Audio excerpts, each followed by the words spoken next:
to log in due to the challenges of our load shedding. Today we know that we are starting with the BRRR, and therefore the department and the entities are to present their APPs. But before they do that, it's that we must first get the audit outcome from the Office of the Auditor-General. I don't want to waste time, because the other thing is that, which I'm saying up front, is that our minister has also been given a responsibility of caretaking the Public Service and Administration Ministry. So I don't want to waste time, so that he's also being able to attend to issues of that committee. I will quickly allow Mr. Sakaza to just quickly take us through the roll call, and after that, we just get quickly the roll call from the department, and from the, obviously it's led by the minister and the Office of the Auditor-General. Over to you, Mr. Sakas. Thank you, Chair, and good morning to the honorable members, the ministry, and the department at large. Chair, we've got today the following members. We've got yourself, Chair, Honorable Punjwa. We've got Honorable Nonsele, Honorable Zuma, Honorable Bakeran, Honorable Kado, Honorable Yinana, Honorable Mkonto, and I see Honorable Mdabe is also joining in now. Chair, we also have an apology from Honorable Ngobo, from the Portfolio Committee. From the support staff, Chair, with myself, the Committee Assistant, Poshi Antabeni, the Researcher, Tebuho Mkwena, and the Content Advisor, Sibongiseni Ngobo. I also did receive from the Parliamentary Liaison Officer an apology of the DG who is on leave. Thank you very much, Chair.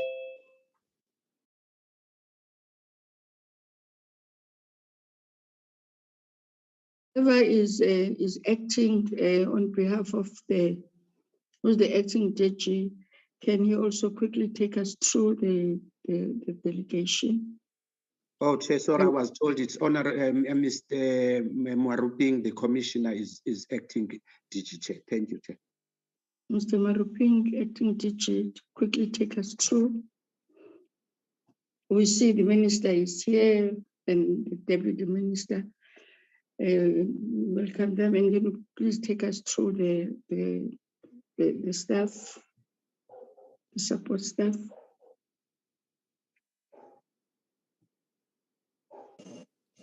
Thank you, Chair. I've got Tando Wababa to walk us through the team that is with us this morning. Mr. Wababa.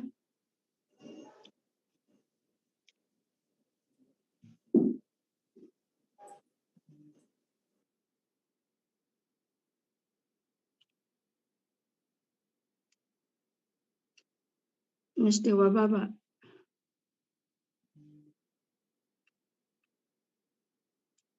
Whilst the department is still sorting its Mr. Maruping. Oh, thank you, Chair.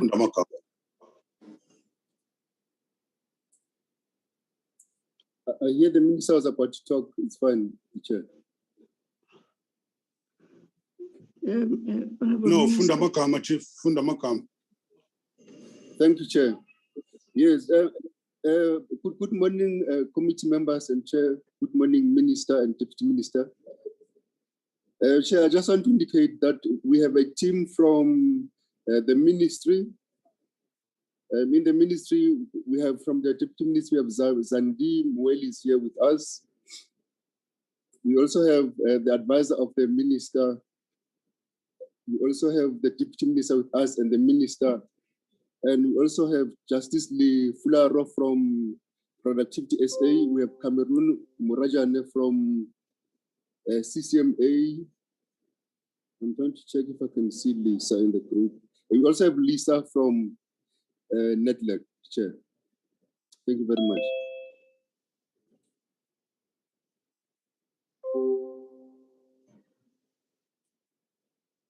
Thank you, Chair.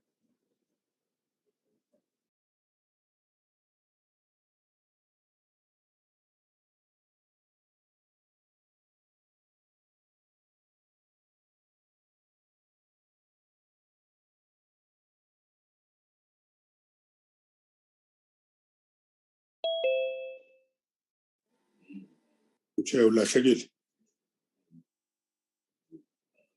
Are you lost, Chair? Yes, Minister. Nanku ngone ephinde join us, Minister. Okay.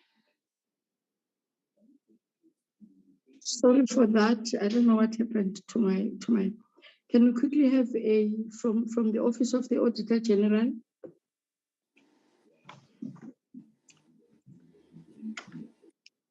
Thank you so much, Honorable Chair, and good morning to honorable members and the Minister and colleagues from the department.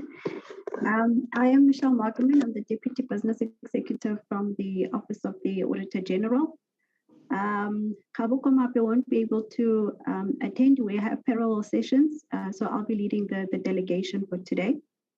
With Bulela Sikiwa, if she can just put her camera on so that you can see her, she'll be taking us through the presentation. She's the Senior Manager in charge of Labor and SCE. I also have Bonso Chauke. She's the Senior Manager in our Information Systems Department, together with Flo Chosi. They can also put on their camera so that you can also appreciate them. And then I also have Caroline Shigora.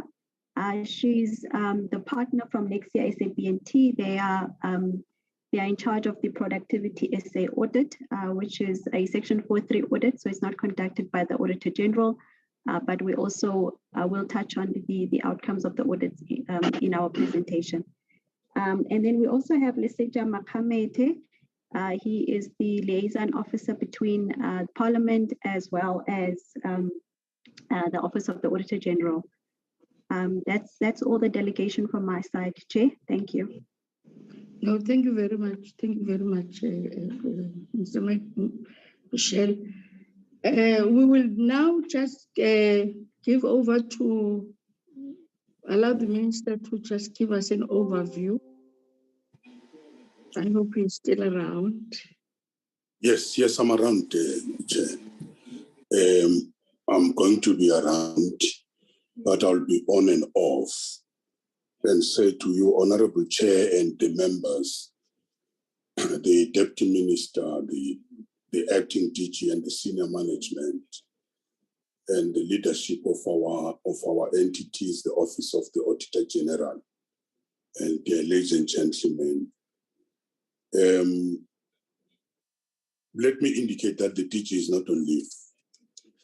The DG is in an African meeting of the English-speaking countries in Mauritius, the various ministries of labor. So he's representing us there. He was on leave, but came back last week.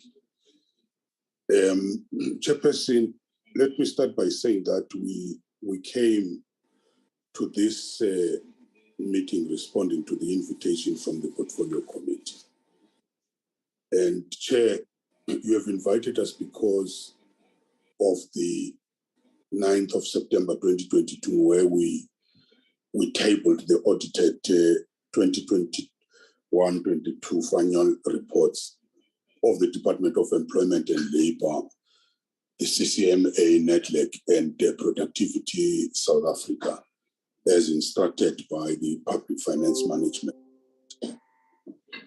And these annual reports of the Department, CCMA, Nedlac, and Productivity South Africa were then referred to the portfolio committee. And of course, the office of the AG is to brief you about these audited annual reports that were referred to you.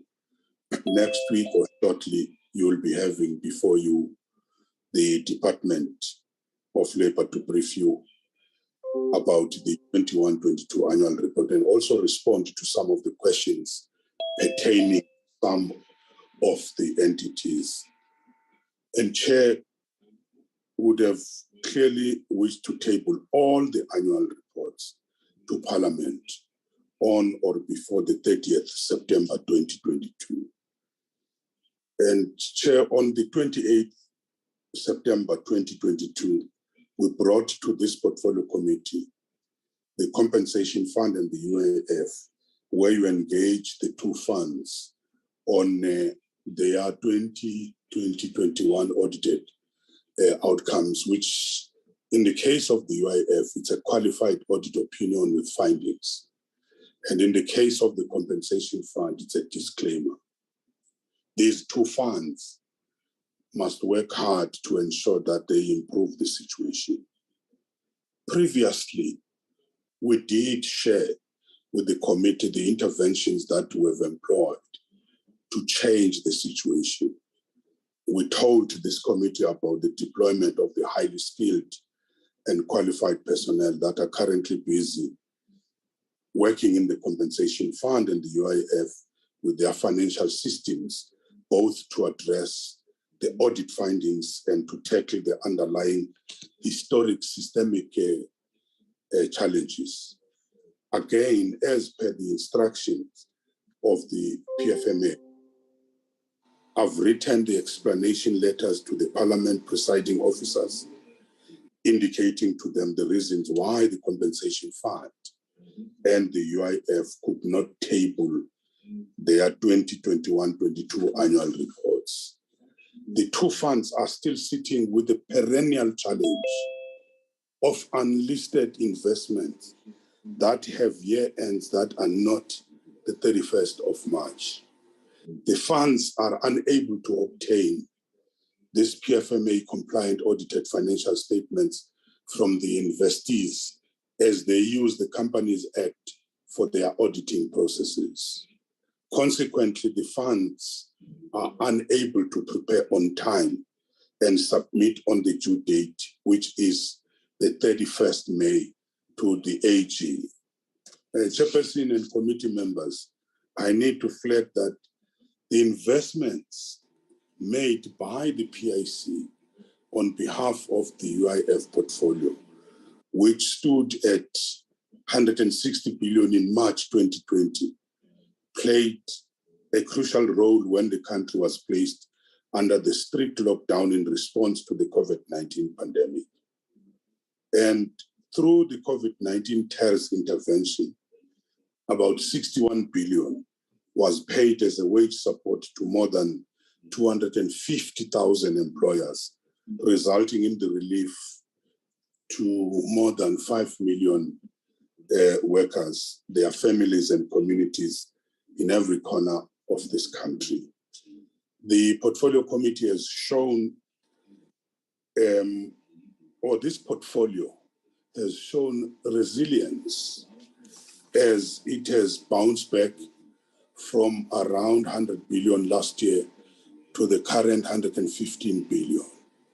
So the PIC regularly reports to the UIF on the performance of its investment and the successes and challenges faced by some of these investments.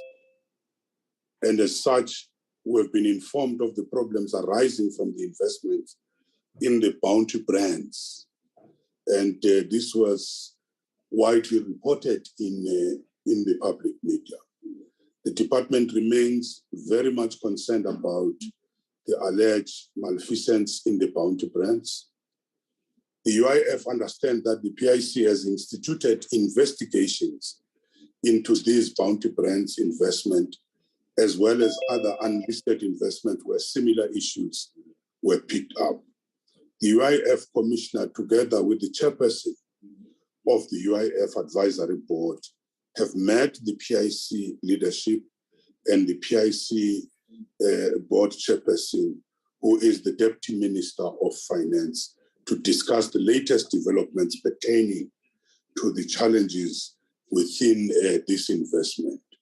So the UIF will continue to exercise oversight over the PIC's investment activities through the established governance structures and processes.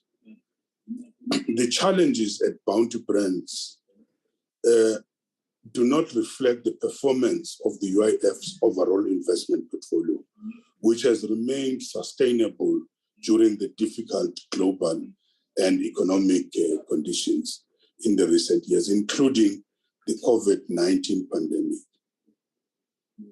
Meanwhile, Chairperson and committee members, we are continuing to fight against maladministration, fraud, and corruption. A case in point which I want to quote, Mr. Lindelani Kumete is a bookkeeping consultant, and Mr. Lindelani Kumete had around 7 bakeries as his clients. Mr. Lindelani Kumete processed applications for UIF COVID-19 tariffs for 4 Gauteng bakeries who are his clients. But he does this not as per the instruction from his clients. He does this alone in his corner and using the credentials as a bookkeeper of these 4 bakeries. Subsequently, an amount of 11.1 million was paid to Mr. Kumete's business accounts, and he used the money to splurge on luxury items. The employees of these bakeries harangued them for not paying out the relief funds that were claimed in their names. It was at this stage that these businesses noticed that something was amiss. And these businesses reported the case. UIF jumped in together with the law enforcement agencies, and Mr. Lindelani was arrested. On 18 August this year, Mr. Lindelani Kumete was sentenced to 135 years for 32 counts of fraud. And who is Mr. Lindelani Kumete? Mr. Lindelani Kumete is a criminal who unashamedly exploited the system meant to provide relief to workers who were earning nothing during the lockdown that was created by COVID. So the work of finding and jailing all the criminals is continuing. To date, at least 30 suspects have been arrested for COVID-19 test-related offenses. The collaborative efforts of the law enforcement agencies saw 10 convictions linked to prison sentences. There is an anticipation of more arrests as phase 2 of the Follow the Money project, which started in July 2022, continues. On a positive note, Chairperson, we are delighted with the audit outcomes of the CCMA, which obtained a clean audit. This provides a model to the entire department and all its entities so that they see that it is doable. The DG and leaders of the entities understand very well that the failure to do basic critical work, clerical work, not critical as it is, clerical work of record keeping is inexcusable. They know that all holes must be plugged in and areas that are prone to risk. All our systems must have adequate control measures. I'm sure the Portfolio Committee will continue to monitor the progress that we are making and follow up on the commitments made by DEL and entities, and we will welcome this. We are also thankful to the work of the AG, which is essential to proper financial accountability and keeps us on our tone. And Chairperson, our DG is there in Mauritius in a meeting, but Mr. Maruping is acting. But we also have, as indicated, the director of the CCMA, Mr. Mohajana. We have the executive director of CCMA, Lisa Safdel, and I can see that there's somebody else, not Mr. Mutubi, who is representing the Productivity South Africa, who are going to present on their behalf. But Chair, I must indicate that for now, I have to jump into the other portfolio committee, which is starting at 12:30. But at the same time, I'm with Minister Pravin Gordhan and Didiza. We are in a session also with the employer and the employees about the Transnet strike, which can be so damaging to the recovering economy. But I will come back and answer during the time of questioning. Thank you, Chairperson.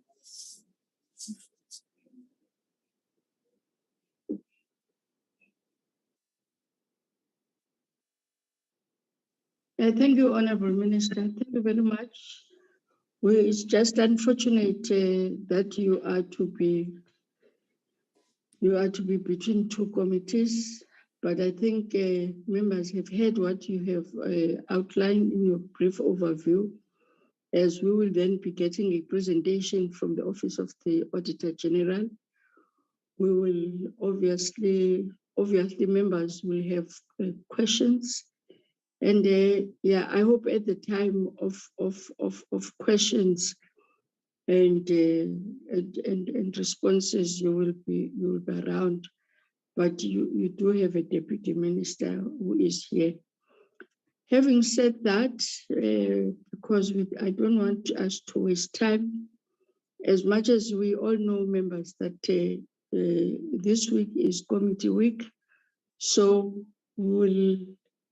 Not that we will take the whole day, but at least we are not going to be rushed with time that there is sitting this afternoon. So today we are dedicating our time, minds, and energies on the presentations that they are going to be presented by the Auditor General. We start. It's always been a, should I say, it's a norm, it's a practice. It's that we get first what the Auditor General is going to put across to us, and then compare that with what then the entities are saying. We have received, fortunately, all documents, if I can remember, 5 days before the committee.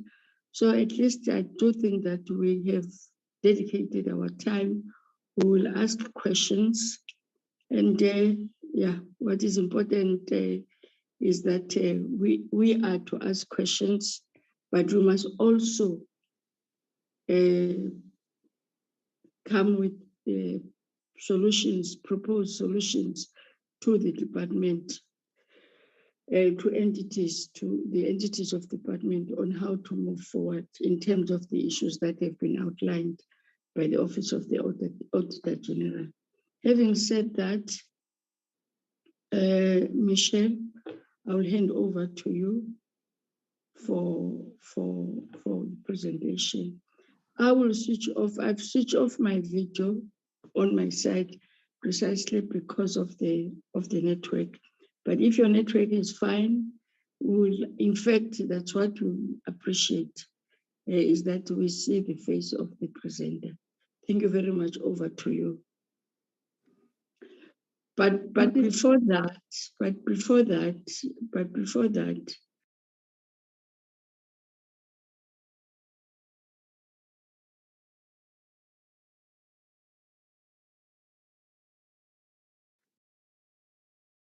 Chair, I think you're muted.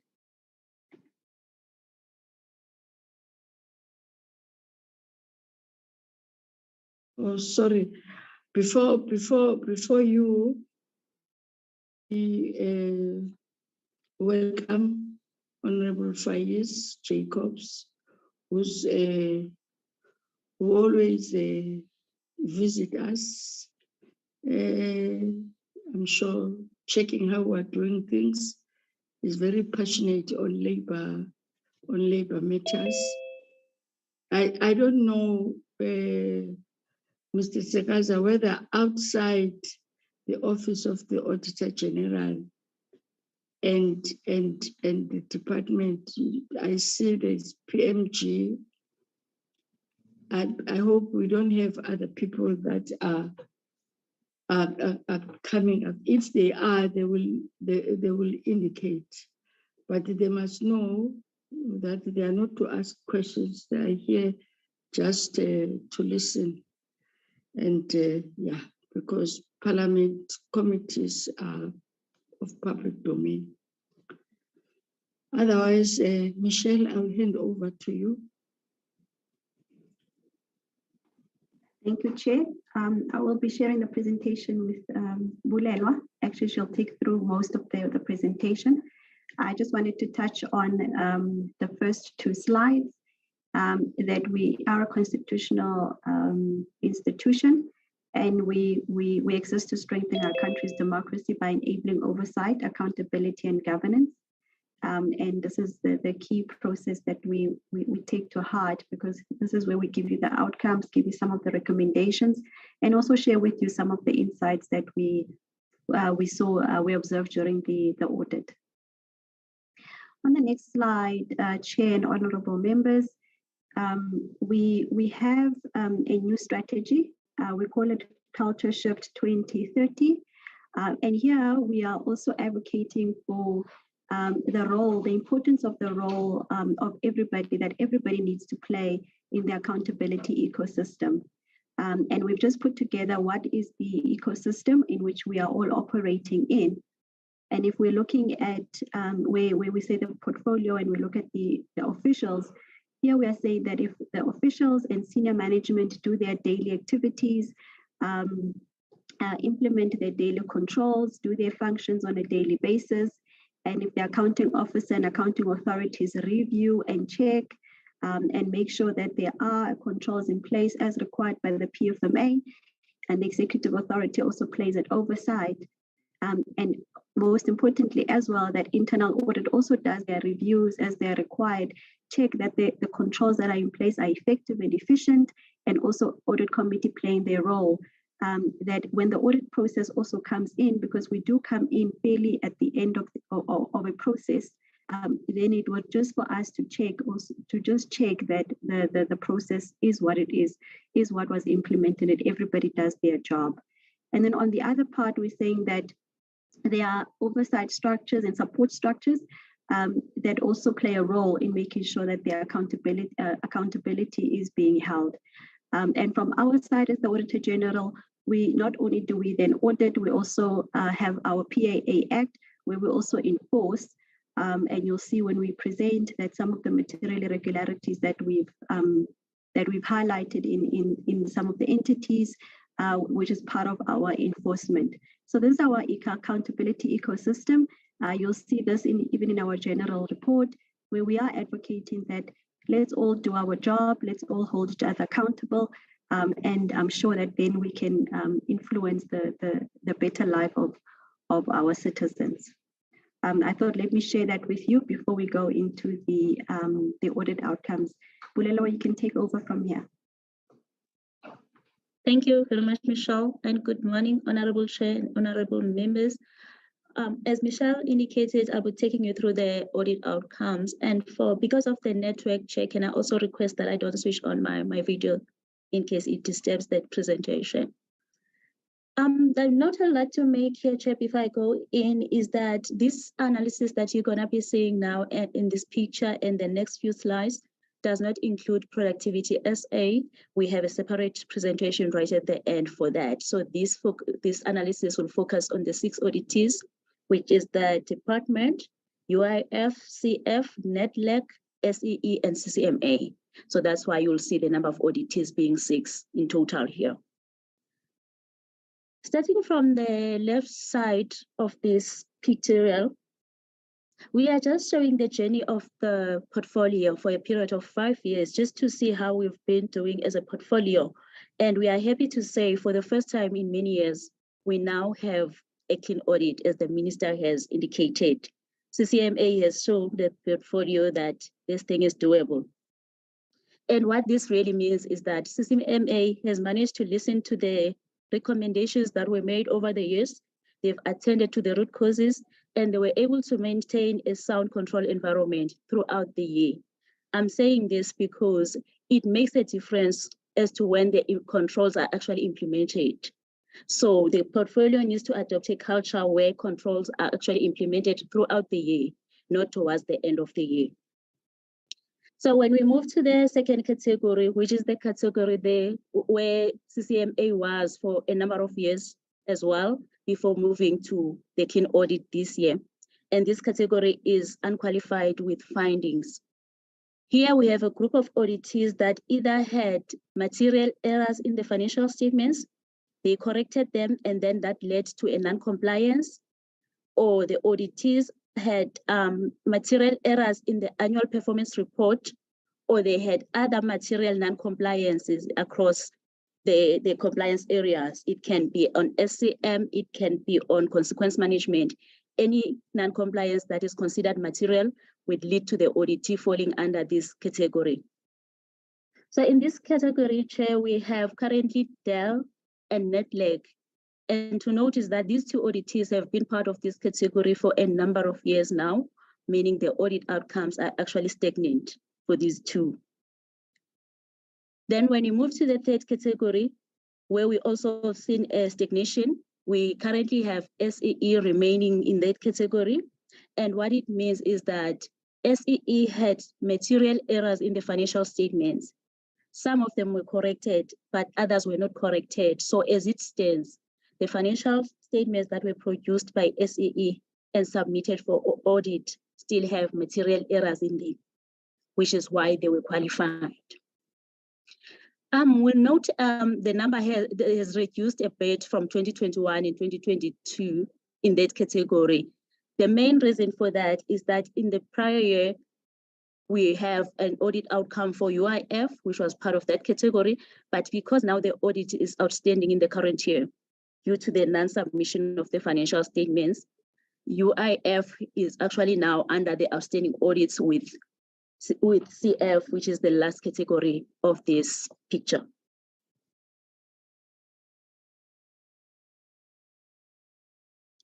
The main reason, Chair, if I was just to summarize it, why we are seeing all these stagnations across the portfolio with only one auditee improving, it's really all about the inadequate reviews that we have noted across the portfolio when it comes to the financial statements mainly, and as the monitoring of the compliance with legislation. We've noted across the portfolio that there is an urgent need actually for the implementation of daily and monthly reconciliation controls. The portfolio also needs to move now from a position of relying on the audit to identify errors for them to correct. There needs to be processes, in-year processes that are implemented by the auditors to ensure that the financial statements as well as the performance reports are reviewed against the supporting information that will reduce the errors that we are seeing, and it will actually improve the audit outcomes of the portfolio. I'd like to just highlight something on SEE in particular, because they are the only auditee at the moment that has a qualified opinion, which has been the case for a number of years. And when we look at the reasons and the qualification areas, we have few repeat qualification areas, which relate to cost of sales, inventories, and receivables. So again, the main reason for this is the lack of monthly controls. If the entity was to really focus on the adequate reviews during the year, as well as the reconciliation of these accounts, we would see an improvement in that area.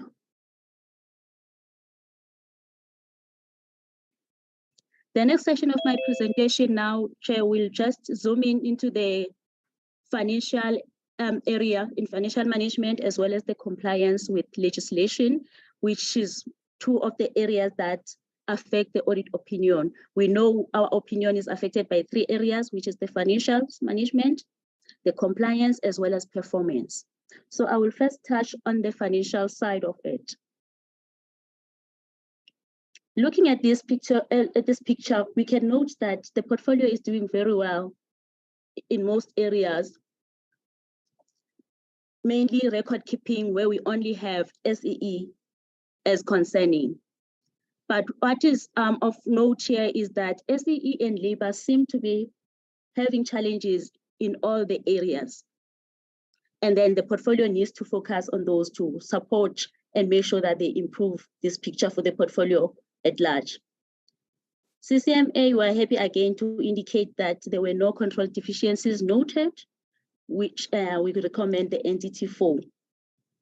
When we move to Nedlac, it appears that Nedlac is also doing very well in most of the areas except compliance. So if the entity was to really focus on compliance, they would also be able to improve to them and move to the keen audit.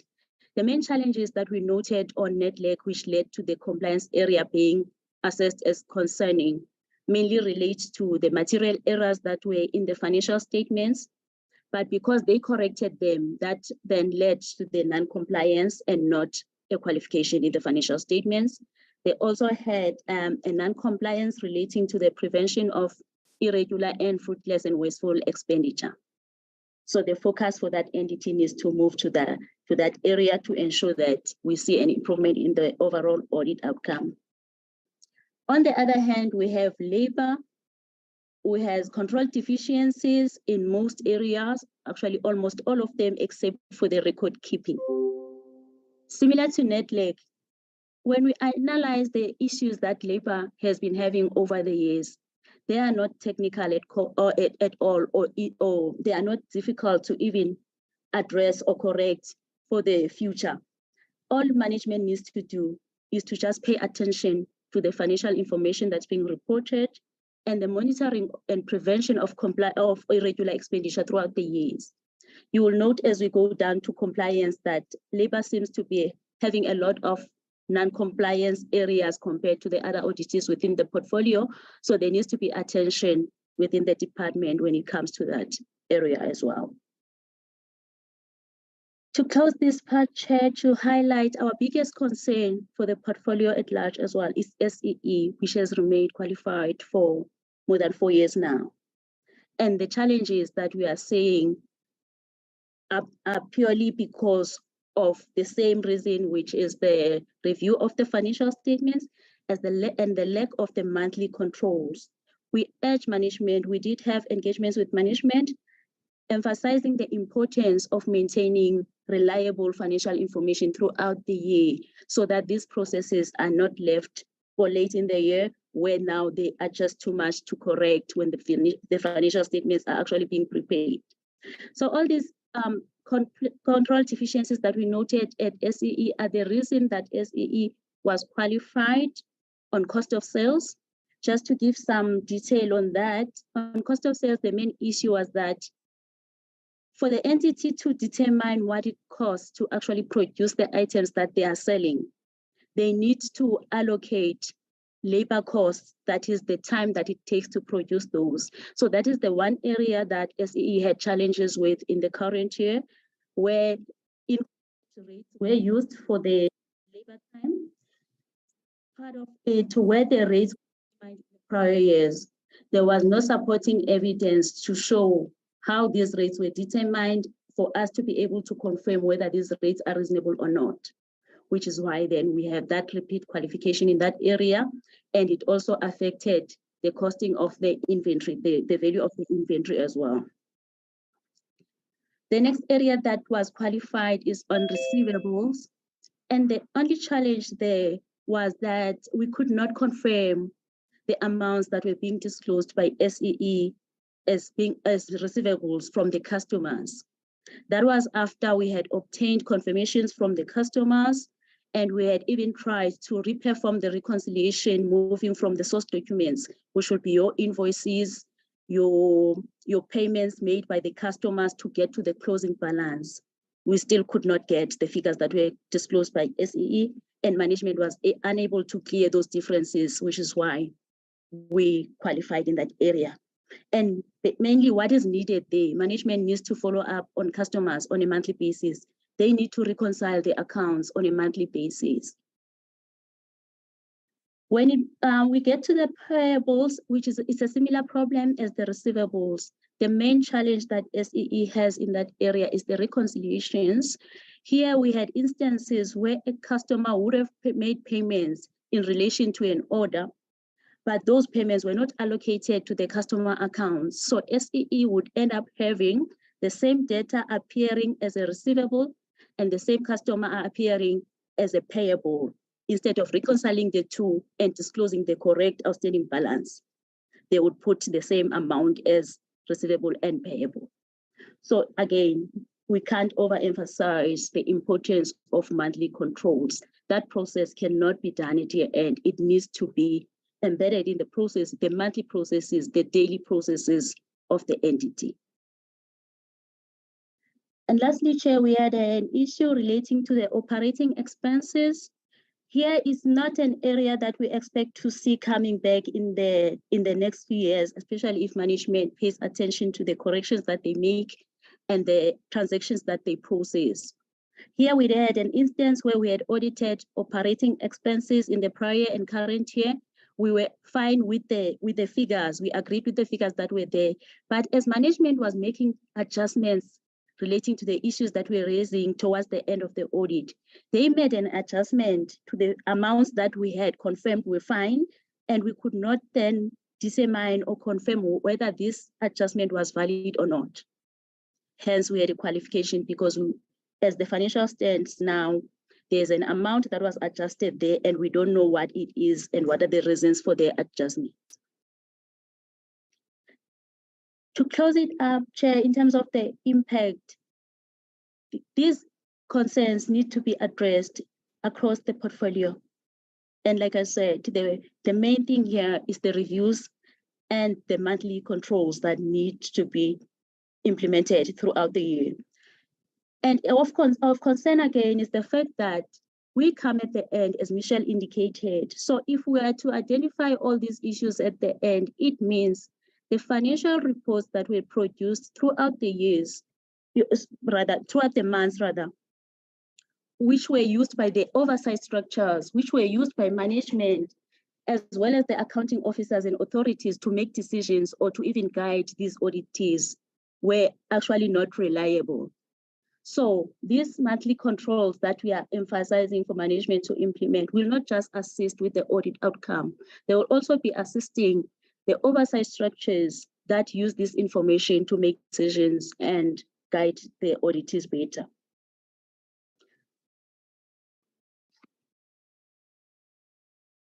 The last part of the financial side that we looked at is the financial health.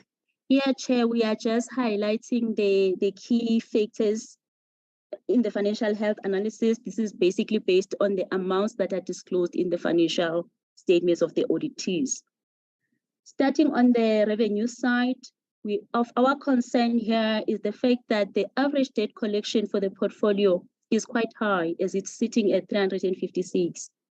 And all the auditees that we are analyzing here, which are the 4 auditees that we've analyzed, Nedlac, CCMA, and SEE, have this period sitting over above 90 days that is a norm. What this shows is that there's a need for an improvement in the debt collection processes. We also noted that more than 10% of the receivables that are being disclosed by the auditees are actually irrecoverable. SEE has contributed the most in that area. They have the highest amount of irrecoverable debtors. On the expenditure side, we are just highlighting that of the expenditure that was incurred across the portfolio, we have 27 million, which was declared fruitless and wasteful expenditure. We'll look into this in detail when we go further in the discussion, so I will not expand on it at this point. On the positive, though, we noted that the creditors' days are not that high compared to the required 30 days, but while noting that, we just asked that the portfolio monitors that closely, because if those days are exceeded, it's a compliance area. So it might lead to fruitless and wasteful expenditure if it's not properly monitored. We also noted that none of the auditees had a going concern issue, which is a good thing for the portfolio, and SEE is the only auditee that reported a deficit. We'll look at that as well in detail as we go further with the presentation. Moving on to the compliance areas, we are happy to note the improvement on CCMA again, because in the previous year, one of the reasons they didn't get a clean audit was that they had non-compliance. In the current year, there is no non-compliance that was identified.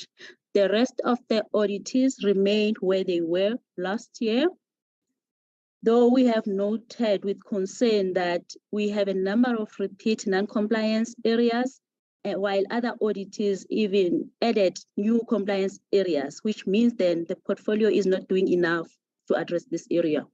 And this is over the years, it has been the case for all the periods that we've analyzed.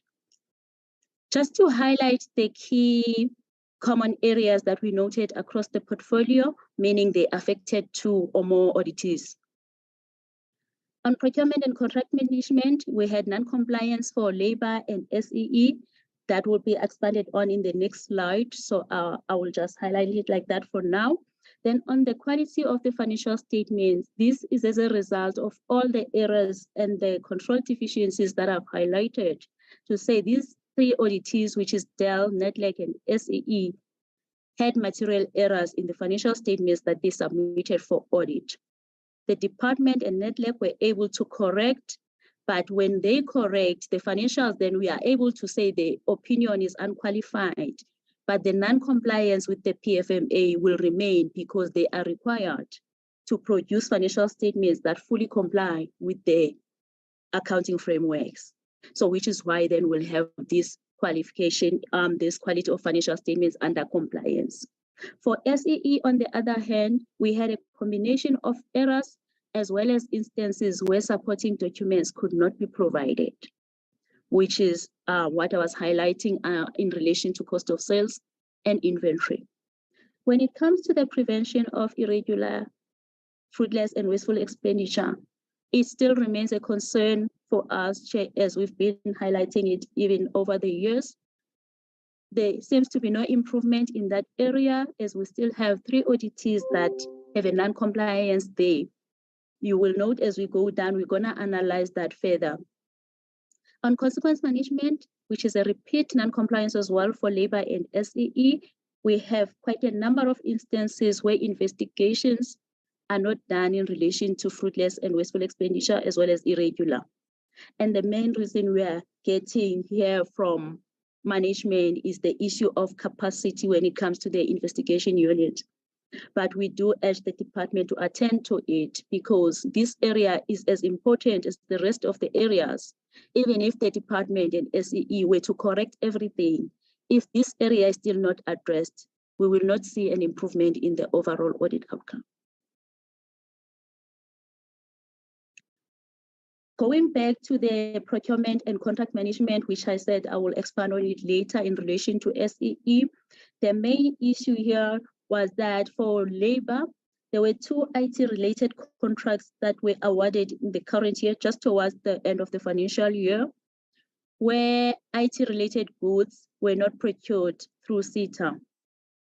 We had extensive discussions with management, and we note and understand that there were challenges experienced by the department. However, the reason we still have this here as an issue for us is that the CETA Act does make provisions to say in an instance where CETA is not used, there are certain processes that need to be followed, such as a submission of a report to National Treasury, DPSA, as well as CETA, explaining the processes that were followed by the department to procure these goods. In terms of the issue we have at hand right now, the department was unable to provide us with evidence that all those provisions that are made in the Act were fully complied with. In terms of SEE, which is a repeat non-compliance as well, we had instances where the bid documentation did not stipulate the minimum threshold for local production content, and this is a specific requirement for the entity to have. We had, again, here, we had discussions with management. It appeared that the main reason was misinterpretation of the requirement, because management indicated that from their side, they believed that providing the suppliers with the declarations for them to declare whether or not they comply with this requirement was sufficient. Yet the requirement is actually that this must be included as a requirement already in the bid documents, not as part of the declaration. So that's where the issue was. That's some of the non-compliances that I've just highlighted, Chair, in the previous two slides have led to this irregular expenditure that you are seeing here. It is clear from this that the portfolio continues to incur significant irregular expenditure with 19 million in the current year. Even though there's a decrease, it is still concerning.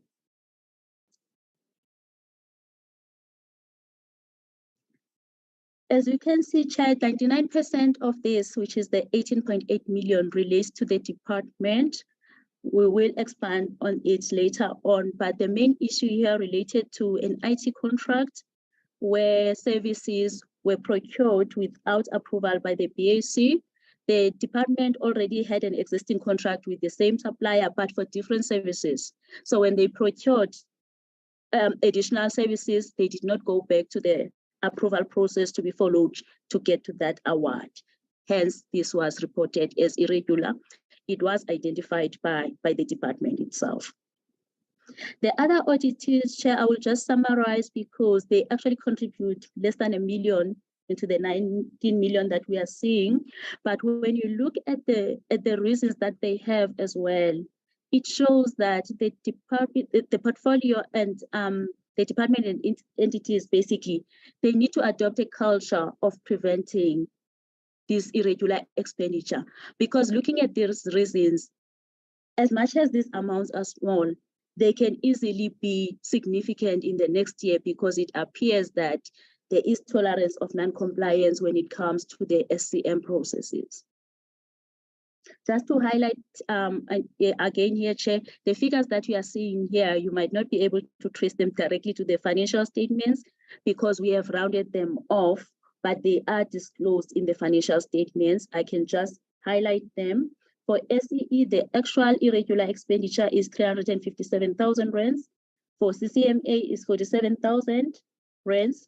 For Nedlac is 194,000 rands, which is rounded up to 195.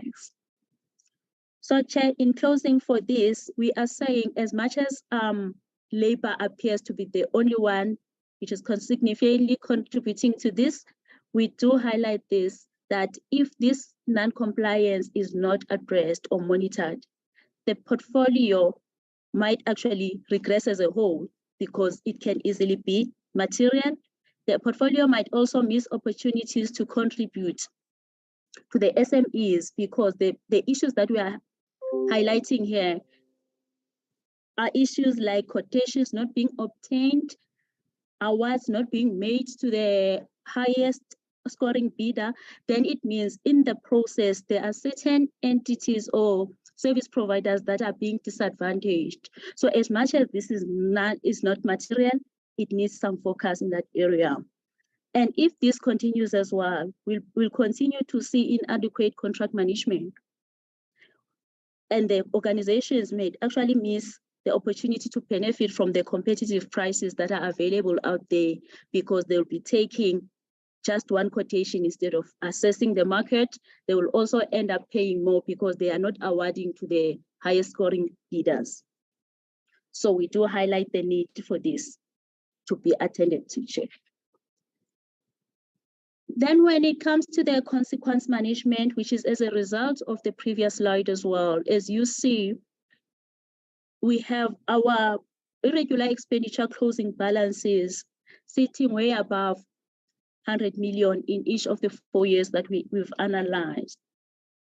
And if you really compare this slide with the previous one, it shows that we are not taking enough action, or we are not attending to the irregular expenditure that is being identified over the years. As you can see, we seem to be accumulating about 100 million every year to the next year, which is not addressed. Because in the previous slides, I will take, for example, the current year. We only incurred 19 million in the current year, yet we are sitting with a closing balance of 104. It means the biggest portion of that amount is actually coming from the previous years, and action is not being taken to address it, which is what this picture is highlighting. And our further analysis of the 2020-21 closing balance, which still forms part of the 104 million for the 2021-22, it showed that of that balance, only 20 million was dealt with, which was condoned, and basically that relates to Nedlac and CCMA. On the other hand, there's 84 million, which was not addressed, and that mainly relates to DEL and SEE. And that, Chair, is one of the reasons, or it talks to the issue that we've been having on SEE and labor when it comes to consequence management. Because if those investigations were being done and actions were being taken, we wouldn't be seeing this 84 million that is not dealt with over the years.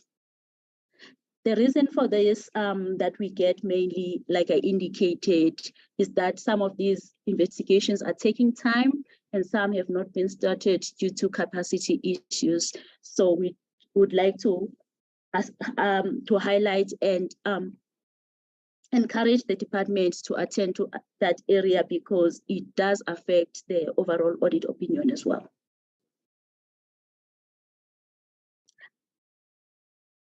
On the other hand, when it comes to fruitless and wasteful expenditure, while we've seen a decrease in irregular, the fruitless has actually increased by 25 million, which is about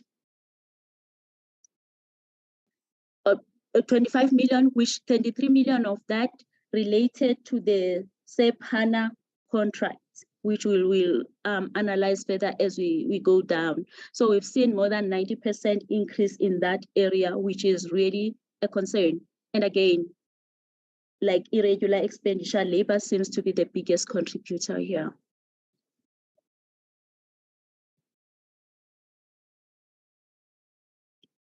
And for this, it is for this reason, Chair, that we've added this detailed slide just to zoom in into the irregular expenditure and the fruitless and wasteful expenditure that is being incurred by labor, as it affects many areas. It has affected the non-compliance areas in relation to the prevention. It has also affected the consequence management.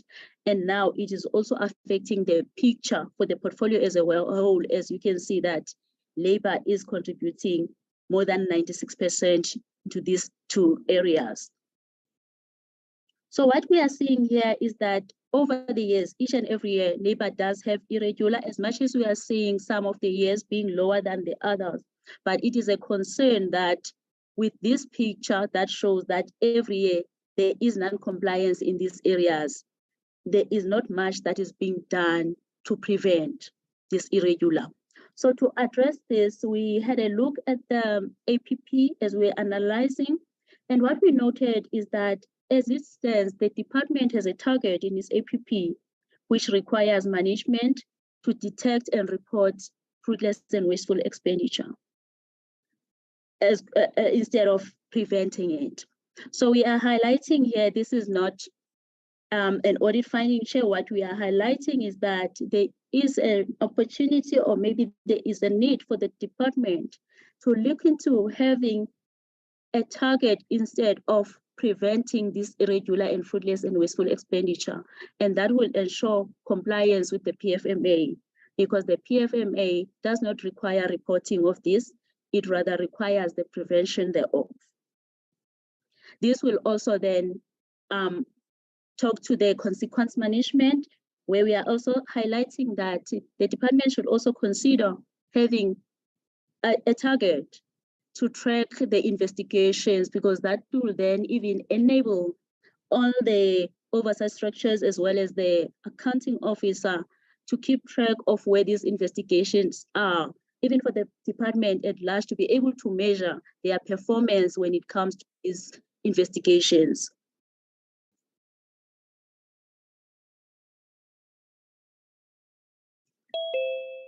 I will now move, Chair, to the performance side. As I indicated, our opinion is mainly affected by three things, which is the financial statements, the performance information, as well as compliance. We have addressed the two parts. I will now move to the third part, which is the performance. Overall, the department here has improved, as we can see, which is the biggest improvement we have in the portfolio. It relates to the Department of Labor. You would recall that the year before 2020-21, the department was actually a disclaimer in that area. In the prior year, we had qualified the department on performance information, but today we are happy to say that the department had errors in the annual report, in the annual performance report, but those were corrected by management. As a result, as you can see, after the audit, the department had moved to the green part, which did not have material findings being reported in the audit report. And this really shows that when effort is being put, the results will show, because this is one area where the department really attended to when we raised concerns. We do commend the department for that. CCMA and Nedlac, which has been the case even for the previous years, did not have material findings in this area. They seem to be doing quite well. And SEE, which is the only one that had findings after the audit, needs to really attend to that and improve on it. But Chair, I must highlight that when it comes to SEE, the issue we had here was the fact that the numbers that were reported were not aligned with to the evidence that was provided to us. And this related to the number of additional people that were employed with disabilities. So the main root cause here, it had nothing with unreliable evidence rather. It had more to do with management not understanding what needed to be reported against that target. And we do note that this is a new problem for SEE. Over the years, they have not had issues when it comes to performance information. So they just need to pay attention to what is being reported against the planned targets and make sure that those are aligned.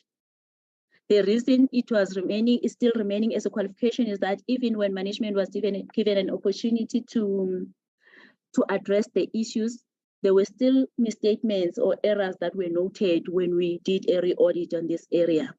Then it remained as material findings.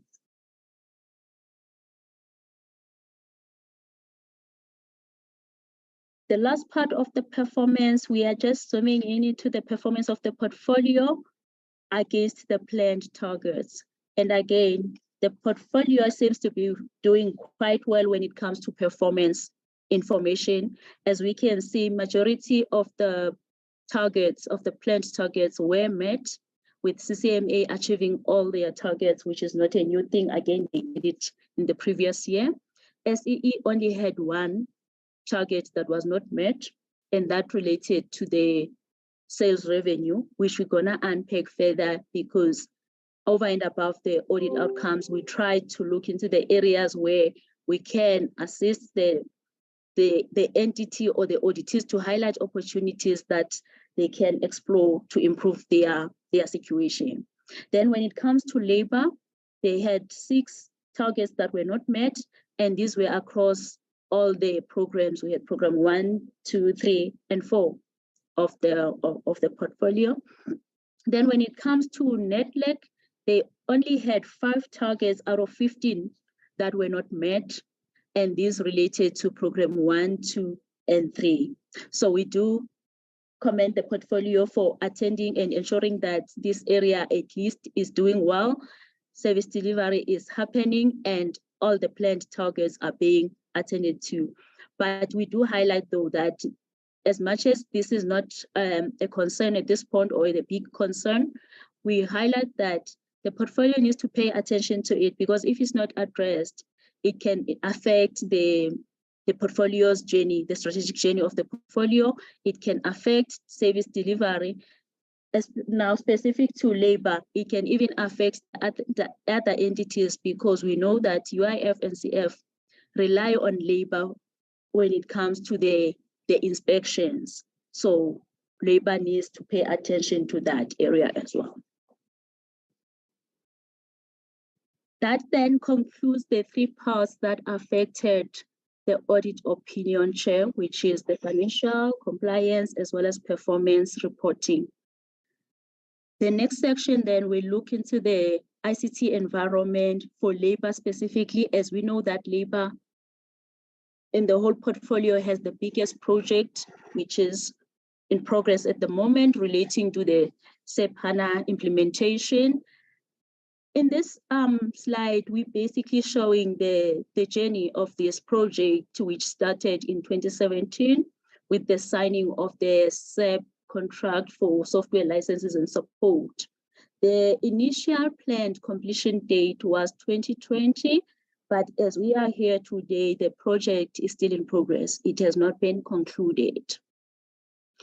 And we've seen within this journey a number of extensions. Contracts were extended with all the suppliers because all the initial contracts were within the 3 periods that was planned.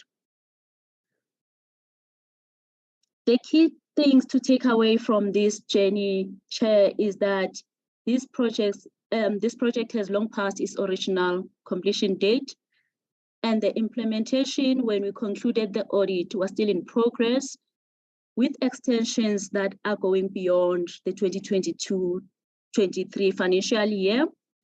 And some of the dates that were agreed upon when the extensions were made, the last extension was made, were not met again in terms of going live with the systems. So we might see further delays in that project.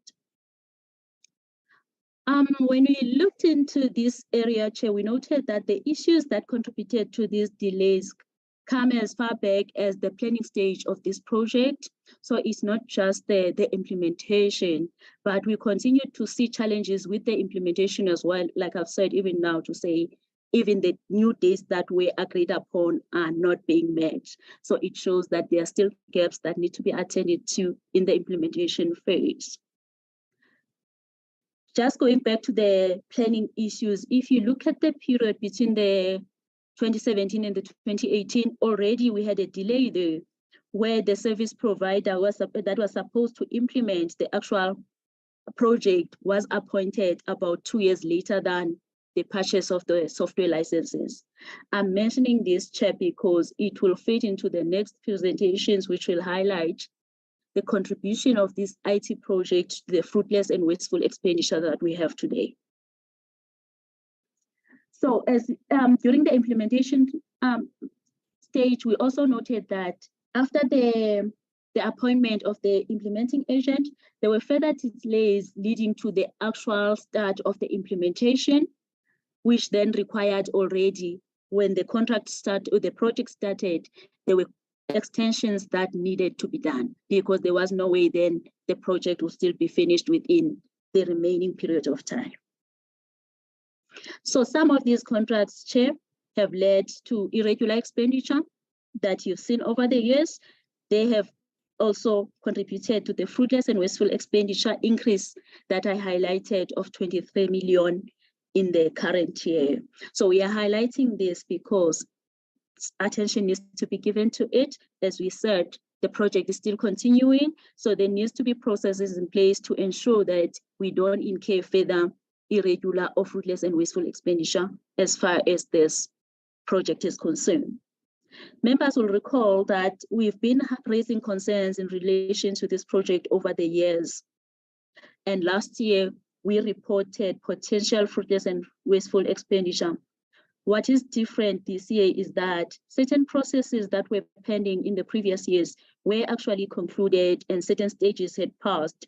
So this year we were able to conclude and confirm that indeed there is some fruitless and wasteful expenditure that was incurred. Hence, we are seeing the fruitless and wasteful expenditure incurred for the first time this year. Oh, one last thing to highlight before I move on to the last slide is that the orange block, which shows the fruitless and wasteful expenditure of 23 million, relates to the portion that was incurred by the department alone. There is more fruitless and wasteful expenditure incurred, but the other portion relates to UIF and CF.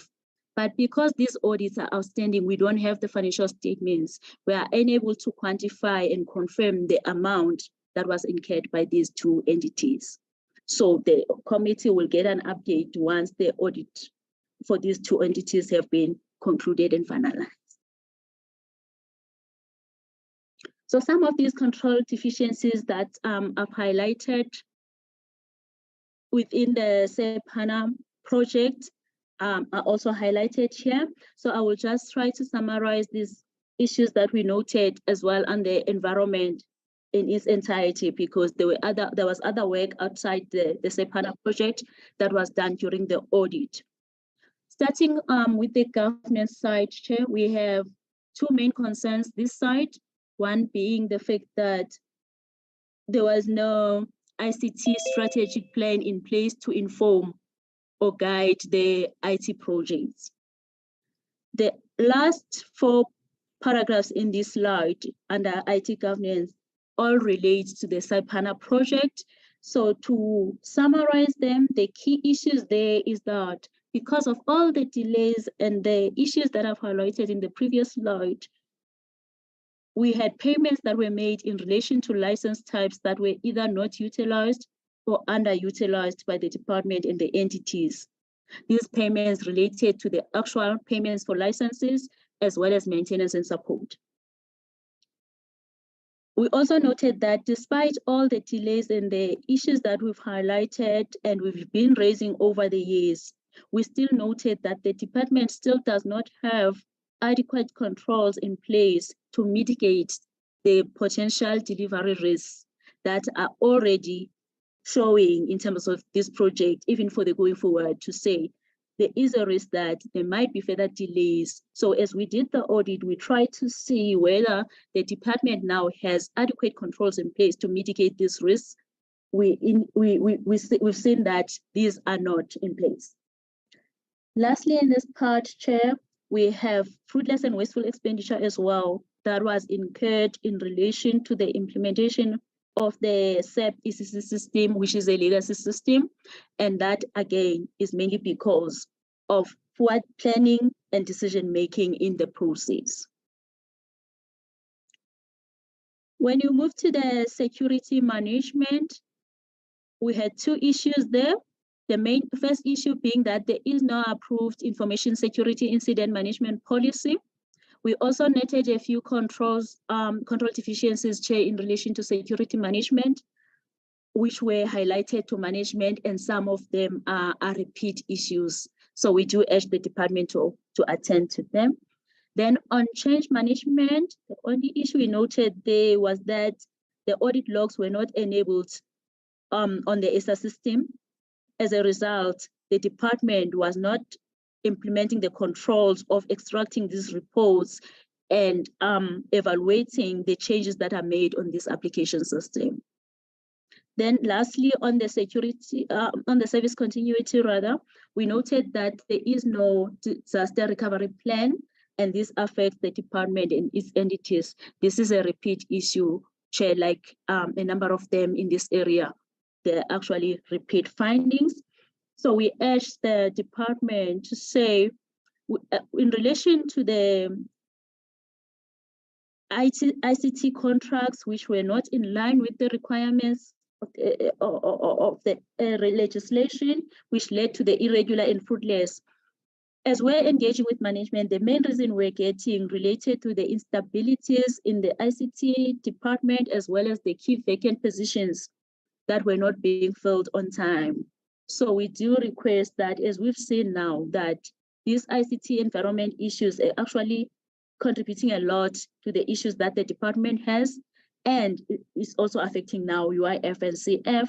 We do urge that that area, the department needs to make sure that the key vacant positions are filled on time and they get the right skills to manage this IT project.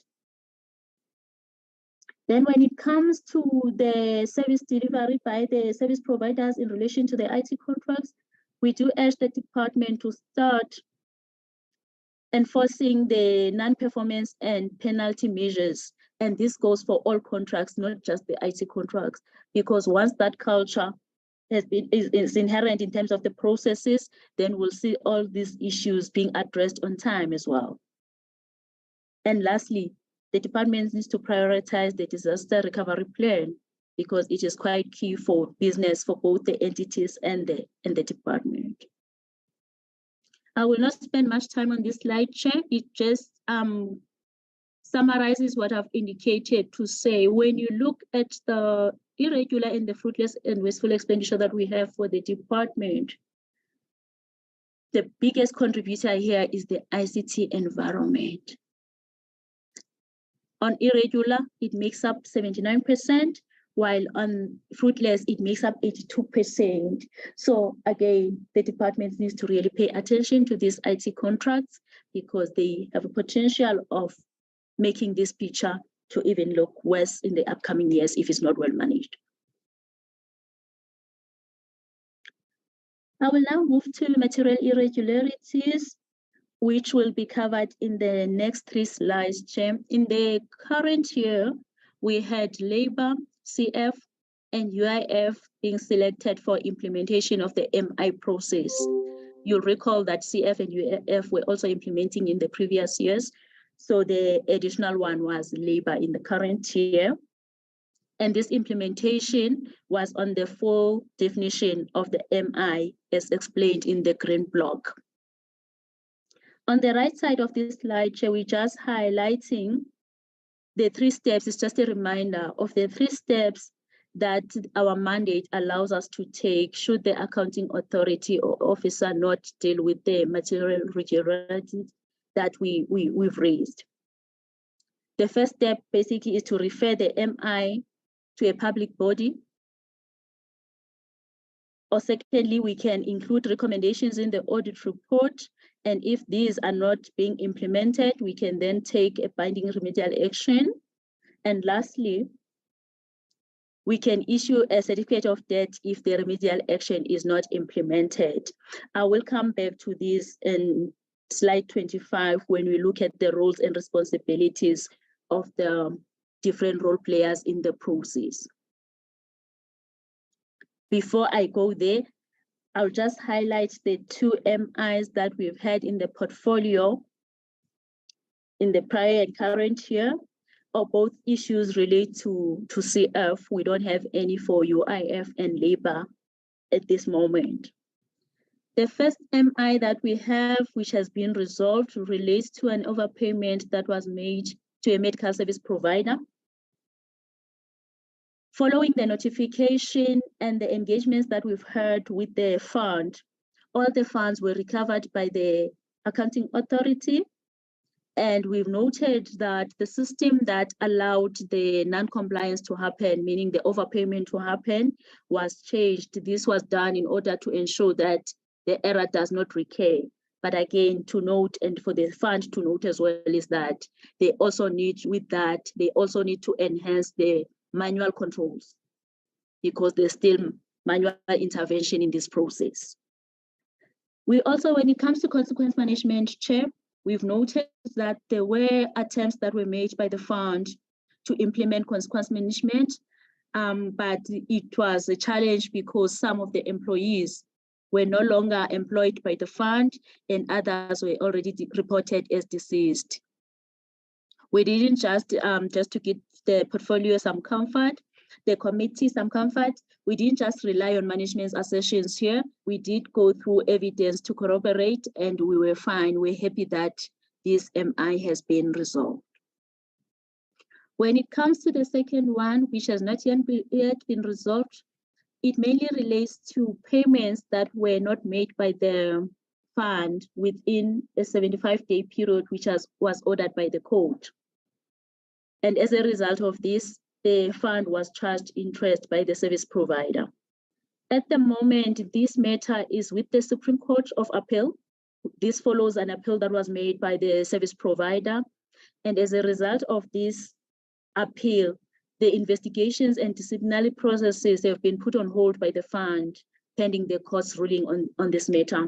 So we'll be following up on this to ensure that it also gets resolved. To close the MI process, Chair, I'll be going back then to the steps that I highlighted in the slide 23. Once we've issued a notification, which is the starting point for the communication of the MI, the first prize really is to have the accounting officer or authority dealing with the MI, which is step 1 of this slide. And their role in this regard will be to take action to address this MI and to improve the control environment in totality, like we've seen with CF on the first MI that we highlighted. Then our role in this regard would be to follow up on the implementation and assess the outcomes of this action that was taken so that and conclude whether these are reasonable or not. Should we then conclude that the outcomes are not reasonable, we are then required to move to the 3 steps that I highlighted in the previous slide. Across this, the executives and the oversight committees will then play the role of monitoring progress and supporting the accounting officer, that is the executives, while the oversight will be monitoring progress and also holding the people into account, either the accounting officer or the accounting authority in terms of the actions taken as well as the outcomes. Just to close then on the 3 steps again in terms of the different roles, should the first step not happen, which is number 1 on this, we are then required to either move to step 2, 3, or 4. So all these steps will all start with the accounting officer or authority taking action. And this, in a case of a referral, will include them cooperating with the public body in order for the public body to be able to do a further investigation. And again, in each of these steps, the accounting officer or authority is also required to improve the control environment, because the idea is for these issues not to recur again, not just to deal with them. When it comes to the AGSA, for all the 3 steps, our role is to provide information to the public body where we've done a referral, but for the other steps, we also need to then follow up on the implementation of the recommendations and the remedial actions.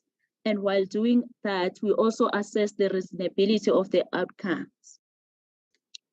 The executive authorities and the oversight structures responsibilities are similar to the first step, basically.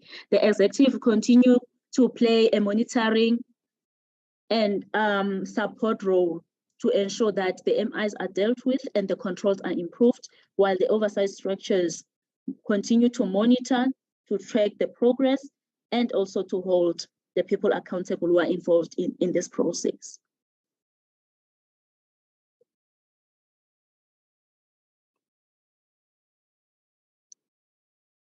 Our observations when it comes to the implementation of the process so far, Chair, will be limited to the experience that we have on CF, as if noted in the previous slide.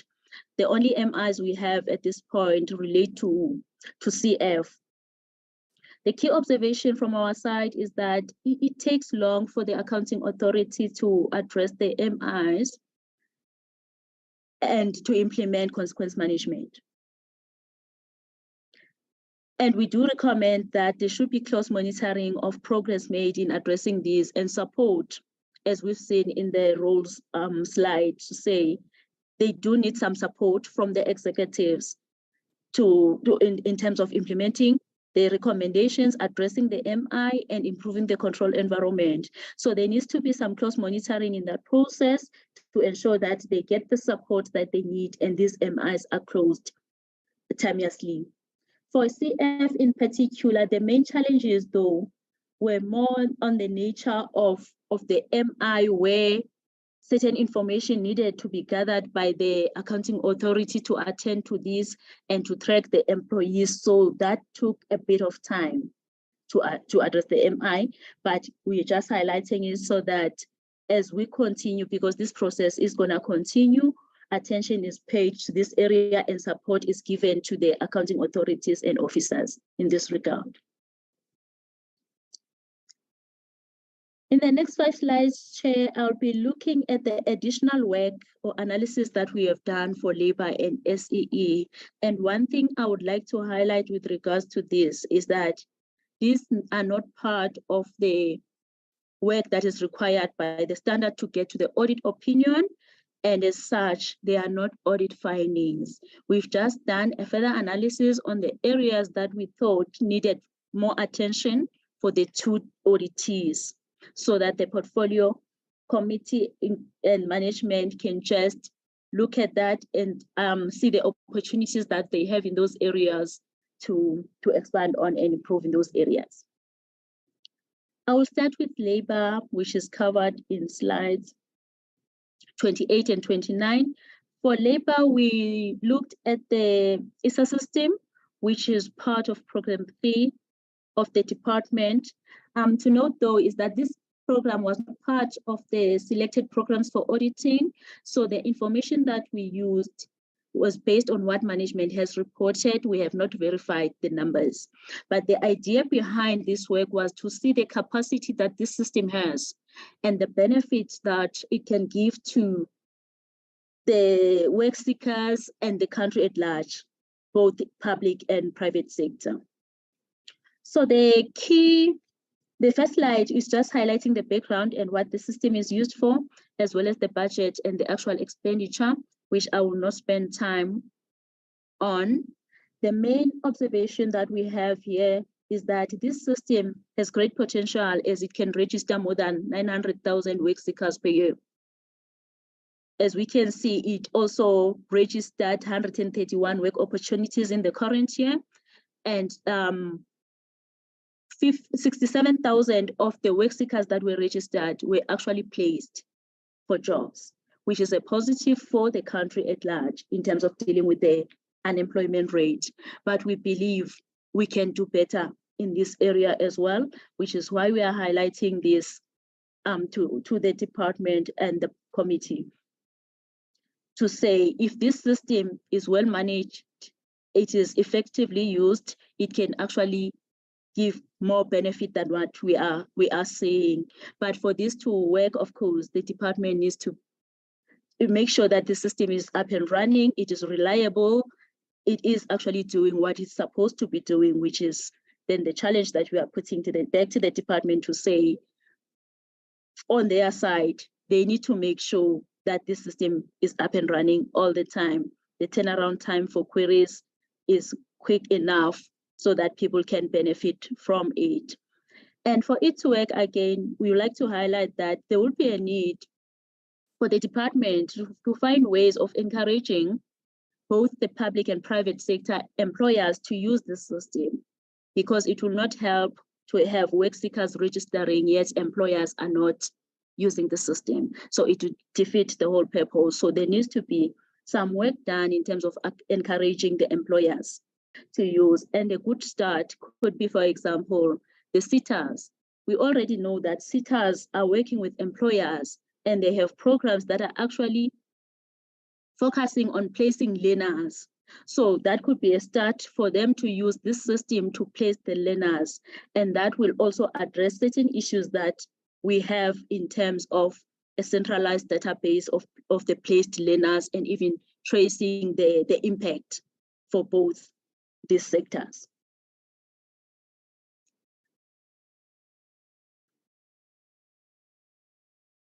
Moving on, for SEE, we highlighted, as we noted when we did the financial health, SEE is the only auditee that reported a deficit. And when we did an analysis on that, we noted that it is somehow linked to the issues that they are having on cost of sales and managing the receivables. So we did a further analysis in this area. And as I've mentioned, these are not audit findings. We are just trying to assess the entity in terms of looking at a holistic picture and not just focusing on the findings that we are. Okay, sorry. I had feedback. Okay, so that we are highlighting through the audit process. So having analyzed the mandate of the entity, the APP, as well as the actual performance in relation to the target relating to the increase of sales revenue, which is presented in this slide, we noted, Chair, that the main reason for the deficit that the entity is having is that their cost of producing the goods that they're selling is significantly higher than what they are getting from selling these, which then means until they address the underlying issues on cost of sales, on managing the cost of sales, we will continue to see this deficit. So we are just highlighting to the entity that they need to take steps to try and improve this picture and find opportunities to really increase the revenue and reduce the cost of sales. And the first step which we are proposing with regards to that can be a thorough cost analysis, which needs to be done, because until the entity is able to actually determine what it costs to produce these goods, they won't be able to have the right price, number one, to charge the right price, and number two, they will not be able to see which areas they can reduce the cost on in terms of, so that to ensure that the revenue that they are collecting is at least sufficient to cover the cost of producing. We also see a need for the entity to increase the customer base and orders, because you also note in their financial statements, their biggest portion of their expenditure that they've disclosed relates to idle time. So it means indeed they need to get more orders so that they can also keep the people that they have employed productive, because then they can benefit from that. It's not just about employing them, they also need to be gaining the skills that they need while they are employed by SEE. So there needs to be an improvement in the marketing strategies that the entity is employing currently, so that they can see an increase in that area. Lastly, Chair, improving the management of debtors accounts can assist SEE in the collection of revenue as well. What we noted is that some of the customers are actually not paying because they are disputing the amounts that SEE is saying they owe them. So it goes back to the monthly controls that we have to say SEE needs to pay attention to this area and make sure that they have the right amounts. They also improve on the collection processes to at least collect what they have built, because as you can see on this slide, a significant portion of what is reported as revenue is receivable, and of that, there is a significant portion that has been reported as irrecoverable, which makes the picture even worse. So we've just highlighted those few things there for SEE to consider. In concluding these audit outcomes for the portfolio, excluding Productivity SA, of course, Chair, I'll just highlight the key root causes and recommendations that we want to leave the portfolio with. We've noted in terms of the root causes that there is non-adherence to the daily and monthly controls, which we can't overemphasize. It is a key thing.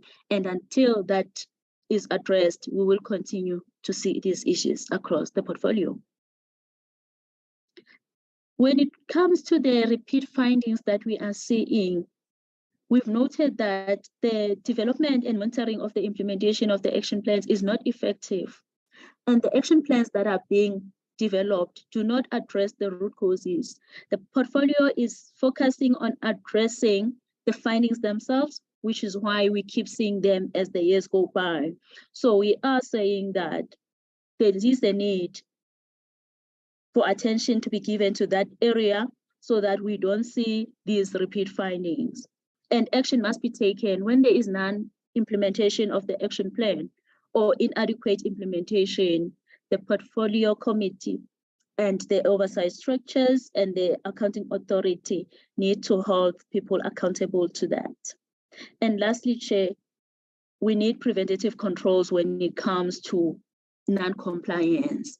We cannot continue to be having instances of non-compliance in all the auditees, and as we've said, some of them are repeat and other auditees are actually regressing in that they are adding more non-compliance areas. Therefore, the portfolio now needs to shift their focus from identifying these issues to actually preventing them. And the fact that most of the irregular and fruitless that we are reporting we're presenting here was identified by the auditors themselves is already an indication that management knows what needs to be done, and management knows what makes up irregular and fruitless expenditure. It's just the implementation of these controls that is lacking. So in terms of the recommendations then, Chair, we ask that urgent attention being given to that area, because all these auditors actually have policies with these controls being documented there, but people are not implementing them. So it requires that consequence management be implemented as well where there is non-performance. When it comes to CF and URF, Chair, we request that there must be processes in place to ensure that they submit the financial statements for the 2021-22 and the years after on time, and they get assistance and support in terms of ensuring that when they do submit, these are accurate and supported by reliable information. In terms of the action plan, we request that there must be regular follow-up on the implementation as I've highlighted, and action must be taken. It should not just be the follow-up. For labor specifically and SEE, there needs to be attention given to the finalization of the investigations that have been outstanding for years, and we've seen how those have affected the portfolio in totality. And SEE depends on labor for this function. Therefore, for as long as labor is not addressing these issues of investigations, SEE will always be affected negatively as well. As I indicated when I started my presentation, Chair, we're going to be presenting productivity SA separately as it is not audited by us as allowed by the PAA. Overall, Chair, we've noted a stagnation in terms of productivity SA over a period of 2 years. They remained unqualified with findings on compliance. On the positive, though, we noted that there were no material errors identified on the annual performance report of the entity, and we commend the entity for that. The picture that we are saying, though, when it comes to compliance is no different from what we've seen for Dell, Nedlac, and SEE. So the problem of non-compliance seems to be across the portfolio. And if you look at the compliance areas that we have here, they are actually the same ones that we had for the other entities. The first two areas of compliance, which is the annual financial statement and procurement and contract management, are repeat non-compliance areas.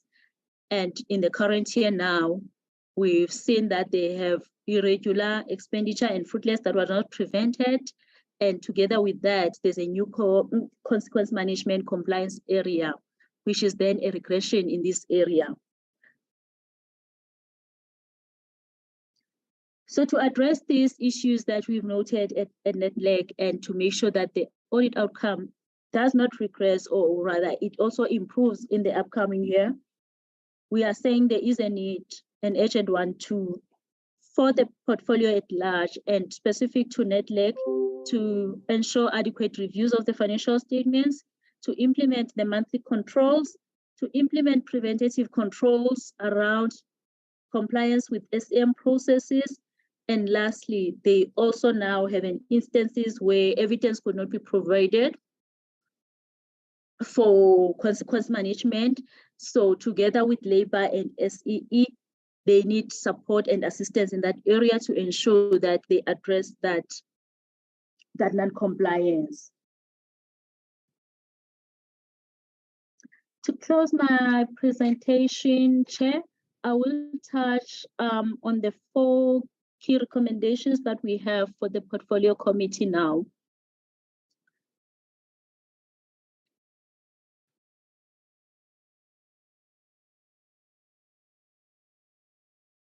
The committee needs to obtain a commitment from CF and UIF on the submission of the annual financial statements, and this covers both the submission date to ensure that they submit on time as planned, and to ensure that when they do submit again, these financial statements are now reliable and supported by reliable information, so that we don't have repeat findings and the same audit outcomes that we had in the previous years. We also request that there must be follow-up on the status of consequence management. This will then affect labor, SEE, as well as productivity SA, as they had consequence management issues for the current year. There's also a need to follow up on the MI that is outstanding at the moment, and ensure that the accounting officer and authority get support in that regard, in making sure that that matter is closed. And for the upcoming years, where there's an MI, we request that there needs to be regular follow-up and support. And lastly, Chair, we also see a need for a follow-up on the action plans. Like we've said, some of these things are repeat findings, and for us to be able to address them as a portfolio, there needs to be follow-up to ensure that the action plans are adequate, they are being implemented, and as that statement says, Chair, if consequence management can be implemented in the portfolio as a whole, we can actually see an improvement in all the areas that we've been highlighting. I will pause here, Chair, and hand over back to Michelle. Thank you very much. Thank you so much, Chair, for the opportunity. We did take some time, but I think from the presentation, we are highlighting the need for commitment from CF and UIF to submit the financial statements. We are also highlighting the IT contract, the IT implementation that Labour is busy with, to say if we're not managing that contract properly, we might incur a bit more fruitless and as well as irregular expenditure. We are also pleased that if you look at the performance reporting, it is reliable. Therefore, decision-making can be made. So you can now analyze it knowing that the information is credible. I think that is it from my side. I'll hand back over to you, Honourable Chair. Thank you.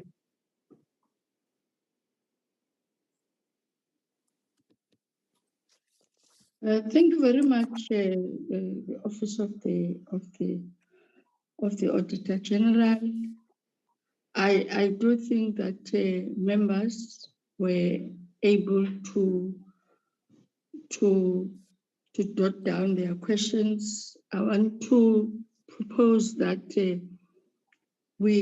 if there are any clarities that we want to ask from the Office of the Auditor-General, we do that with the understanding that there are 3 entities that are then going to be presenting. So this presentation will also assist us in us focusing into those areas for now. DEL is next week and SEE, but it is not, I won't prevent if you do want to ask questions, so that when we meet the department next week, at least questions of clarity on them has then been able to get those. But also remind members that we must understand, at least we have been told by the Minister and the Auditor-General, that the 2 entities have not been able they haven't tabled their annual reports. But if there are clarities around that, I won't prevent people not do that. So I just want to make members to be aware of the process. Is that today is CCMA, it's Nedlac, it's Productivity SA, others are tomorrow. But for preparation, I'm sorry, for next week, but for preparation for DEL and SEE, members may ask questions if they do. Then after you have asked questions, after the Auditor-General responded to those, we will then get presentations from the entities that are in our agenda. I hope members will be fine with that approach. Can I get an indication? It's Michael Bagram. Yes, Honorable Bagram. May I go ahead? Are you asking questions, or are you responding on the proposal, on the process that I am proposing to the committee? On both, if possible. I'm happy with your proposal, and I wanted to also ask some questions. Okay, can I just check some other hands? So it's Honorable Brigham, it's Honorable Carol Mdabe, Honorable Kondo. Okay. I forgot to call you. I'm sorry, I couldn't make it today. It's just about that. Mute. But tell me, Uti, who's requesting a report? Can the minister please mute? Can somebody phone his off and tell him that he must mute? I see Uti. Thank you. So it's Honorable Bagram, Honorable Mkonto, Honorable Mdabe, and Honorable Bagram, Honorable Kado, Honorable Mdabe, and Honorable Mkondo, in that order. Thank you, Madam Chair. May I go ahead? Yes, you may. Thank you, and thank you for the exhausting report. I appreciate it. Obviously, we need to applaud once again the CCMA for making your job a lot easier and making our job a lot easier. So we must applaud them again. But we see there's still the non-submission of the annual financial statements from the UIF and the CF.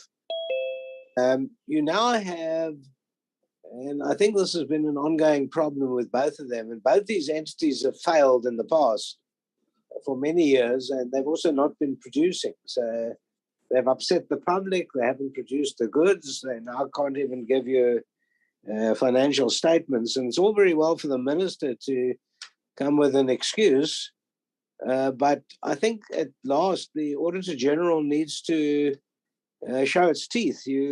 Almost 2 years ago, you were given a structure whereby you could actually perform your own consequence management.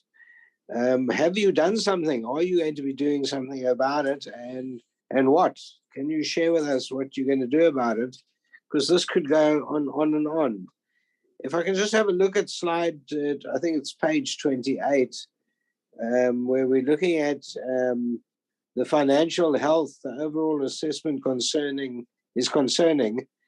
Over there we have irrecoverable debt of more than 10%. But maybe you could also tell us a bit about the investments in the PIC, which have been almost reckless. Who was the person that actually agreed to these investments within the entities?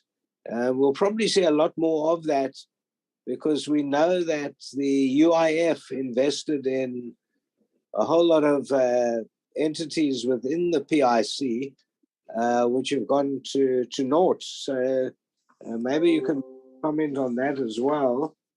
And then have a look at slide 30, the consequence management there. There were a whole lot of material non-compliance issues. Again, I want to know what you're going to, because this seems to come up every year.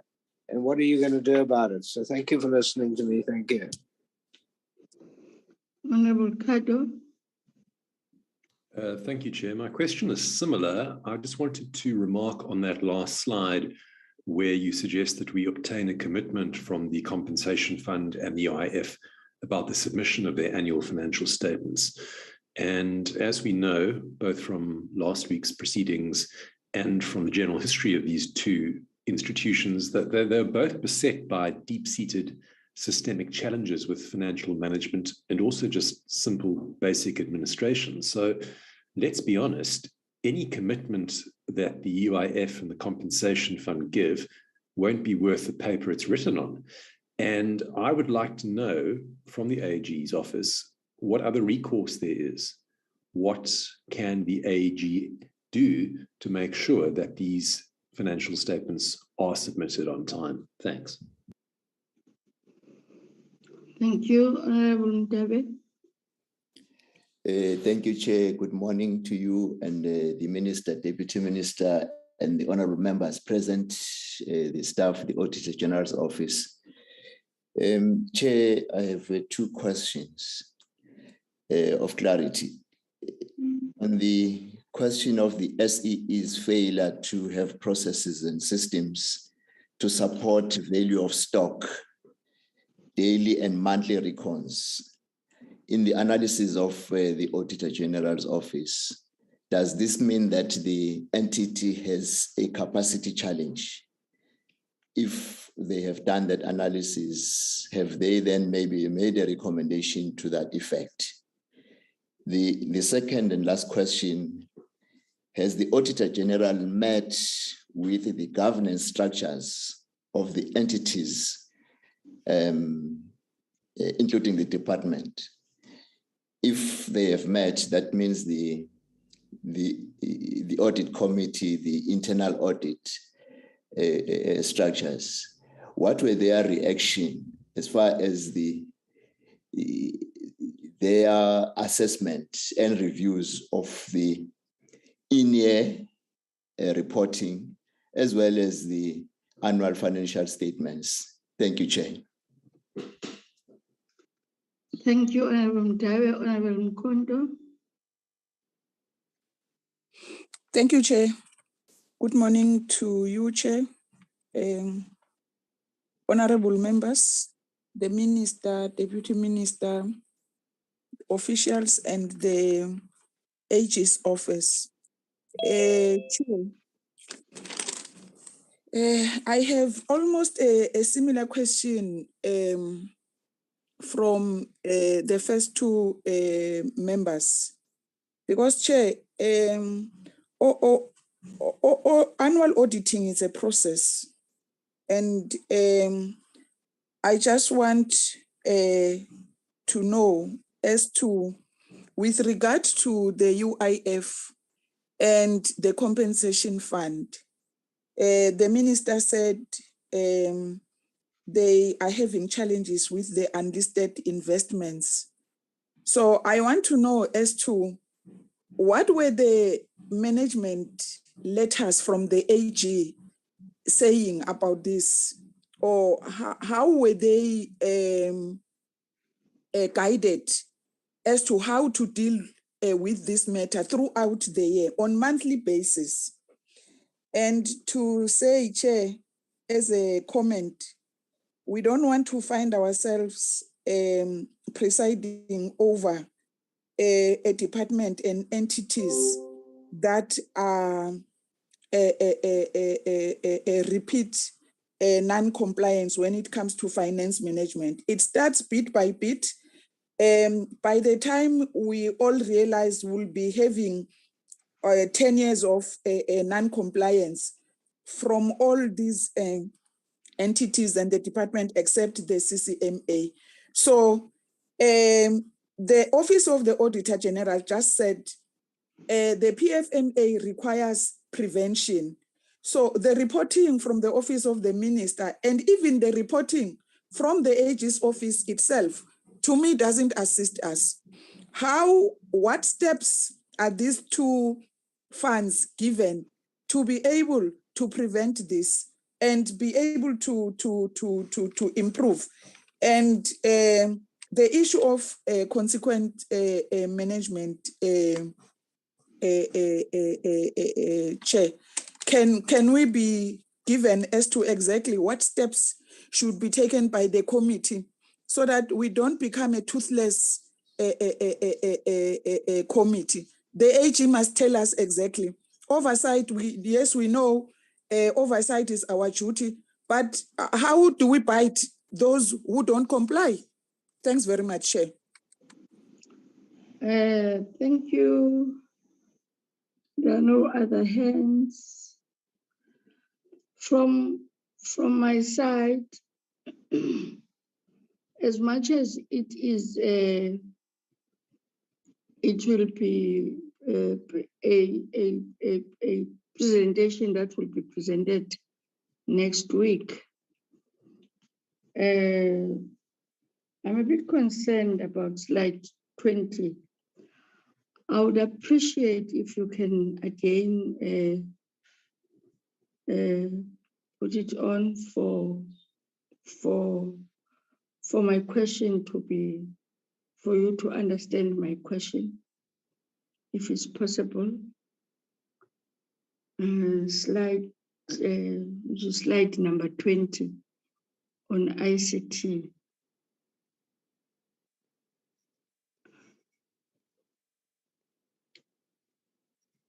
No, 19. Yes. As I was listening attentively in your explaining, will I be correct to say maybe the department in this current administration has inherited this problem, which was started 2017. Now, my question is, obviously, there are still people that were part of the establishment at that time.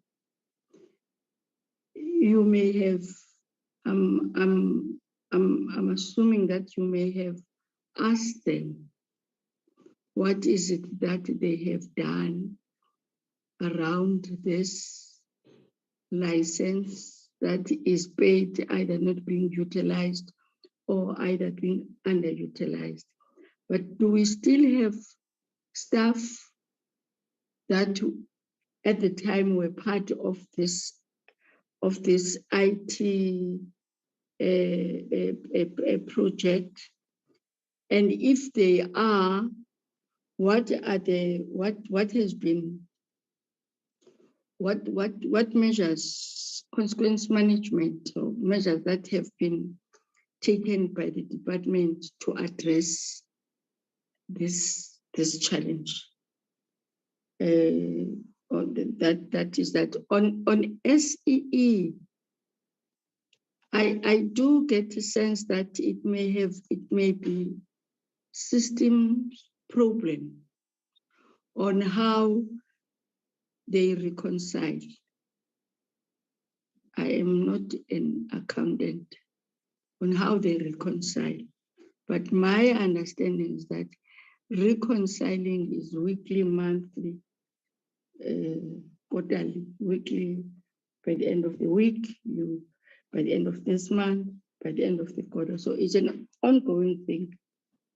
Others, they do it every day. It depends on the volume. Are they, in terms of the accounting standards, and you will correct me, when the system is not assisting them, I'm of the understanding that they are to do it manually. There's a cash book, there's a ledger, there's a journal. Are they not to do that so that their work and the areas that you are raising, they are able to say, the system is messing us up. This is what we have picked up.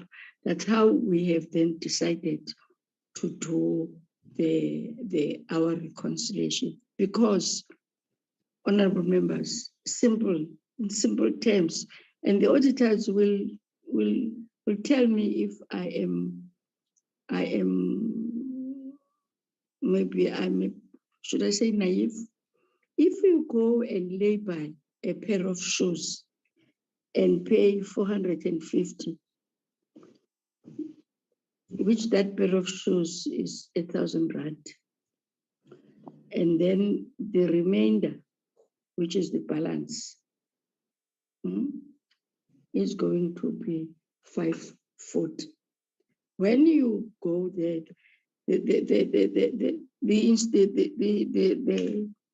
in this case, the shop is able to know, or they got a record that I have paid for 50, now I've come to pay off. And when they reconcile, I don't owe them anything because I have come to pay the balance, the 550 that I owe them. I'm making that simple example so that we are able to understand. I'm simplifying it because I don't want it to fall to the cracks. So you are the people that are to assist us in really going deeper into the situation. My understanding is that SEE has maybe, when we ask the department when they come, they've employed the CEO and the CFO. We can't then now be having similar challenges that we were having. And my apologies to be long, but I think these two are of great concern to me, listening to your explanation in your presentation. I hope there is no other hand. By the looks, there is no other hand. I'll hand it over to you to respond, and then we will allow then the entities that are going to be presenting to present. You feel free to remain until the end of our meeting, because some of they are going to respond on some of the issues that we are still going to ask them on issues that you have reflected on your audit. Thank you very much. Thank you so much, Honorable Chair. I'm going to, there was a few on the CF and the URF, which I will touch on together. Then I'll ask Bulelwa to close on the SEE, and then also Joel to just respond on the IT or the IT environment in the department. In terms of the URF and compensation fund, we've consistently reported on the limitations that we do experience with the investments in terms of the information that is provided or not provided. For example, the management accounts or financial statements were not always given by the entities that they were investing in. Some of them did not also reconcile, and then in some instances the financial years differed. So it is required that you would then need to do some kind of reconciliation to say, if your year ends in January and my financial year ends in March, how do we then redo the financial statement so that it represents the year? So the accounting standards does require that. And we've repeatedly had the qualifications in the prior year. This current year, we didn't get the financials, so we can't speak about what has occurred in the current year. But Honorable Breakram and Cardo, we've repeatedly reported on the limitations that we experience. And mainly it's because the funds, we were saying that you're not getting the information. You need to hold your investors accountable. You need to hold the PIC accountable to give you that information. In terms of in terms of what we do to receive the financial statements, we did get a commitment that we will receive the financials end of March. So I think that commitment is still there. We are tracking it. We are also engaging with the funds. If not, yes, we will then apply our expanded mandate and see if the non-compliance does fit within the material irregularity for us to implement the PAA. But at this stage, we are working with that. We do have a commitment, and we are tracking some of the progress that the funds are stating that they are doing. In terms of submitting the financial statements, we did recommend that the committee also follows up with both the funds to also obtain the commitment from them to submit the financial statement, so that we don't miss the deadline that they have committed. In terms of the consequence management, the portfolio committee, I do have an understanding that the portfolio committee can institute an investigation should they wish. The roles and responsibilities of the committee does allow that. However, from our side, it is the responsibility of the accounting officer and the accounting authority, as included in the PFMA, that they must investigate, they must recover funds, they must deal with any irregular or non-compliance that has occurred. So from our side, we saying to the committee, it's to obtain those progress reports, obtain the total listing of investigations that are undertaken, and track the progress that the accounting officer and accounting authority is making. Some of the investigations are underway, so it's to track to make sure that they are finalized within the period that is there. So just obtaining those investigation reports and monitoring that that process is taking place at the departments, as well as some of the entities that have consequence management findings. In terms of the Honorable Dabe raised in terms of whether we meet with the audit committees. The audit committees, yes, we meet with them throughout the quarterly, or even when they do have meetings, they do invite us. There are recommendations that are given. They also do their role. However, it's important that when the recommendations are made, that management also implements those recommendations and has those action plans. And you'll see we reiterate to say the action plans are not effective because they're not addressing the root cause. So it's important that management, when they're giving recommendations, as well as from our side, the AGSA, is to go and implement those and make sure that the finding is addressed and address the actual root cause that is causing the findings to reoccur. And that's why we say they need to focus on those action plans. And it's not just the Auditor-General's action plans, it's internal audit, whether they have findings and recommendations, as well as our findings, as well as the recommendations from audit committees. So that action plan must be comprehensive, and it must address the root cause that is creating the findings. Can I just hand over to Bulelwa to touch on SCE, just to touch on some of the reconciliations and the daily controls that are not there, and then Flo can just close off on whether the staff is there for, whether there was consequence management for this project. Bulelwa, you can go ahead. And thank you, Michelle. On the reconciliation part, Chair, you are quite right to say nothing stops SEE to manually reconcile. Actually, the reconciliation process is done by the person, not a system, because the whole point is to reconcile what is sitting on a system, a different system to another system. So that needs a person. So the system issues that SEE has does not stop the entity from doing the recons. It needs a human intervention to do the reconciliation. So, and if you look, we do know that in the previous years, Chair, the main challenge for SEE was the system, where the system was calculating rates that they did not know where they were coming from. The system was producing reports that they could not understand as well. They even needed the service provider to assist. But the issues that we have at the moment, Chair, are system issues.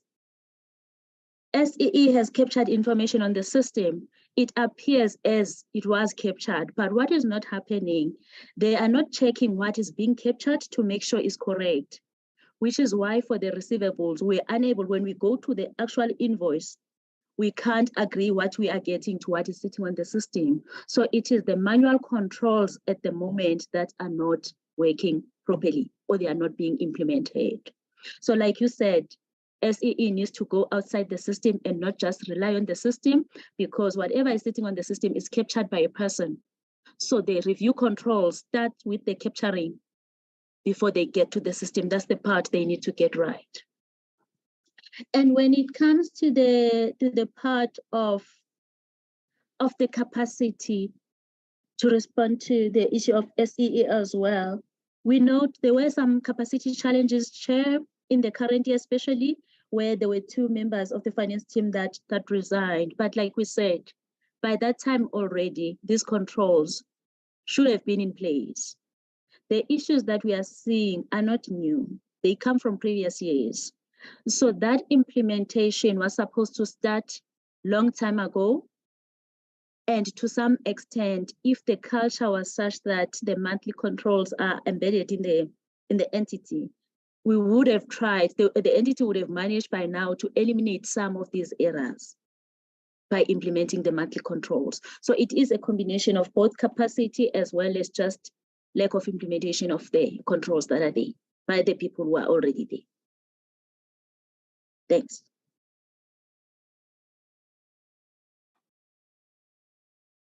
Chloe, you can go ahead.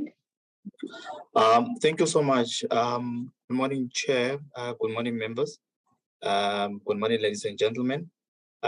Just to respond to your question, Chair, the changes that was only that has been there was only from the head of IT, which is the CIO. There have been changes in the in the CIO or the head of IT perspective, but most of the senior management has been there since the inception of the contract, and management have been aware of the issues that we've been highlighting on the fact that there is no proper planning that has been done. You have not done a proper due diligence and the needs analysis. We've been reporting that since the inception of the contract, or since the inception of the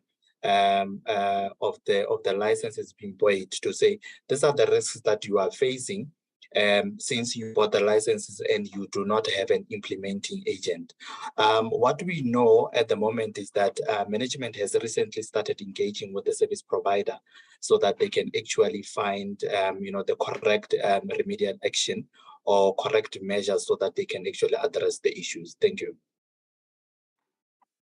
Thank you, Chloe. Chair, I think that was all the questions. You'll let me know if we missed any. Thank you so much. No, thank you. Thank you very much. We will, as I have indicated to members, that maybe some of the questions are for, in particular for the department, which will basically be next week. Now we will then invite CCMA to its executive director to take us through their presentation. Thank you very much. Over to you. Thank you, Chairperson.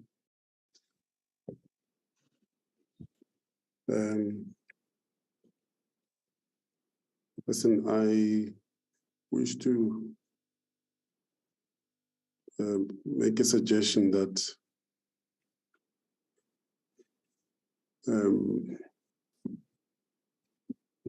the Office of the AG has in fact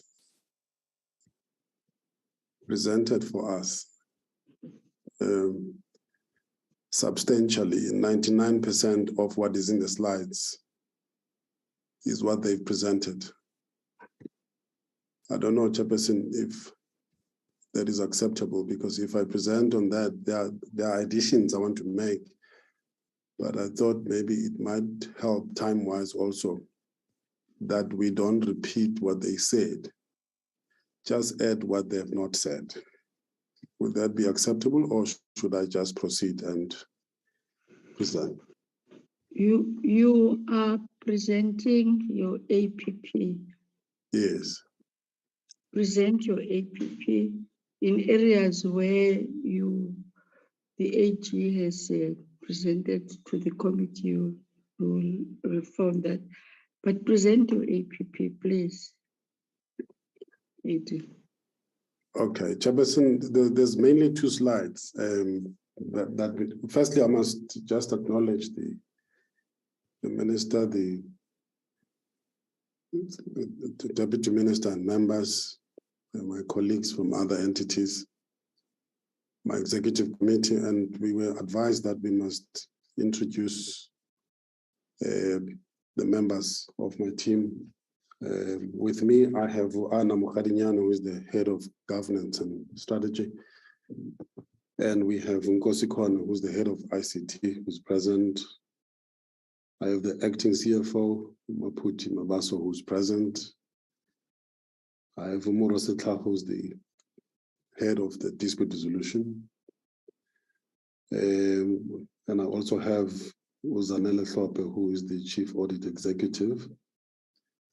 And I have Asanda Mkaka, who is the senior manager in the director's office. I think I have covered everybody that is there. I'm trying to share, Chairperson, the slides.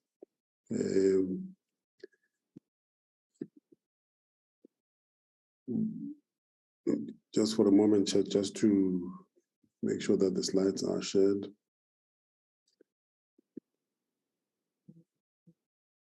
It's not showing on my screen. Chairperson, because we have the slides, can I just proceed and speak to just two slides? It's slide 16 and slide 40. But first, start to say that we, as a team at the CCMA,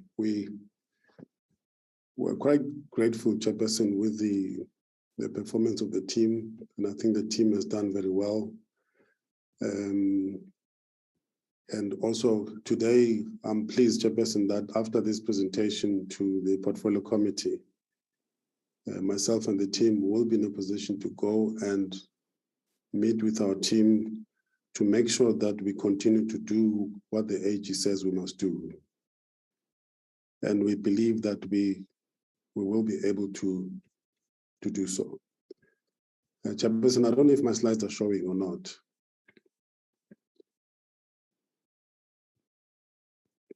Because it's from not my side, they are not showing. It's not allowing me to. It's not allowing me to share, Chair. Do you? Let me check, Mr. Sakaza. It's not allowing me to share. Yes, Chair. Can you? What's the problem? Don't know, Chair. Let me just share from my side, Chair. Yeah, that will help because it's not allowing me to share. Okay. You'll tell me which slide to go to. Let's go to slide 16.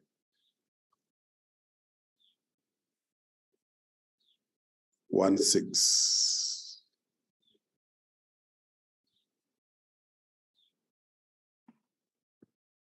Thank you very much. Chairperson, on that slide, we just felt it was important to add this important sentiment, which was partly presented by the AG. You will see from 2016 and 2017 how this graphic presentation, how the performance of the organization has been. It has zigzagged, with the exception of 19 and 2021. We did not improve on our performance. We were sitting at 84 on both years. And then from there, in the current financial year that is in discussion, 21-22 as presented by the AG, we then managed to achieve the 100% performance. The sentiment which I wanted to express here, Chairperson, is that in the selection of our targets that we choose, there are 3 key principles that drives us in choosing. It's never about quantity for us. Quantity is just a supplementary part of it. But in the main for us, we want to choose a target which at the end of the year, we are able to say that we have rendered service and we've made a difference. That's why our previous strategy was Senzo Mehluko, meaning that we make the difference.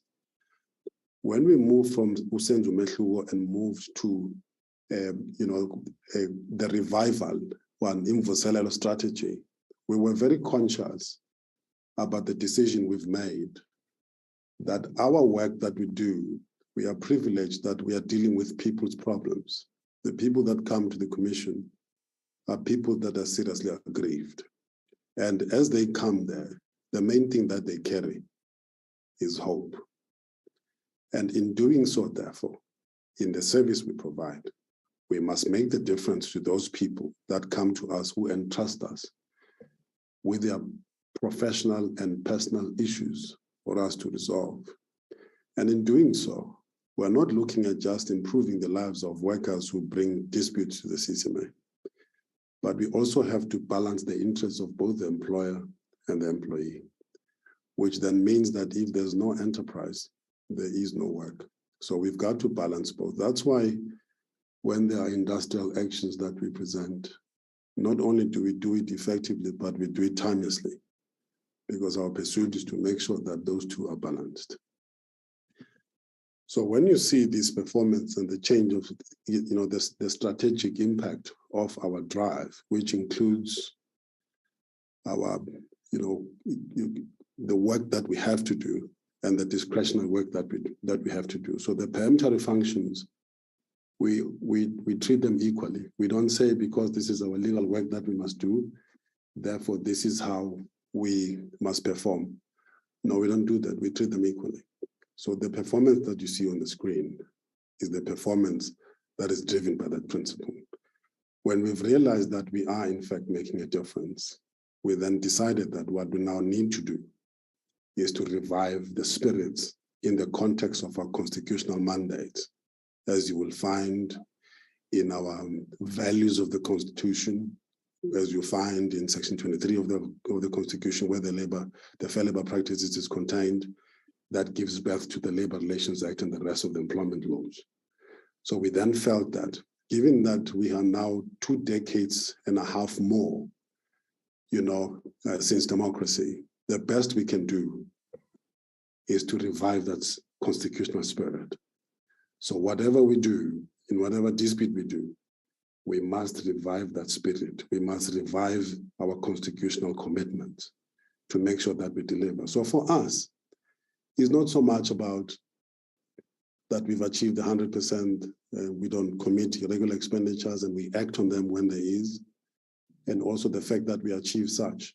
The greatest thing for us is that when we do that, at the end of the day, the people that we serve must say, thank you very much, you've achieved, right? And if we are able to do that, then we know that the strategic achievement, the 100% is translated into impact, meaning that the people that we've served are satisfied with what we've done. And that's the true measure of what we do. And as we sit now, governance and strategy, we've just approved now a contract that will look at the first 3 years of the current strategy of what we've done.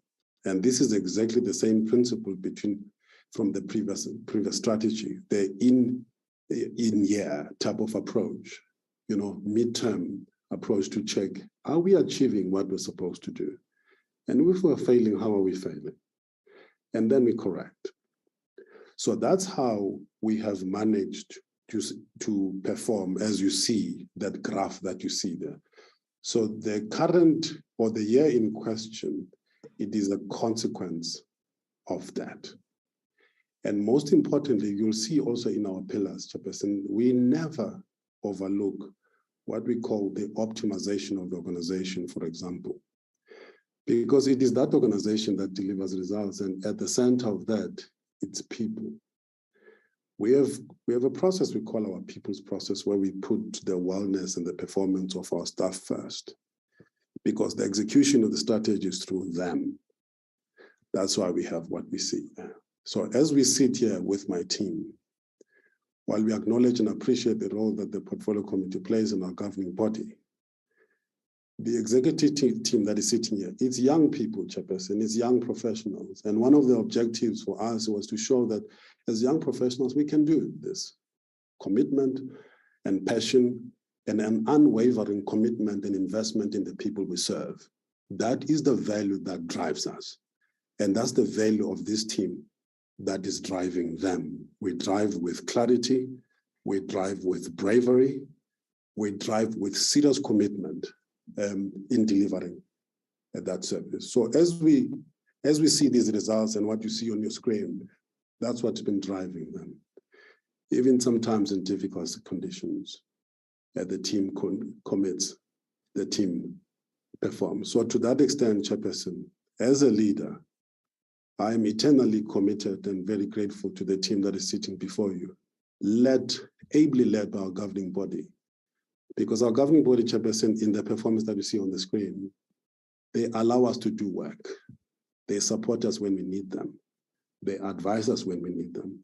When we come to the portfolio committee like we do today, we seek guidance. We get also put in line when we are out of line, because we know that we, as people, we do that. So that is the performance that you see on the screen there.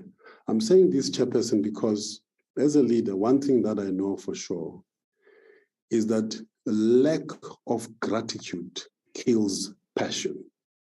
Lack of gratitude and recognition for performance by my team. I never make a mistake about that, because I know that it kills the passion, which will affect performance. So as we sit before you here and in the presence of everybody, Chairperson, I am eternally grateful for the team for what they've done, because I know the value of gratitude. And I will continue to do so, so that when we come to you, we are able to produce the results that we are seeing here. What is more difficult now, Chairperson, because you see, when we do things, the AG is correct. We have taken a lot of guidance from the AG over the years. Even sometimes we disagreed with them. We could have achieved our clean audit 3 years ago. It's always been one finding when we're out of it, but AG was adamant that this and that you've got to do. So we then invested in internal controls with a strong departmental approach from our internal audit, which we make sure it's fully resourced and it's got full capacity, because if you want to be able to do so as it is in our team, you need a very effective internal audit system, and that ensures that the processes and internal controls are in place. And to be able to do that, for them to audit that, you need a strong governance and strategy department that deals with compliance, strategy, risk. And compliance is important. You will never achieve clean audit without compliance when you're not managing your compliances throughout. You've seen in the presentations of the AG. And we've made sure that that happens. The issues of ICT, Chairperson, that you've raised, of course, is here. We ensure that our ICT governance is in order. We've got our ICT strategy that the AG was talking about. It's in place. We've got that. The people's process, the people we recruit, and ensuring that the processes are in order. Corporate services is here, is delivering on that. Our statutory mandate on dispute resolutions, which is our arbitrations and our mediation, is done through dispute resolution, which is the core business why we exist, the biggest component of what we do. Every other department I've mentioned is a support service to dispute resolution. So we've got to make sure at all times that our DR is healthy, that is able to achieve and do all these cases that we're talking about. Finance, where procurement is sitting, you've seen in the AG's report, it's all green. All our sections are green. It is because we adopted the process we call a greening project. A greening project means everything that needs to be done must be done. Anything that is in amber must be green. Everything that is red must be green. If it's not done, you account why. If you're not doing it, we take consequence management, because that's our commitment to our statutory obligations. Chairperson, when we do those things, we know that it also comes with consequences. It also breeds friends, but it also breeds enemies. We have been complained against, or public protector complaints, and everywhere. But it does not mean that we must not stick to our statutory mandate. Statutory is not just labor laws, it's PFMA and all other legislation. I mean, if you look at our report, you will see that our regulatory framework or universe, we monitor almost 50 legislations.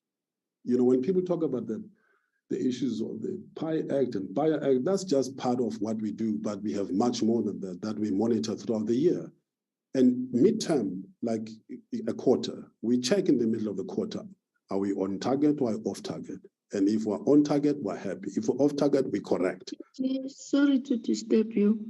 Will it not be wise that you now take it to your slides so that we understand, we know where you're talking from? I understand the context, but will it not be proper that as you speak, you take us to this slide? Chairperson, most of the sentimental expressions and the processes you will not find in the slides. Let me proceed to slide 40, Chairperson. Let's proceed to slide 40.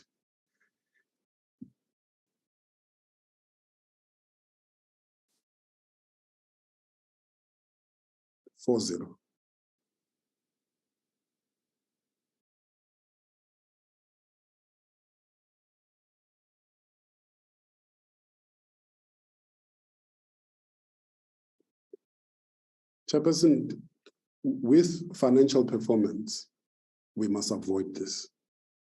And we did. And our commitment is to continue to do so.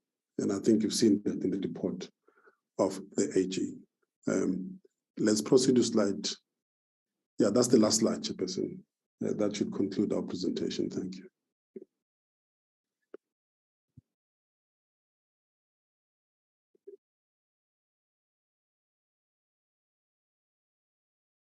Can I just say, you have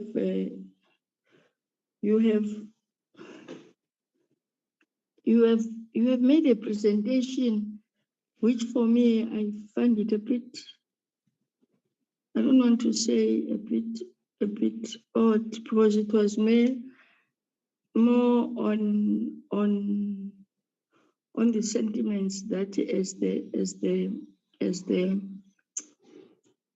as the department, as the entity you are committed on. But members are here, they will comment so that we are then able. I would propose we are not, obviously we're not going to be here the whole day, but we're not rushing, there is no sitting. Can we then get a presentation, ask questions and go to the next one? Is that fine, honorable members? So you are quiet. It's fine, Chair. It's fine. It's okay, Chair. Okay, it's fine.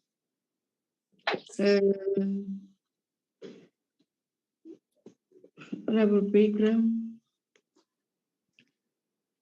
Thank you, Madam Chair. May I ask questions? With pleasure. Thank you. I really appreciate it. Thank you for that report. I see that in slide 19, you received 156,000, almost 157,000 referrals, and that you kept most of your conciliations within the 30 days, and 99, well done. And then I see that you had 85 days to deal with arbitration cases. Is this a norm? Is this more than you've received in the past? Have you come to the pre-COVID numbers? Have you come back to those numbers? I'm just interested to know where we are. If you have a look at slide number 20, if you have a look at it, the referrals that you receive are under the Labour Relations Act. It's mostly unfair dismissal, I presume. and under the Basic Conditions of Employment Act, which is, I presume, non-payment of statutory monies, if you look at those two, that's basically over 90% altogether. If you look at it altogether, the rest is minimal, absolutely minimal. For instance, employment equity, there are very few complaints. National minimum wage, very few complaints. Skills development, no complaints. Unemployment Insurance Act, no complaints.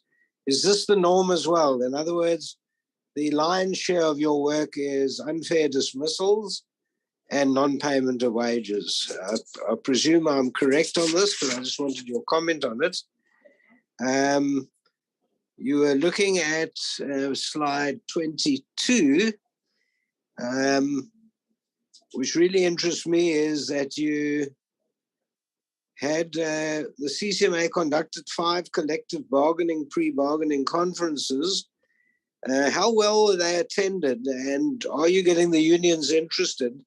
I tell you why I'm asking that is because I think the value of the CCMA is going to be needed very strongly over the next few years. Well, we can see it right now, where we're facing 2 really destructive strikes. Obviously, the SANRAL is absolutely destructive, and I presume you've been asked to walk in there and to see if you can do it your team. And I'd like to know whether the minister has approached you and asked you to come in and look at that SANRAL dispute. And then, of course, the civil service dispute that we're facing, we're just about to face. I'd like to know where you are. Then if you go to slide 23, the CCMA recorded its highest number in large-scale retrenchments at 423. Obviously, this, I think, is the highest I've ever seen in terms of 189 capital A. I've never seen it this high before, but maybe you can also confirm that. And how much pressure has that put on the UIF? One can only wonder how much pressure, and is the UIF able to handle it? There was one other thing, sorry.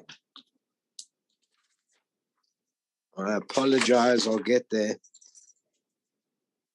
Okay, the income received from services, slide 31 or page 31. Income received from services rendered, excuse my flu, on the 31st of March 22 amounted to 5 million, with 44% collected from training and advisory. Now, you've been offering this service to the general public and to businesses out there and to obviously trade unions and employers organizations. That's a minimal amount of 5 million. I'm sure you could reap in a lot more. I mean, the 5 million is small compared to what you can offer. Are you going to go out there and market your services more readily? This is the one entity in government that actually does have services which are very valuable to the private sector and which is cheap. You're offering it at a very cheap rate. There was one other thing. Oh, yes, the final thing was at page 37 where you got sheriff costs. I think sheriff is spelled incorrectly, but the costs are quite minimal over there. And I know that you offer the sheriff's payment. I know that you offer that to people who can't afford to pursue their awards. Are the public aware of this? Do they know? Because I often get people calling me saying, I've got an award, but the company won't pay. We must do more out there to actually show the trade unions that you do help when it comes to that. Thank you very much for listening to me. Thank you very much. By the looks, there are no other hands. Can you respond, please? Thank you, Chairperson. Yes. Thank you for the question, Honorable Bagel. Let me take them one by one. On the 30 days and 85 days to deal with arbitrations and the conciliations, on average, we take about 23 days on conciliations, and it is correct. The 85 days is the true reflection of that. The difference is that the situations before, during, and after COVID is different. But if you look at the method and the time period, we have not changed much. The only difference you will find is in the arbitration process, because that one is a bit fluid, because it depends on whether there are postponements or not. And one of the bigger problems we have is that sometimes when there's legal representation, the problem comes with dates. And sometimes when people postpone cases, they give you dates that are beyond the period that we have targeted. But if there's any area where we've done exceptionally well in monitoring and keeping it to these numbers, it's these ones. Because in the absence of those complications, we do achieve within the time periods. And then we do get, the total period of arbitrations that we've set ourselves is that an arbitration must be concluded within 90 days. So when we are still within 85 days, we're still within target. We're even more effective during COVID because the numbers were also not that high that we're dealing with. And so we had more capacity because we moved our processes and our cases through the digital platforms, which were quite very effective. And in fact, in the conferences I've attended, I've received a very good response on us keeping using digital platforms and using our online hearing processes because we issued a directive in that regard. So it has, in fact, delivered. We are also mindful that those that don't have those platforms needs to be accessed as well. So that's why we adopted a hybrid system. We do the online, we also do the walk-in or the physical hearings in our different offices. And what is even more important to report there is that when it comes to our reach, we have agreed now with the Labour Center, with the DG, that we will be able to use Labour centers throughout the country for us to do hearings, which means then it expands our reach. And the only counter to that is that we should be able to have enough resources to deploy more commissioners to be in those centers. And we hope that the SALGA agreement also comes through well so that we can use those offices as well for purposes of hearing. So if you look at the picture, if you look at the time periods that we took to do cases in terms of the 85-day for arbitrations and versus the total referrals, you will see that, imagine this picture. We have the CCMA offices that we have now. We have the total access to the labor centers that the department has. And then we've got SALGA that has a full reach in terms of municipality, even in the areas where you won't find the department. It will mean, therefore, that in our doing of our cases, we can do them in all of those places. It will be the highest form of accessibility as anticipated in the Constitution, as you know, that you could ever find. And we really wish to achieve that. And that's our plan to achieve that. That's why we're pursuing vigorously to do that. The numbers of referrals that you see will also, in our view, increase exponentially, because then if you can go to a labor center and go to a SALGA office and be able to refer a case, those numbers will change. So you'll have the walk into CCMA offices, you've got the online and applications that we have, you've got SALGA, you've got the labor center. So the numbers will definitely change. It will be much higher. And in answering also that other question, our numbers are now going back to the pre-COVID numbers that we had, especially since we now fully opened in all our offices. So then if we match accessibility with the number of commissioners that we must use, we will still be able to be within the 23, 27 days average. We should still be able within 90 days for arbitrations, with those few exceptions on matters that are postponed. But the numbers, as you have picked them up, they are very good numbers, and we should be able to maintain that. So the pre-COVID numbers will definitely be going back. In fact, I expect that it will be much more than that.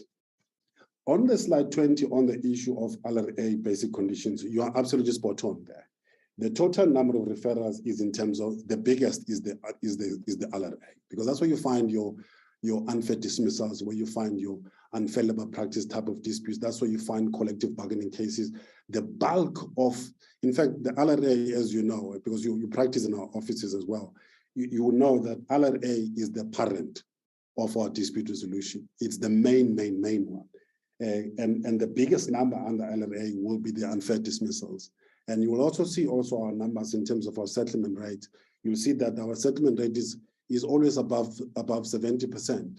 If we have not been able to settle at that rate, you will then have seen the number of arbitrations would have seriously increased, because then those cases will need to run. So we settle at conciliations, we also settle at arbitrations. So in answering that question directly, yes, we are going back to the pre-COVID numbers, but unfortunately, the pre-COVID numbers that we're going back to is not matched by the capacity that we have to do those cases. So at the moment, what can be noted is that we are really nervous about that. We are nervous about the capacity issue, because if we're not able to match those numbers, it means therefore that the average period that we took of the 85 days and also of the 23 days to do our cases, we will not be able to reach that. We may find ourselves in trouble there. With the Basic Conditions of Employment Act, you see, at some point, we don't have a platform where we can discuss these things. You see, the way we've legislated, we've created the national minimum wage, but the national minimum wage in terms of the National Minimum Wage Act is not equipped with a dispute resolution clause in itself. To resolve disputes of the national minimum wage, you have to go to the Basic Conditions of Employment Act, which is where you find when you want to refer for the national minimum wage, you have to go to the basic conditions. So sometimes you find that the numbers are quite confusing, because when you refer in terms of the basic conditions, the issue in dispute is not about the terms and conditions of employment. The issue in dispute, it's about the national minimum wage, but you can only refer it through the Basic Conditions of Employment Act. So it tends to mess up numbers on exactly what the real referral is about. And we're not too strict also, as you understand, that when you refer a case to the CCMA using a referral form, as you know, I was at the conference in Stellenbosch, somebody said, you know, it's so easy to refer a case with the CCMA. All you need is a piece of paper, and you need a pen and a bit of unhappiness, which is correct, because our referral is that simple, it's not a pleading. So you can call it is a basic condition of employment dispute. But when you listen to the story, which is what the Concord said we must do, you are listening to what the real dispute is, because our duty as the commissioner is not necessarily to resolve the dispute as referred. You have an obligation to listen, to give audience so that you know what the real dispute is. And the majority of times, when you look at the basic conditions, you will see that the dispute is not so much about the basic conditions, it is about the national minimum wage, because that's how the legal construct is designed, so that when you do refer, you refer in terms of that. It is indeed surprising. I think that's part of your question. It is indeed surprising that with the national minimum wage in place, with the number of disputes that are unreferred relating to national minimum wage and compliances, the numbers relating to referrals is supposed to be much more than that. It is surprising. It shouldn't be as low as that. It's supposed to be higher, because we've got bigger problems when it comes to compliance with the national minimum wage. The other interesting angle that comes with that, it is the vulnerable sectors. I'm referring to agriculture, I'm referring to domestic work and construction. Some of the construction employees, there are no formalities, there are no contracts of employment, there are no pay slip, none of those things. Therefore, that confuses the dispute and it makes it difficult to resolve. The problem with agriculture is the matter of accessibility and also the issue of education for people to know what their rights are. And when you dig deep, because that's where the integrated approach is important, that when you do such cases, you need to work with the department in terms of the inspection and enforcement part, because you can't separate the one from the other. You need both. When we issue an award, we enforce it. If there's a compliance order, it comes to us, we enforce it. It becomes a stat or a number in terms of our cases. So the vulnerable sectors, is particularly also when it comes to domestic is quite unique. If you go to Ghana, for example, if you go to Ghana, you'll see that Ghana has a separate legislation that deals with domestic workers, because there are very unique issues relating to domestic workers. I don't believe that the total case numbers of domestic workers that you have is a true reflection. It's not. It's not, because most of the cases you find that people found, said the employer is doing the following, but there's no referral, you can't do anything about it. So we get that a lot. but those cases are not registered as cases referred. And you know, there's an element of fear, there's a problem with accessibility, there's dogs in the yard, they don't open the yards when you're there. You know, you've got all kinds of complications that comes there. So the numbers that you see that you're referring to, while they may be a reflection of what we receive, but it can never be a true reflection of the total disputes that exist in those sectors. It is a major concerning issue in relation to that part. On the slide 22, in relation to the pre-bargaining, you know, if there was anything that we can invest our money in, it is this part of pre-bargaining. We have a package, which is part of our package of what we call dispute prevention. You see now, currently, you've got Transnet that is on strike. Before that, we averted the private security strike. And you've got MIPCO, and you've got, there's a number of them. But what is not reported is the work and the impact of pre-bargaining. That also includes the process of balloting, right? Because in some cases, while you're balloting when people want to decide whether they want to go on strike or not, now that is in terms of our collective bargaining code, in terms of collective bargaining, you will find that there's a huge impact in which we have to find a way to measure, a huge impact of implementing a pre-bargaining process effectively. Because at pre-bargaining, you are also able to tell whether you are winning or you're not winning in as far as your cases are concerned, and whether you can resolve a dispute or you won't be able to resolve the dispute. I'm very quite comfortable that that process is very effective when it comes to that. Now, we can share actually the statistics in terms of our section 189, Chairperson. I'll come to that now in that question in relation to 189 in that question. But let's accept, Chairperson, if there's any investment we must make, it is in the pre-bargaining, because strikes such as Transnet and others, even though the strike is sitting in the bargaining councils that we accredit, right? We need to sell the pre-bargaining, during bargaining, post-bargaining products that we have. Because you see, resolving a strike is one thing, but you need to manage that post the resolution of the dispute, right? Because that's very important. And if you look, Chairperson, at our referrals in the past 5 years, I'll come to the numbers if we really have to do it. So I think my team can add in terms of the numbers after I've submitted here. Now, what is also important is if we can keep that package together, the pre, during, and post bargaining, I believe, and we believe as a team, we can make a huge impact, because we're now investing in developing mediators more. We attended a conference in Washington 2 weeks or 3 weeks ago, where there are agencies like the CCMA. If you look at their structure and the way they're doing things, you will find that when it comes to mediation, they load a lot of investment in that. Of course, the context is different, the type of society is different, the constitutional structure is different, and the history of the country is different. We understand that. But there's a lot of good in what they've invested in mediation. When you take some of those, which we have taken, and we load it in our environment, you will see the value of having a pre-bargaining process, the during bargaining process, and post-bargaining process. But the post-bargaining process is important because once you've achieved, like Sibanye, for example, you can't leave them alone. You've got to continue to support them so that you are able to sustain the results of what you've achieved. That's very important to do so. So as we talk about pre-bargaining, we've got to also load the post-bargaining process, which is a postnatal process, as we call it. And I think that is very, very important for us. Now, in addition to that, Chairperson, you asked, Honorable Bagram asked, is on whether there is a take-up. We're not satisfied with the take-up, Honorable Bagram. We wish the take-up was much more than that. It is a product that we are planning to add in our arsenal to sell to bargaining councils and for us to market it more. Because if we can do so, it really contributes to the principle of dispute prevention. Dispute prevention in South Africa is not legislated. And therefore, the issue of preventing dispute is not an obligation that the institutions and enterprises have. It is a discretionary function. we've got to find a way to create some kind of teeth in investing in that preventative measure, which includes the pre-bargaining process and the post-bargaining process, right? Now, what is also important to note in that question, you asked me about whether did the minister approach us on the, I think you said Sandral, I'm not sure if I didn't hear that properly.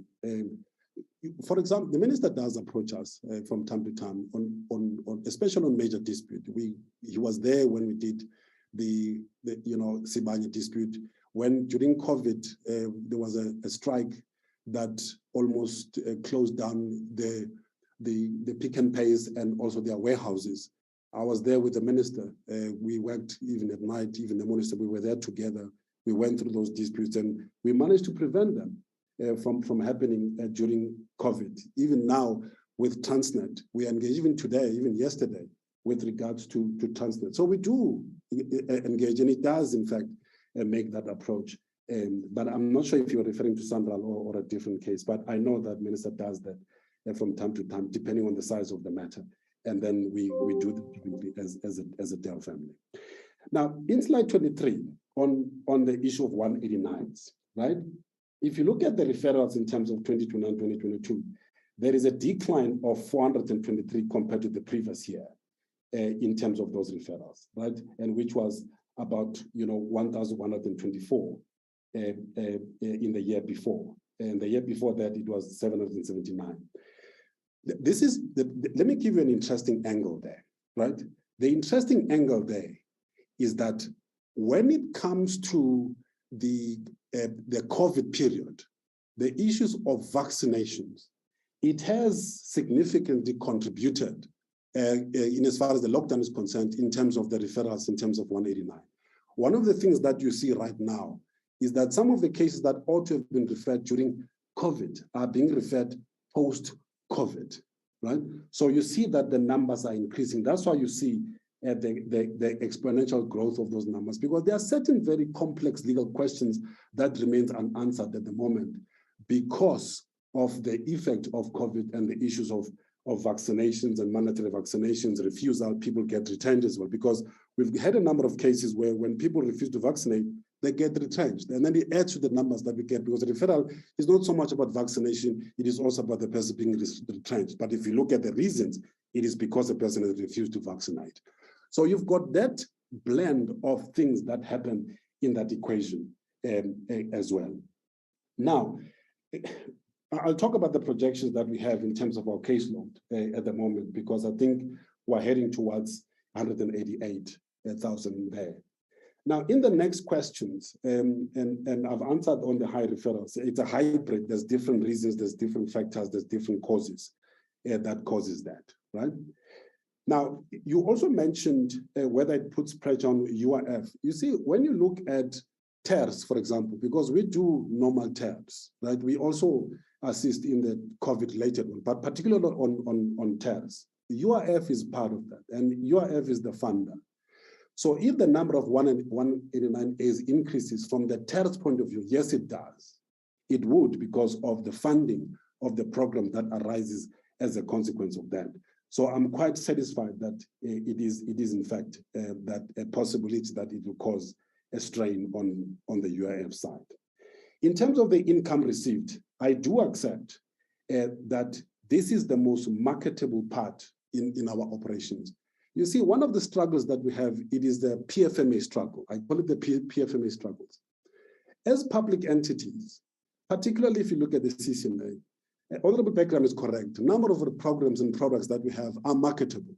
And we do charge, for example, for our Section 188A processes where we, as a CCMA, do disciplinary hearings at the workplaces instead of being done by the workplace itself. And the beauty of that is that there's independence, there's impartiality. And not only that, that even if you are unhappy with the outcome, you don't have to come back to the CCMA, you go to the Labour Court. A few years ago, when I was head of legal at the CCMA, we did have a contract with a few companies where we offered that service, that instead of you spending time on disciplinary hearings, let's do them for you. Then you've got fairness there, because there's impartiality, there's issue of independence.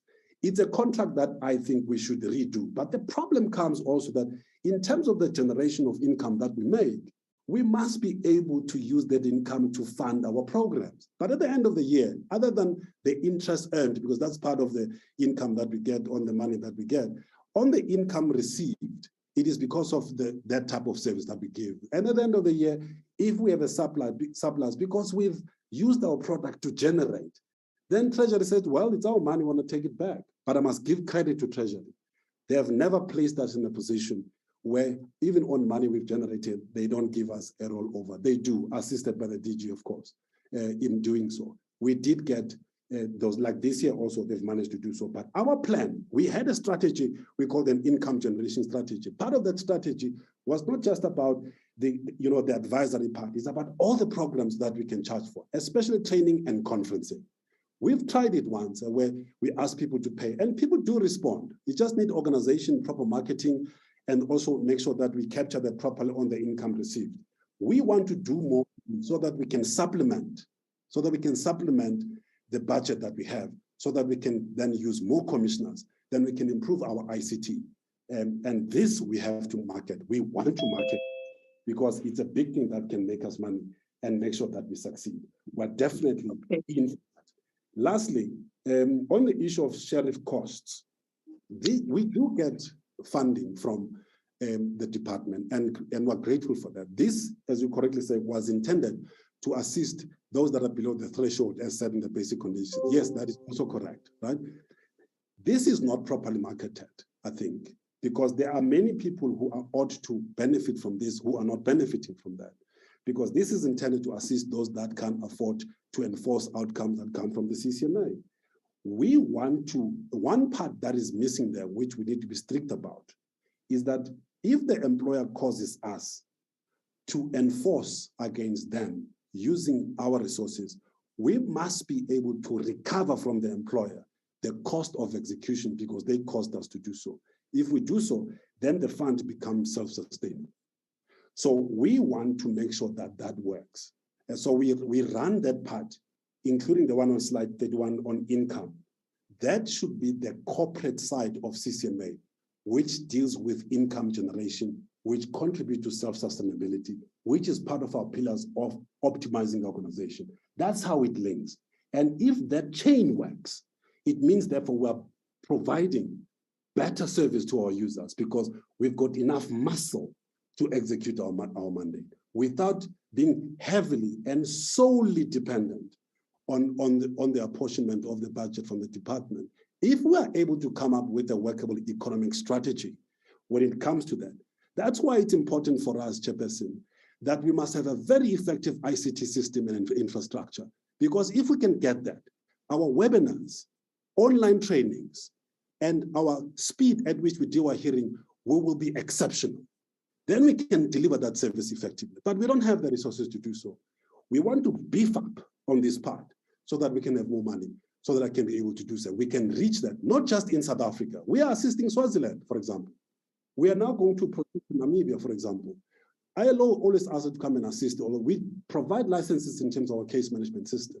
These are all income generation streams that we are going to explore. We've done them before, but not at the maximum scale. So what we want to go for is not just cost recovery. It's income generation so that we can feed into our infrastructure, optimize our organization, so that we can achieve one of our pillars of enforcement of our outcomes, because that's very important. That's part of our strategic outcome that we want to achieve. So you've touched on a very important economic nerve when you're dealing with that particular issue of income generation, because I think to the extent that in public service, where we can generate, we've got to do so. So we want to maximize on that without falling foul, because the PFMA encourages it, by the way.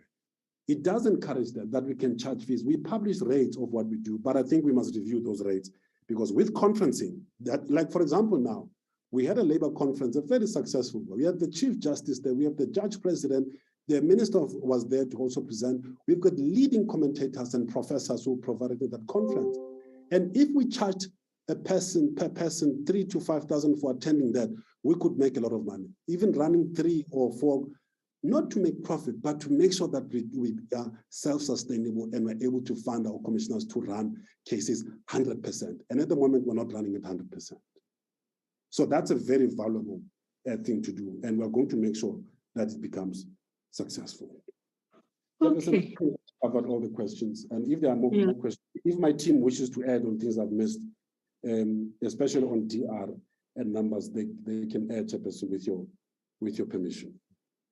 No, I just want to ask one question. In all these yes, Chairperson. These areas you have raised, in particular around IT. Yes. Remember that majority of our provinces, with the exception, even that one, it has got rural areas, but others are very remote. Yes. How are you ensuring that those people who are in those remote areas, yes, who then became victims of the employers, they want to come to CCMA, yes, but they are not able? How is it? How do you see in moving forward those people benefiting? Okay, all right. Okay, thank you very much. Just short and sweet, so that we are able to remember that we do conduct oversight. Yes, but majority of there are sectors that our people are being victims and being victims in terms of they can't reach, they don't know, they are not empowered, not because of their own making, and some employers in some sectors are taking an advantage of that. That's correct, Chairperson. Okay, let me, I know that I have a paralysis of not being short, but I will be short. Chairperson, you're spot on there. Earlier on, I said, if we can get the agreement with the South African Local Government Association, and already with the Department of Employment, we have an agreement. The municipalities have a better reach than us. So wherever there's umaspala, where there's a municipality, there must be a CCMA referral form. There must be a way to refer and to also set down cases there.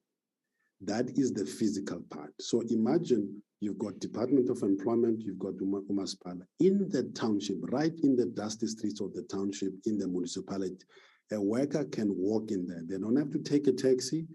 They don't need money to refer the case to the CCMA. They walk in there. Section 115 of the LRA says that we have an obligation to give administrative support to workers.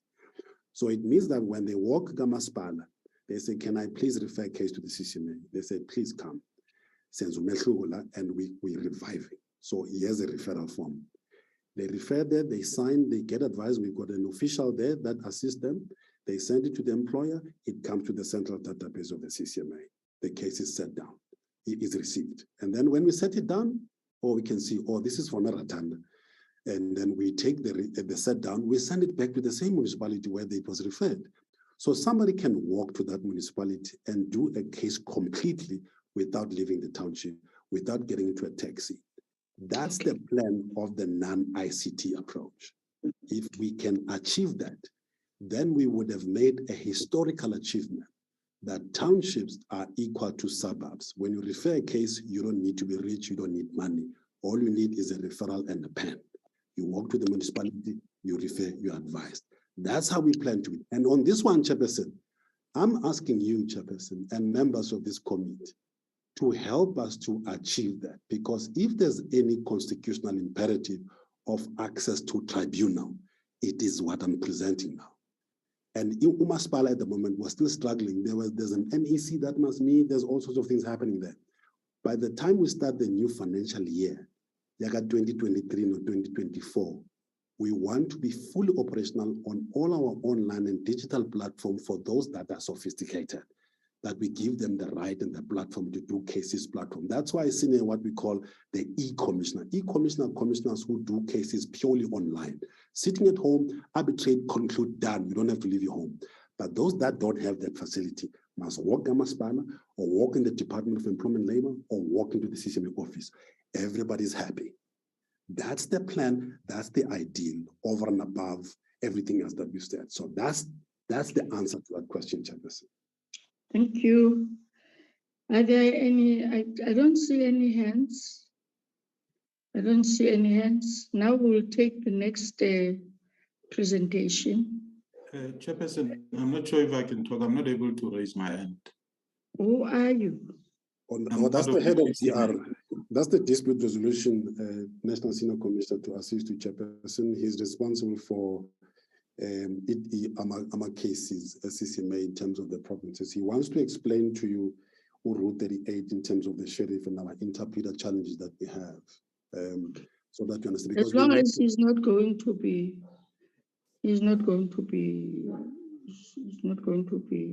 very long. No, he's not like me, Chairperson. He's going to be brief. Thank you. It's a good thing that you know that thank you, Chairperson. Okay. No, thank you, Chairperson. Thank you, Director. My name is Moro. I'm the National Senior Commissioner. I just wanted to highlight one thing in terms of the sheriffs, as per the question by the honorable member there, in terms of the sheriffs. There are two more issues in terms of the sheriffs. The critical one now that we're sitting with is the issue of the interpreter claims. Interpreter claims means where you go to the employer premises and want to enforce, and they claim that the property does not belong to them but belongs to another person. Unfortunately, CCMA does not get involved in that because it's a legal process, and administrative action in terms of 115 does not extend to that process. And maybe, you know, some of the calls that may be coming to you could be coming from that area. But the other thing is the issue of Rule 38 in terms of the security that we may have to give to sheriffs. We are talking to them. We thought we settled the issue. It's now back for discussion because sheriff says, well, if anything happens, I'm not responsible in terms of the damages, and CCMA must give. And PFMA is clear that as an entity, we can't give that Rule 38 security. But just moving to the referrals, as the director indicated, the projections, we are seeing a new bargaining council coming on board, the Security Bargaining Council. Unfortunately, they are just not starting, you know, in all the provinces. They are taking province after the province, and also there are issues of certain disputes that they may not be able to do. But even if they may do, you know, given our good performance, we have seen recently in provinces where they are already there, that some of the parties would prefer coming to us. For example, there are dispute of Section 73As, you know, where as the Commission, we will still have jurisdiction even if there is a council. And those are issues we are still discussing with the bargaining council. And hopefully, you know, over time that may help, because if not, our projections are such that we are going to have immense pressure, especially financially, in terms of case disbursement. Thank you, Chairperson and Director. Thank you very much. Thank you very much, CCMA. Can we now get the next presentation from Nedlac? Good afternoon, Honourable Chairperson and Honourable Members. I'm not sure if the Minister and Deputy Minister are also here, but I greet them also. Honourable Chairperson, can you hear me? Am I clear? Yes, you are clear and visible. As long as it's not going to affect your presentation, okay, I'll let me stop my video, then it'll be easier. I'm going to present on the annual report for the last year. This is what I will be looking at as was required. And firstly, in terms of our performance indicators, I think you did hear from the AG's office that we did well on the service delivery, but that we can do better. I did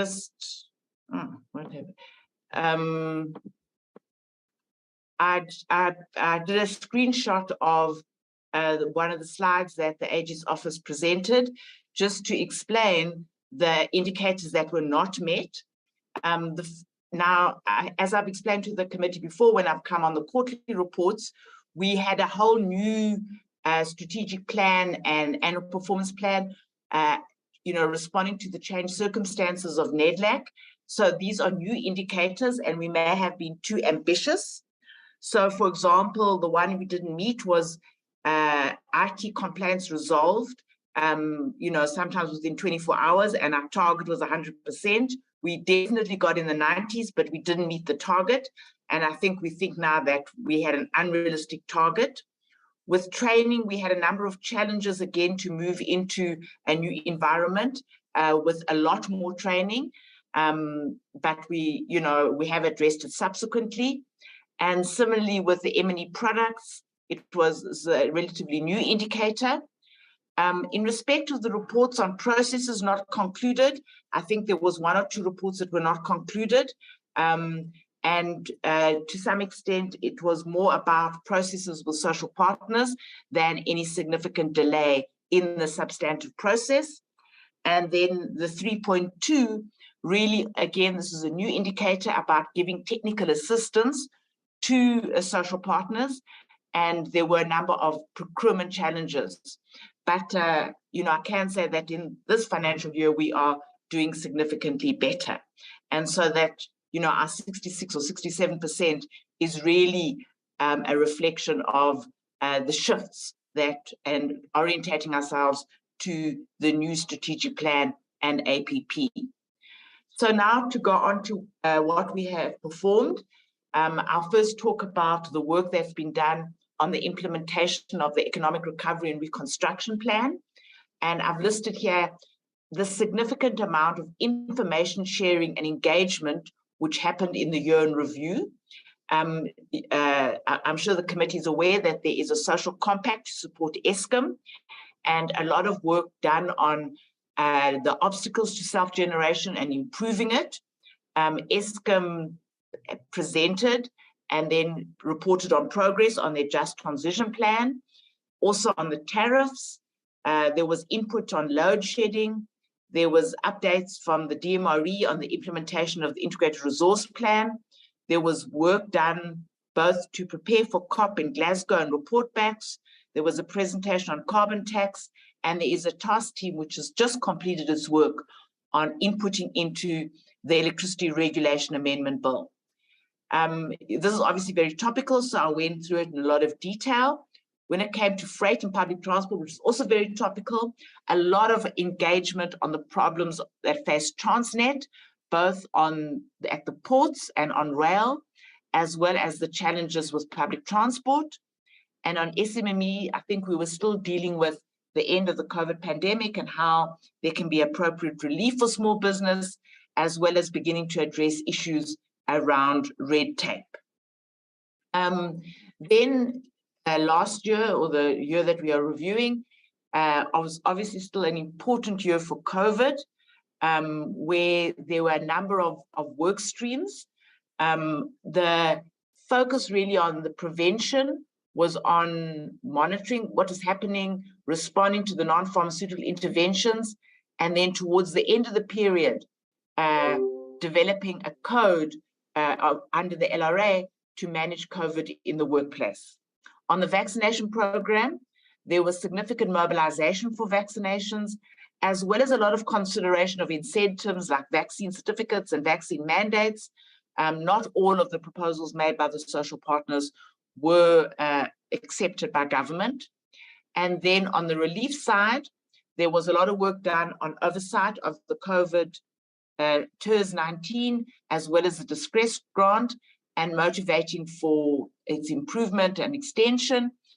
And then a lot of work done, not necessarily that successful, on trying to ensure that the tourism, hospitality, and event sector were not, could start to operate again. This was really for things outside of their control, like the Omicron variant, which arrived in November, December last year.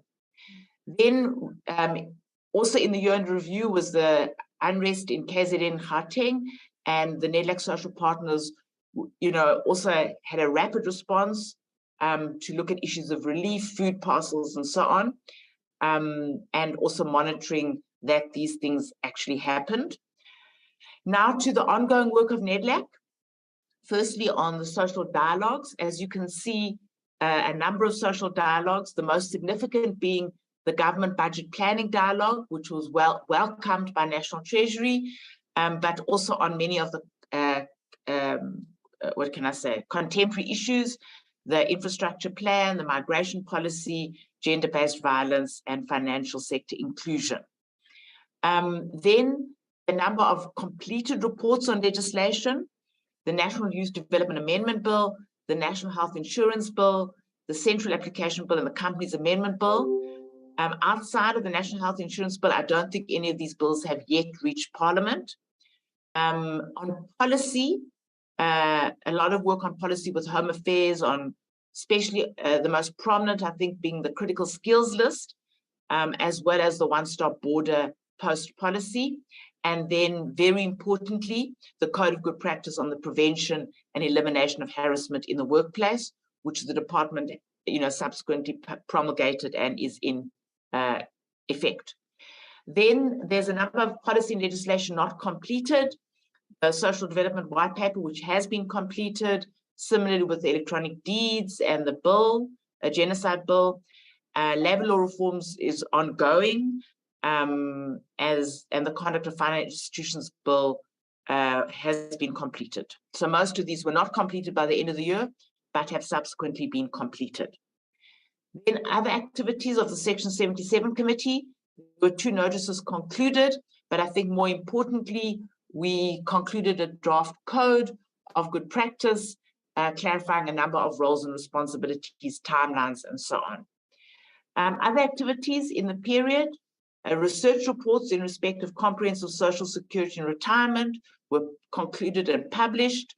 There were study tours on the EPWP, ongoing work with the ILO on the Decent Work Country program, ongoing demarcation disputes, an attempt to set up a task team, but it's not completed, to look at a new funding mechanism, especially for students, the so-called missing middle students, and an anti-corruption working group to support the implementation of the National Anti-Corruption Strategy.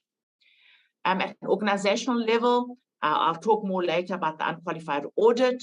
We've also improved our turnaround times, and there was a lot of previous years' irregular expenditure, which has all been condoned and put to bed. On human resources, we implemented a new organogram, we set up a new emerging issues unit, we have employed new staff, and we also revised the remuneration structure. On internal policy and strategies, our finance, risk, and ICT policies were all revised, and we also developed a communication strategy which has been implemented. On capacity building and training, a lot of study support and coaching for staff, and then an increased budget was allocated to social partners for capacity building, which, as you'll see in the finances, was not all utilized, but a good start has been made.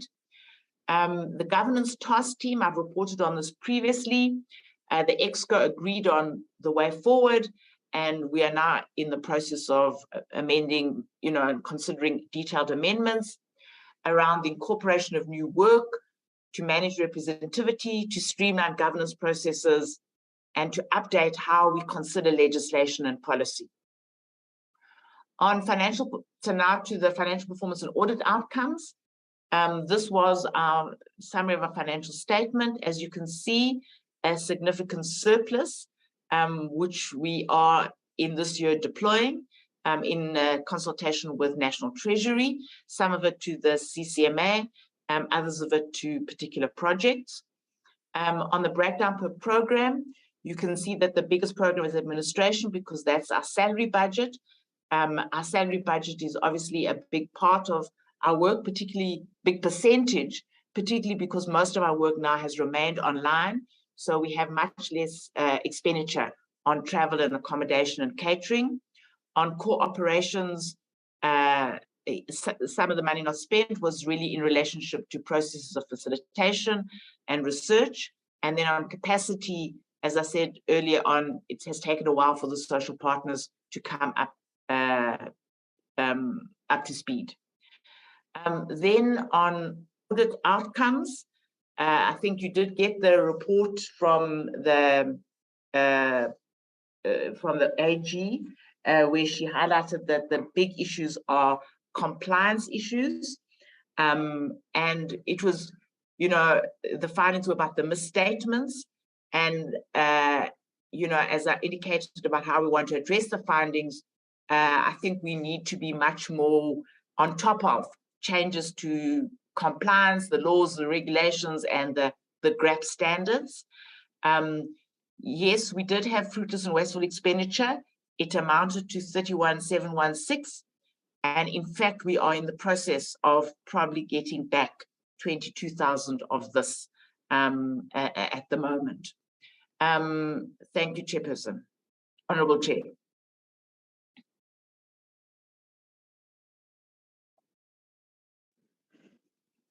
Thank you, Ict. Any questions?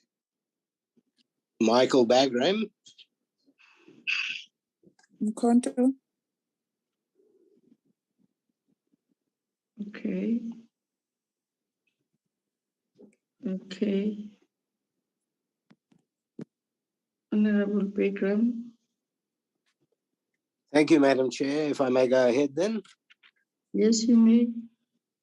Thank you. If I look at the implementation of the ERRP, you've hit on three very focused areas: energy, freight, and SMEs. On all of them, there's massive failure in the country. So I'm not sure if any of the discussions are actually taking you anywhere, because we know with energy that's completely failed. We know with freight and transport, we're facing probably one of the biggest strikes we've ever faced in the country. And then with SMEs, we know that government is just not paying small business within 30 days. So are any of the discussions taking us anywhere? Are you getting any results? Just in response to July 21 public violence, I see you looking for increased presence of law enforcement, and you're wanting to encourage the building of active citizenry to defend lives and livelihoods. Can you report, has anything happened there? Are we going to get better law enforcement? And is there some sort of idea to take active citizenry forward? When we saw in that 21 public violence, the active citizenry seemed to go a bit rogue. So I don't know if you've got a plan, and if you have, can you share it with us? Then if you look at social dialogues, obviously the critical skills list is something that we need to look at, because again, and I've asked you before, this list seems to be lacking in a whole lot of areas. And are there any plans to have a re-look at that to see if we can maybe improve on it? If I can have a look at the slide on inputting on policy and legislation, the one-stop border post policy, from what I understand, our border is absolutely porous. And maybe you are dealing with the people who handle this, Home Affairs, or who's handling it, but the border is absolutely porous.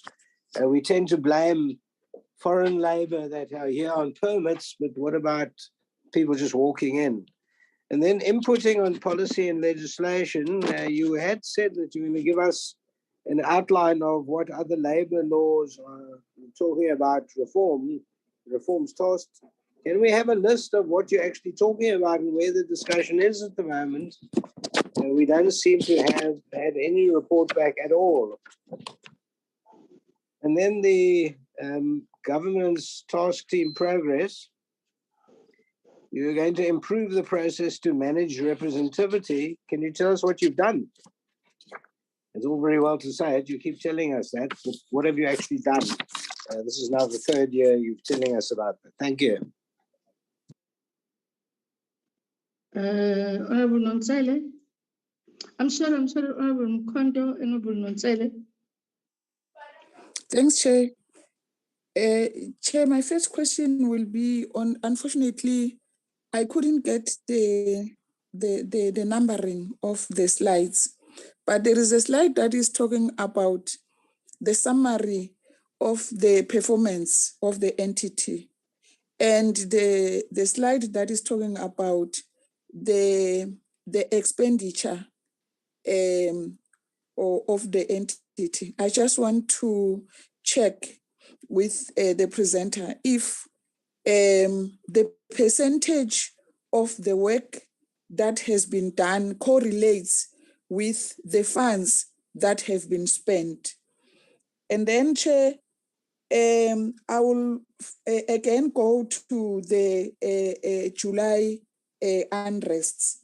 And maybe this time I will change my question and ask to say, there are SMMEs that were affected, and there is names of big retailers, well-known retailers in the picture. Has there been any dialogue or any sort of intervention in those SMMEs that were affected from the side of the entity? Thanks, Chair.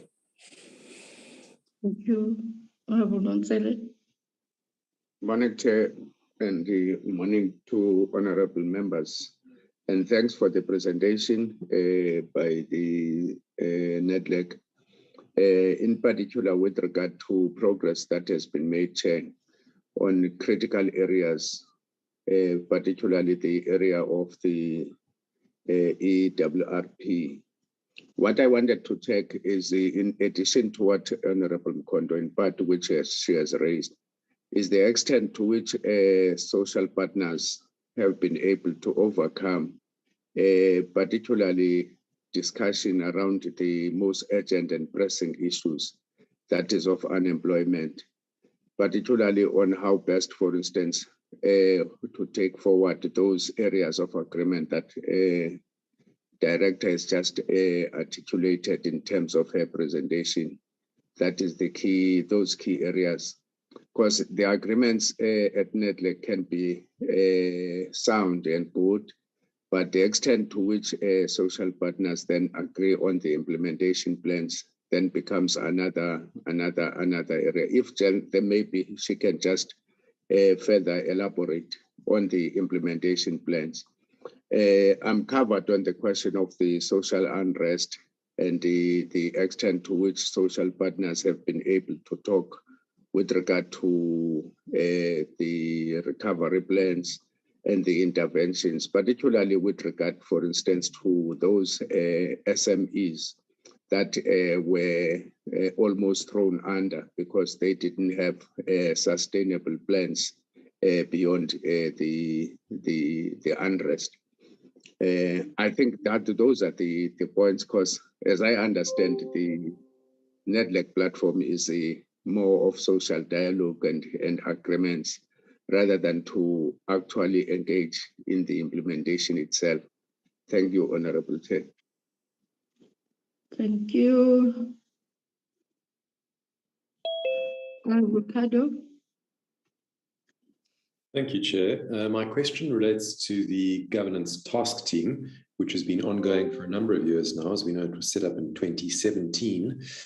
I do recall the director having told us earlier in the year that there had been approval on various matters, including finalizing a service provider who would suggest amendments to the Nedlac Act. And I just wondered whether we could get any further updates on that service provider and what the proposed amendments are and when the proposals are likely to be finalized. Thank you. Thank you. From my side, you do have a as much as it's a small amount, it's not a huge amount of irregular, of fruitless and wasteful expenditure. What caused that, and are there any action that has been taken around the causal factors of that irregular expenditure, which is about 32,000? Even if it was make an example, if I'm not exaggerating, even if it was 5 rand, but what has caused the irregular expenditure, and what is the action as the entity that you have taken? I think that will be my take on that. Chairperson, can I respond? No, you may respond. Thanks. I'll just go in the order in which the questions were asked. In terms of Honourable Member Bagram, I think as Honourable Member Nonsele said, Nedlac is a platform for social dialogue. And I would say that in respect of energy, public transport and SMMEs, what was achieved, is really to try and build understanding and develop solutions, both short and long term, to address these issues. So, for example, when it came to congestion in ports, there is now regular monitoring between business and the ports authorities to try and more proactively address backlogs. And that, in the short term has helped. And then, there are also other longer term things like engaging on the Electricity Regulation Amendment Bill so that it can be more flexible and allow for more generation. So not all the results come immediately, but I would say that, it is going somewhere. It's not going anywhere. But social dialogue, has its limits. And so in terms of the July 21, again, that was a crisis intervention. And there was, at the time, as a result of coordination between, I think it's Business Against Crime and the law enforcement, there was improved law enforcement, although it was obviously, as we all know, a very difficult situation. And there were attempts, again, supported by Business and Solidarity Fund and community organizations at the time to reduce the fires and improve what was happening in communities, including, if you can recall, communities getting together to clean up. We have not engaged with this issue as Nedlac since, I think maybe November last year. So I'm not aware of any, and there was no agreement that another plan would be developed.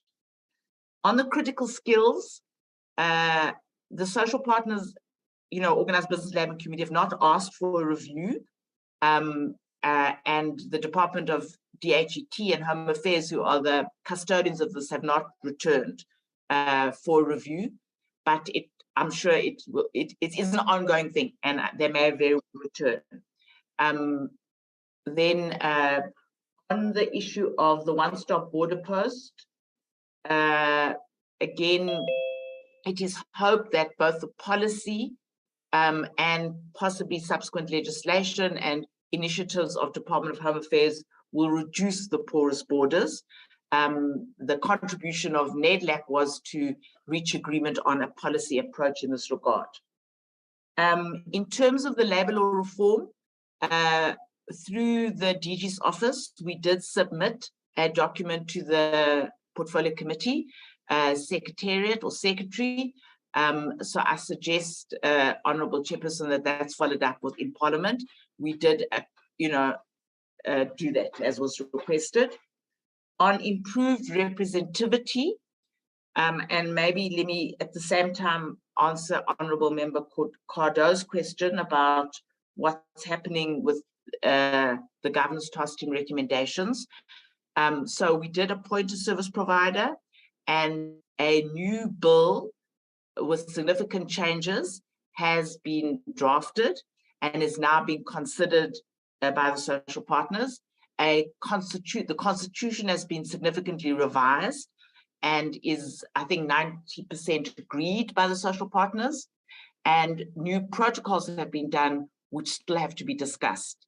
I'm hoping that by January, the Executive Council will have approved a new constitution.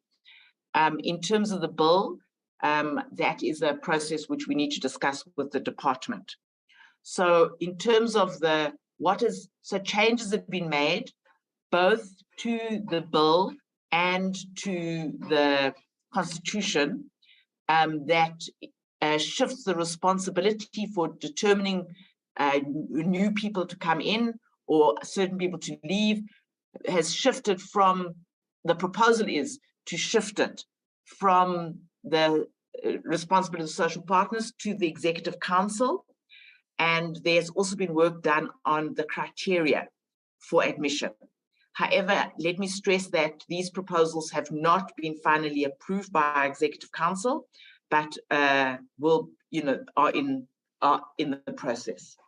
Then, if we can go to Advocate Nkonto is questions.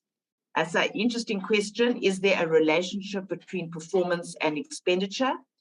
I would say not really, because some of our important performance areas don't require a lot of money. But the areas where we haven't spent has really been relationship to, I suppose to some extent on the capacity building, yes, but on the performance areas, not really. But it is, we need to address both issues, improve our expenditure and improve our performance. On the July unrest, I think that, one of the big interventions for SMMEs and for employees of SMMEs was the WABU benefit, which I'm sure when the UI report, they will talk about. There have been a number of delays in executing that benefit, but it is happening.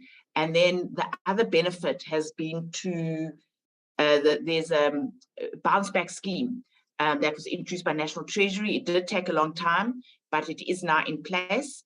And I think, other measures that were agreed upon at the time are slowly, maybe too slowly, but have started to be implemented.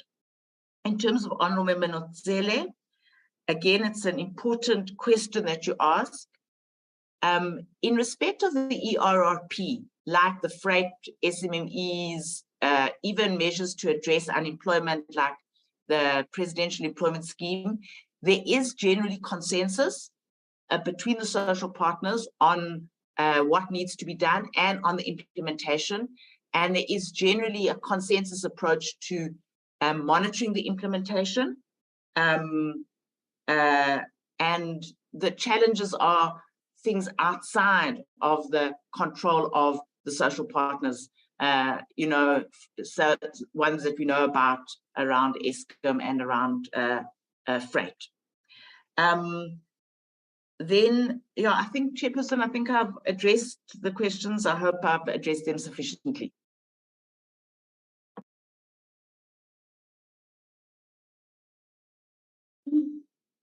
Was the last one to ask about wasteful and fruitless expenditure. I hope. Oh, sorry. Sorry. Then, in terms of fruitless and wasteful expenditure, sorry, speak to that man, please. It's not me. It's not me. Sorry, there's somebody trying to deliver a parcel. This is the problem of remote working. So on the fruitless and wasteful expenditure, 22,000 was because we had overpaid 4 or 5 employees for their performance bonus. And we have subsequently met with them and the union, and they've agreed to pay back the money that we overpaid them. It's taken a bit of time because we didn't pick this up initially. It was picked up by the internal auditor. The other, I think about 10,000 Rand related to interest that was needed to be paid to SARS, and that was due to issues outside of our control relating to some technical issues between us and SARS. So in terms of consequence management, yes, the relevant employees have been counselled, and we have also improved our system so it won't happen again. Sorry, Honourable Chair. Quite interesting because a person who is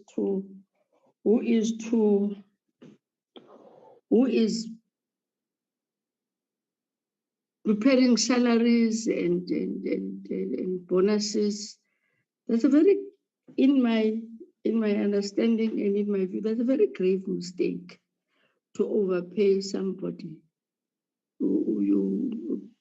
What then have you done? I hear the counseling to those who are to pay back, But the one that has caused that, what have you done to the person?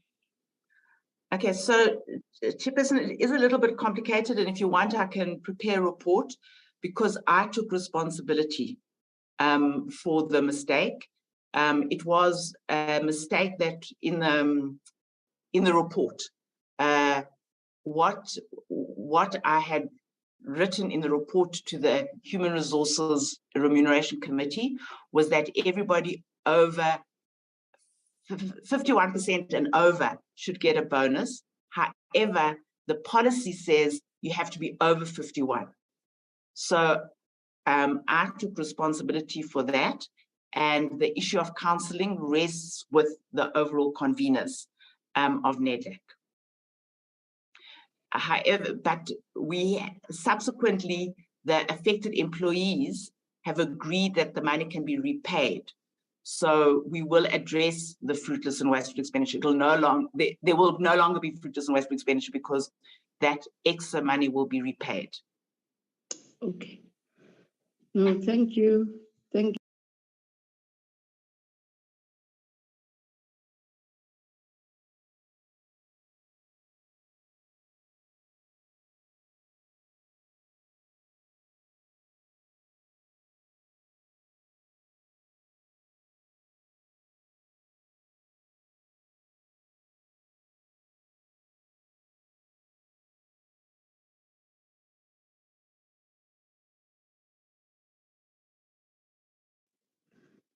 Are they around? Can you assist them? Mr. Sakaza. Akho kwa yena.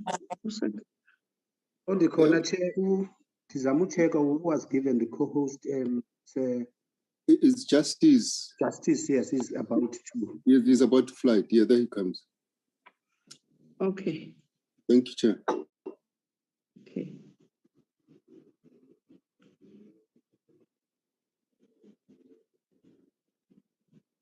He can start. Oh, okay.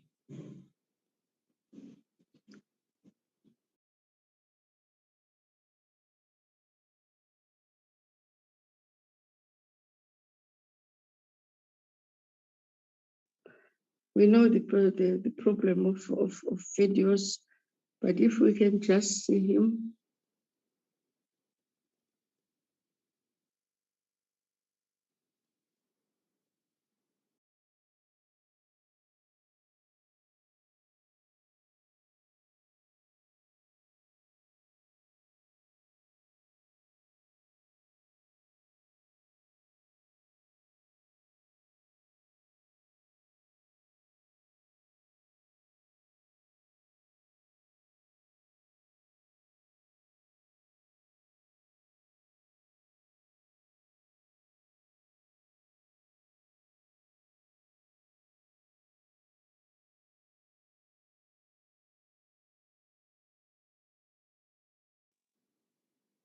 It seems as if it's quite a struggle to see his or her face. Can we then continue with the presentation?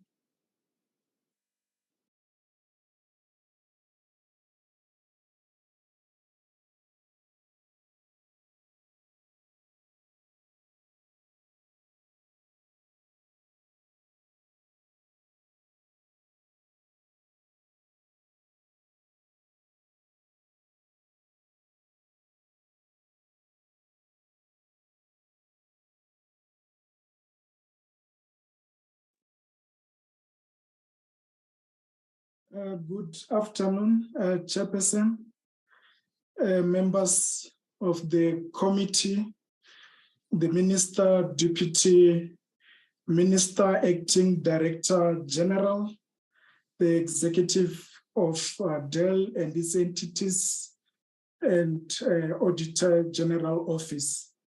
Sorry, I've had some technical challenges trying to come through, but I believe I'm now audible. I'm here representing the Chief Executive Officer of Productivity South Africa, Mr. Mutunye Mutiva, who could not be with us today.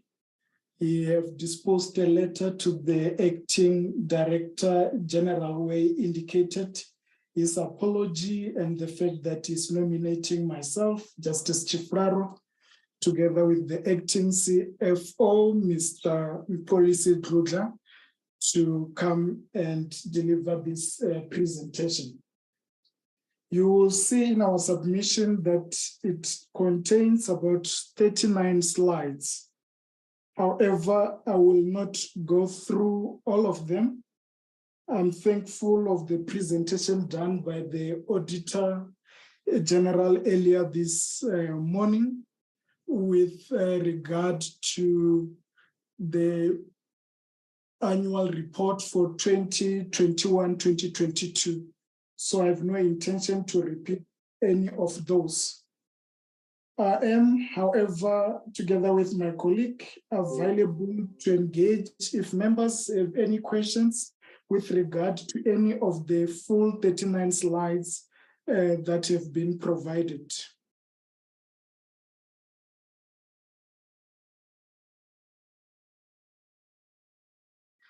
The very first slide that I would want to start with is with regard to the mandate of Productivity South Africa, which in essence is about promotion of employment growth and productivity.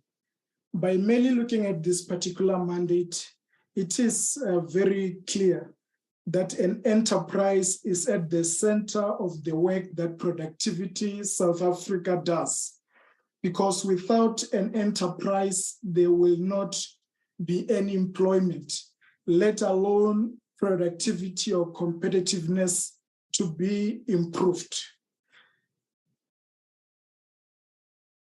The slides gives a brief overview of Productivity South Africa's performance trends over the current medium-term strategic framework period.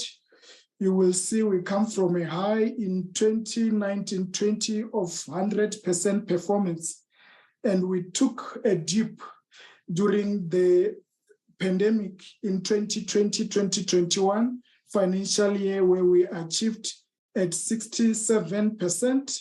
And in the year that we are reporting on, which is 2021-2022, we can start seeing that we are going back to our high performance levels, having performed at 75%. When we look at priorities that we have set for ourselves for this medium-term strategic framework, you can clearly see that indeed our focus is on priority number two of the 6th administration, which deals with economic transformation and job creation. We basically support this through 5 pillars, which are informed by the business model that Productivity South Africa have in place in line with the Employment Services Act. The first pillar being the enterprise, competitiveness, and sustainability arm. This is where we largely assist your small and medium enterprises, both those who are emerging enterprises as well as stable enterprises who wants to improve from good to great. The second pillar deals with jobs preservation.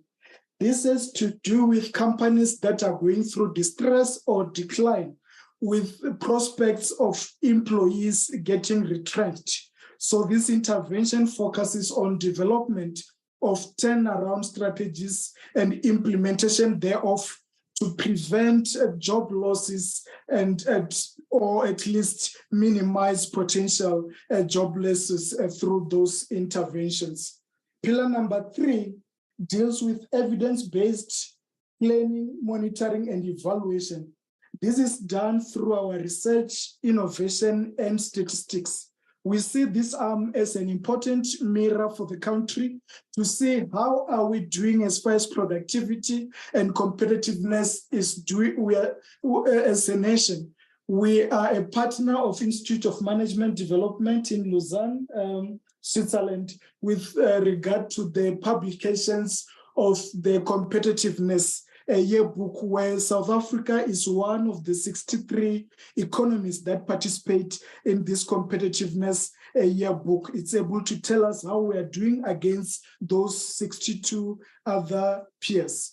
We also publish on an annual basis productivity statistics, where we look at all primary industry within South Africa with regard to how they are doing in terms of productivity, be it labor productivity, capital productivity, and finally total factor productivity, so that we can be able to pick up where we need to close certain gaps. This is also supported by sector studies, where we feel that further research needs to be done in certain sectors.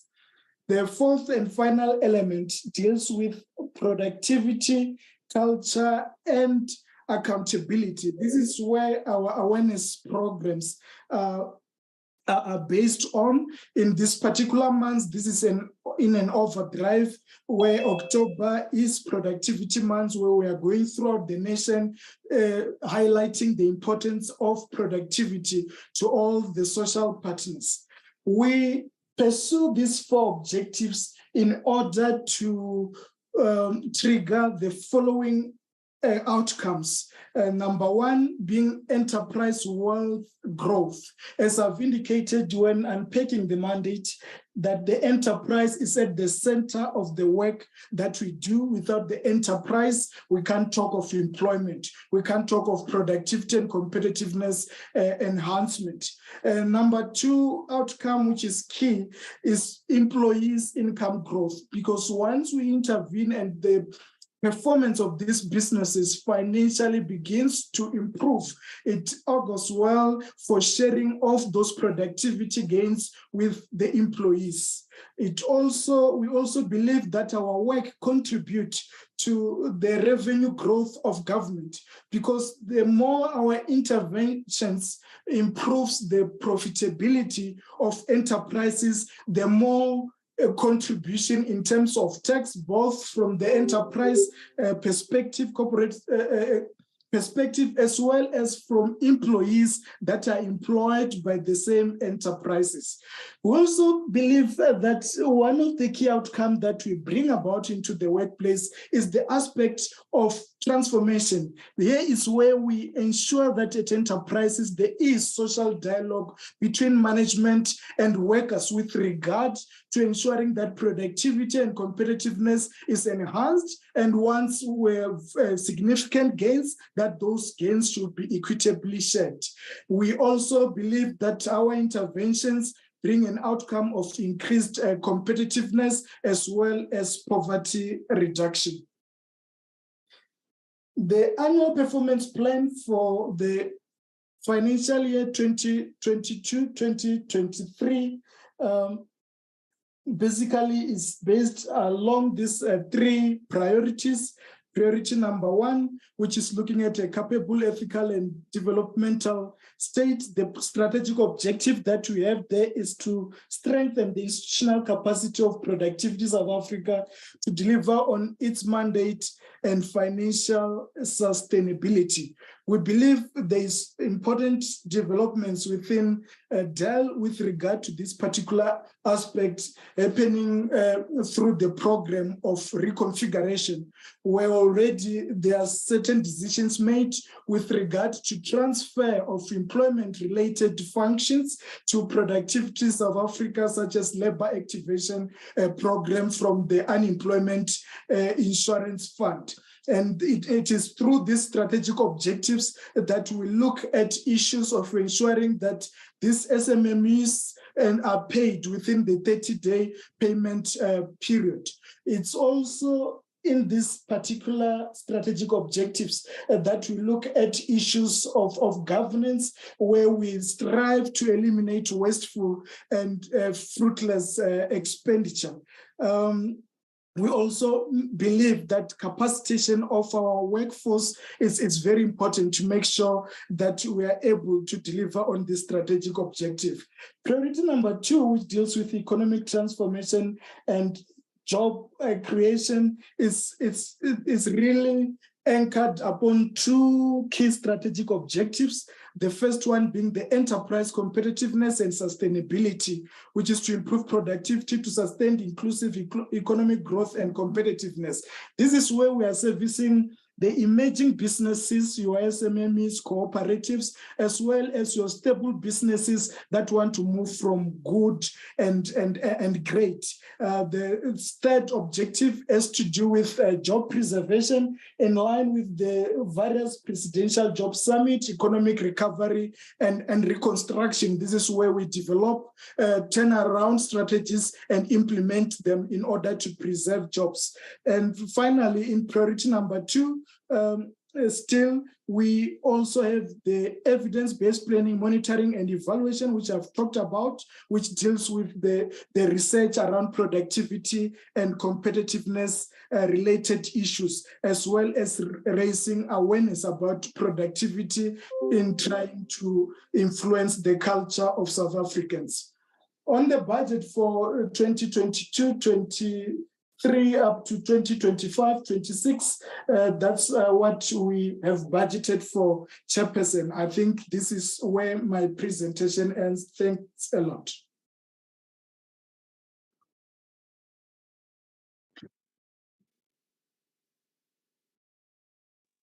Thank you very much, members. There is the presentation.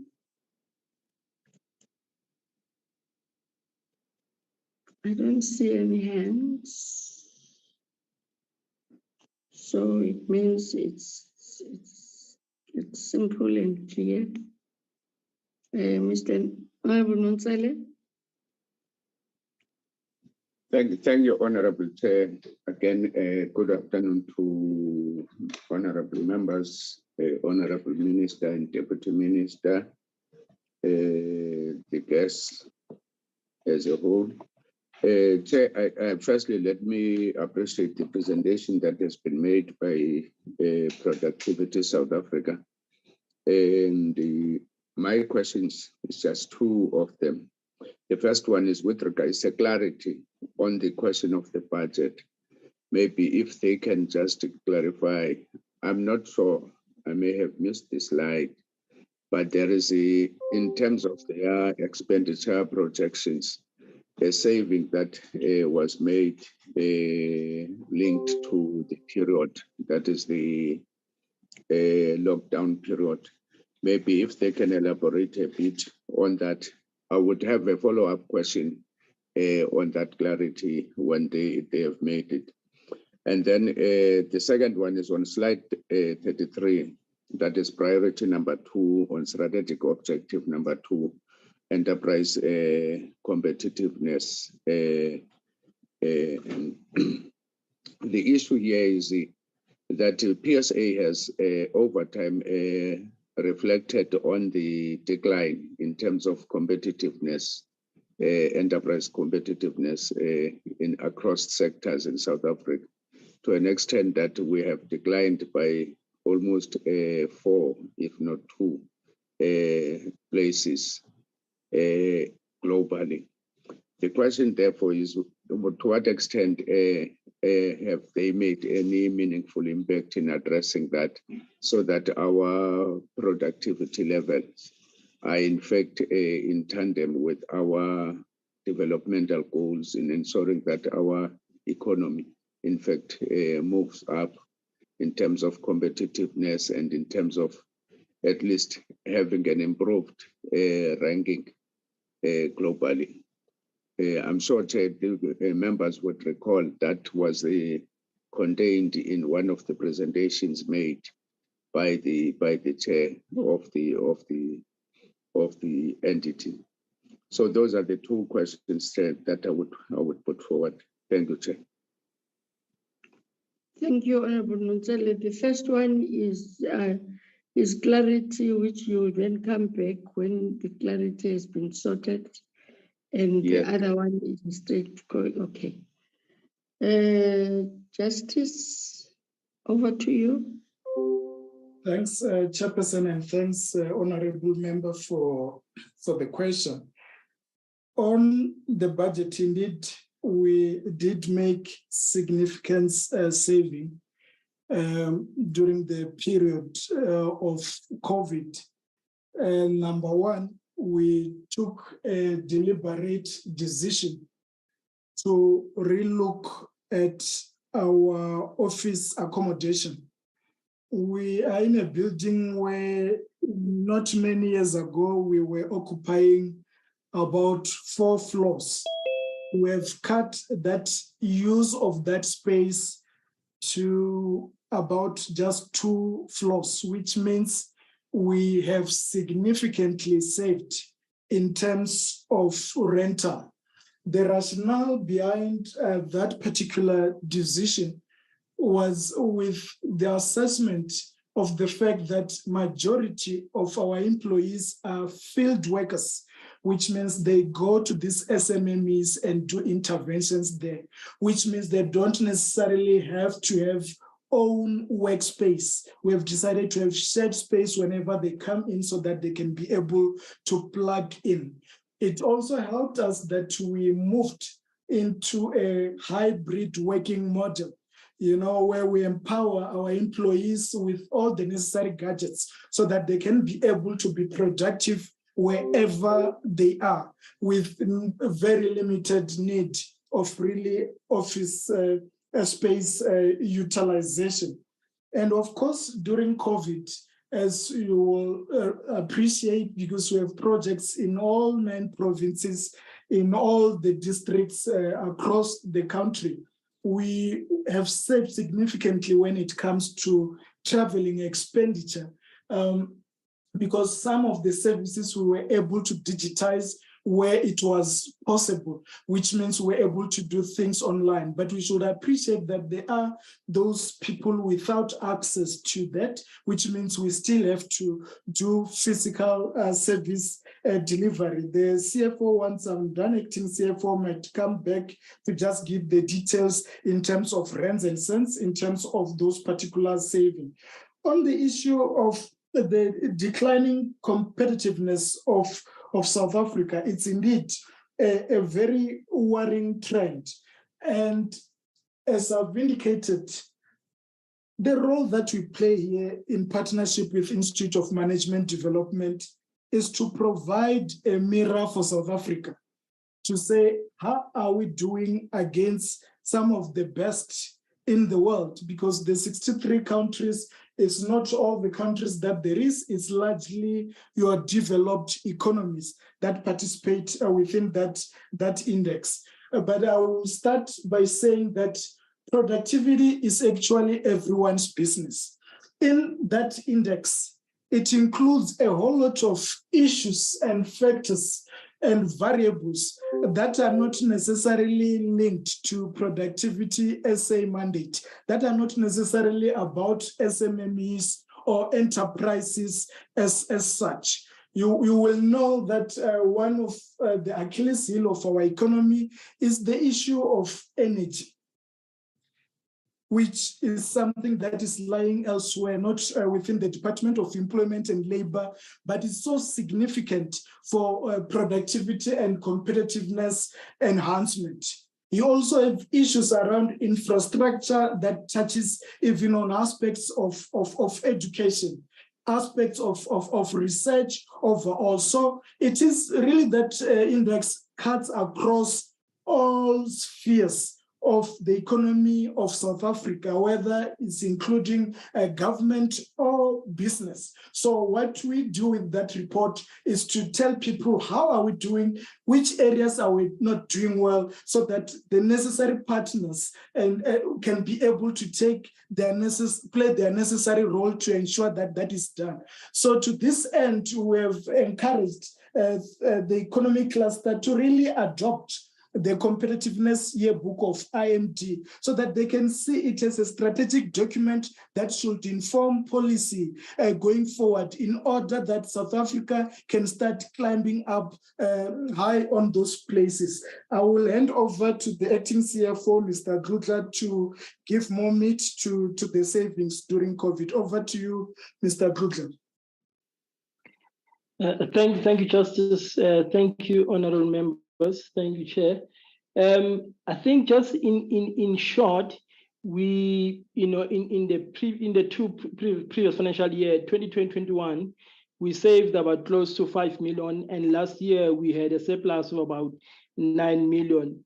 However, in our engagement with National Treasury, we laid exactly what the commitments are, given the fact that our funding grows about 3% from DEL, and the fact that we are ramping up given the PTNR having come to the party. So we are seeing increase in expenses like traveling, which are core to our existence.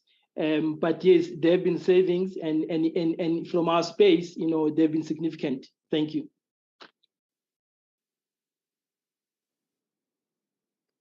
To follow up, Chair. Yes, Honorable Nonsali. Thank you, Chair. Thanks for the insightful responses that have been made by the presenters. Just a follow-up question, Chair, on the question of the savings. I think the question is more relative to the new normal that has been imposed by the onset of COVID-19 and the extent to which the areas of savings that they have realized over that period can in fact be sustained in order to redirect and to refocus our expenditure towards meaningful and impactful programs that would expand the jobs market on the other side, whilst also improving the working environment for workers. I think in one part, I think PSA has done very well. But I'm thinking the question is beyond PSA. To what extent, for instance, from their own experience relative to the new normal that has been imposed, what are the key elements that they would share with other sectors, including those that they are busy with in terms of productivity improvement, so that they are able then to ensure that the savings are in fact properly redirected towards impactful land programs. That is in terms particularly of job creation. That's the question, Chair. What is it that they can share with us? Or even if they are not ready now, we can still engage even in the follow-up sessions around this matter. Thank you, Chair. Thank you, Honorable Nonsali. If they are not ready, I don't think they can also put that in writing. Yes. If it's possible, and send it to us through the committee section if they are not ready to answer the question now. But if they are ready, yeah. Yes, okay. if they are ready, they can come. But the point I'm trying, can I finish, Chair? Yes. The point I'm trying to make is that beyond them as an entity, the task that they are doing in helping expand the thoughts and the experiences that they have. Because the issue, Chair, here is not about having huge savings in your budget. The issue here is about extending service delivery, efficiency, and so on, relative to their mandate, and sharing those experiences with the entities and institutions that they work with beyond their own realm. So that's the point I'm trying to say, that they can respond, but I do understand it can in fact need even be able to say in various sectors where in fact they are hardly undone by the COVID onset and other challenges economically. They would be able to start to prepare and come up with concrete examples around that. Hence, I'm saying if they are not ready, then they can take it to the submissions that you make, but they can respond, because I think they are starting to respond. Thank you, Chair. Thank you. Are you ready to respond, Productivity SA?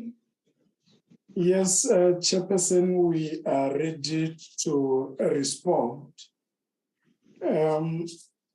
I think we have indicated that we have managed to make saving of over 5 million over the past 2 years as a result of certain decisions that we have taken, which is inclusive of saving on rent that we're paying with our landlord, as well as moving the operating model to become a hybrid model, which means a number of our interventions can now be delivered online. When it comes to redirecting of that saving, that's precisely what we are actually doing, because we believe that we are living in an era where most businesses are in distress. They are in decline, which means those savings have to be reinvested in programs such as your business turnaround and recovery that deals with job preservation, and as well as within SMMEs. In the year under review, we were able to reach out through that particular model to about 4,300 SMMEs, which we have captured within slide number 11. So this is actually in partnership with the Department of Trade, Industry and Competition, where we are making use of bringing this support of competitiveness improvement services to special economic zone, industrial development zone, as well as industrial parks. We have been able in the year under review to assist about 83 companies that were faced with economic distress with potential of retrenching enormous number of employees. And we were able to save over 7,600 jobs. While doing this particular job, we take it upon us to build capacity within these enterprises through our various programs. And we've managed to capacitate over 777 members or employees within this business, so that when our projects are over, they can be able to sustain themselves going forward.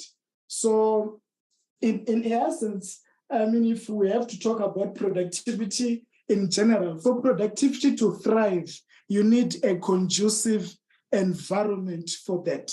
So that hence we put a lot of efforts in ensuring that there is collaboration between management and workers of these enterprises, because if they are able to put their shoulder to the wheel and work together as a team, understanding that they are in one ship, and if this ship goes under, it goes under with all of them, and if it floats, it keeps all of them safe. This is the very same source for income for both the business and management and workers. So it's in their interest to really keep it afloat. So it means they need to pay attention in ensuring that wherever there is waste, that waste is eliminated at all costs. That means we have to bring techniques of that are cost effective in order to move the companies, the enterprises from their current level of performance to a higher trajectory of performance. We need to make sure that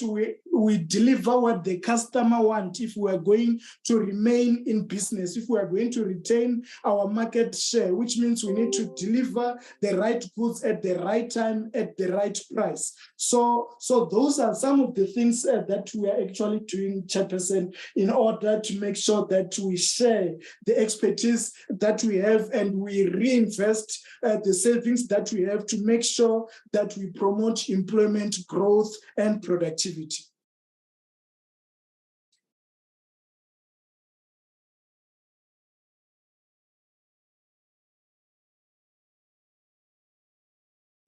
Thank you. I hope, Honorable Nonsala, your clarity and the response is fine.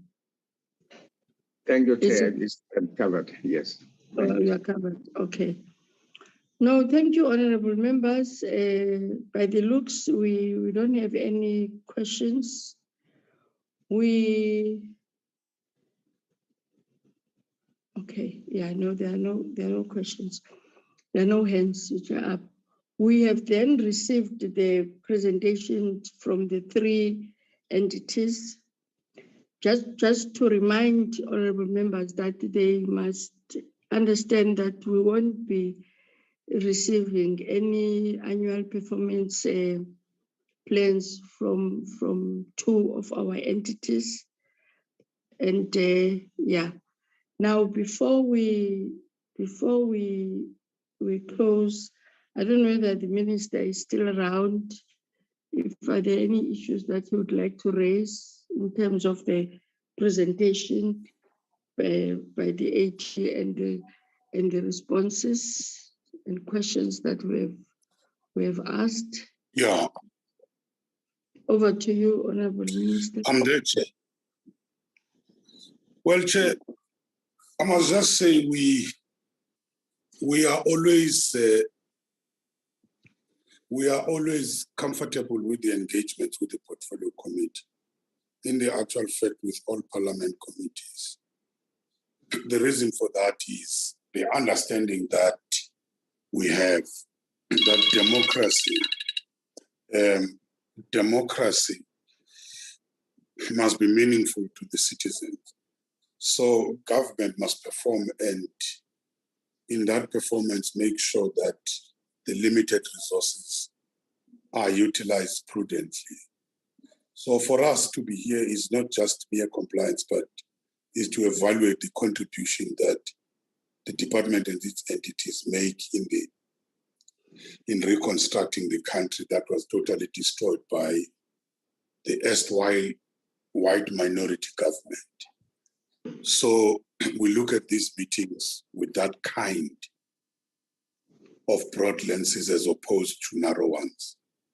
And accountability and openness are some of the key principles of democracy, even when Parliament committee are not smiling with us, we fully understand.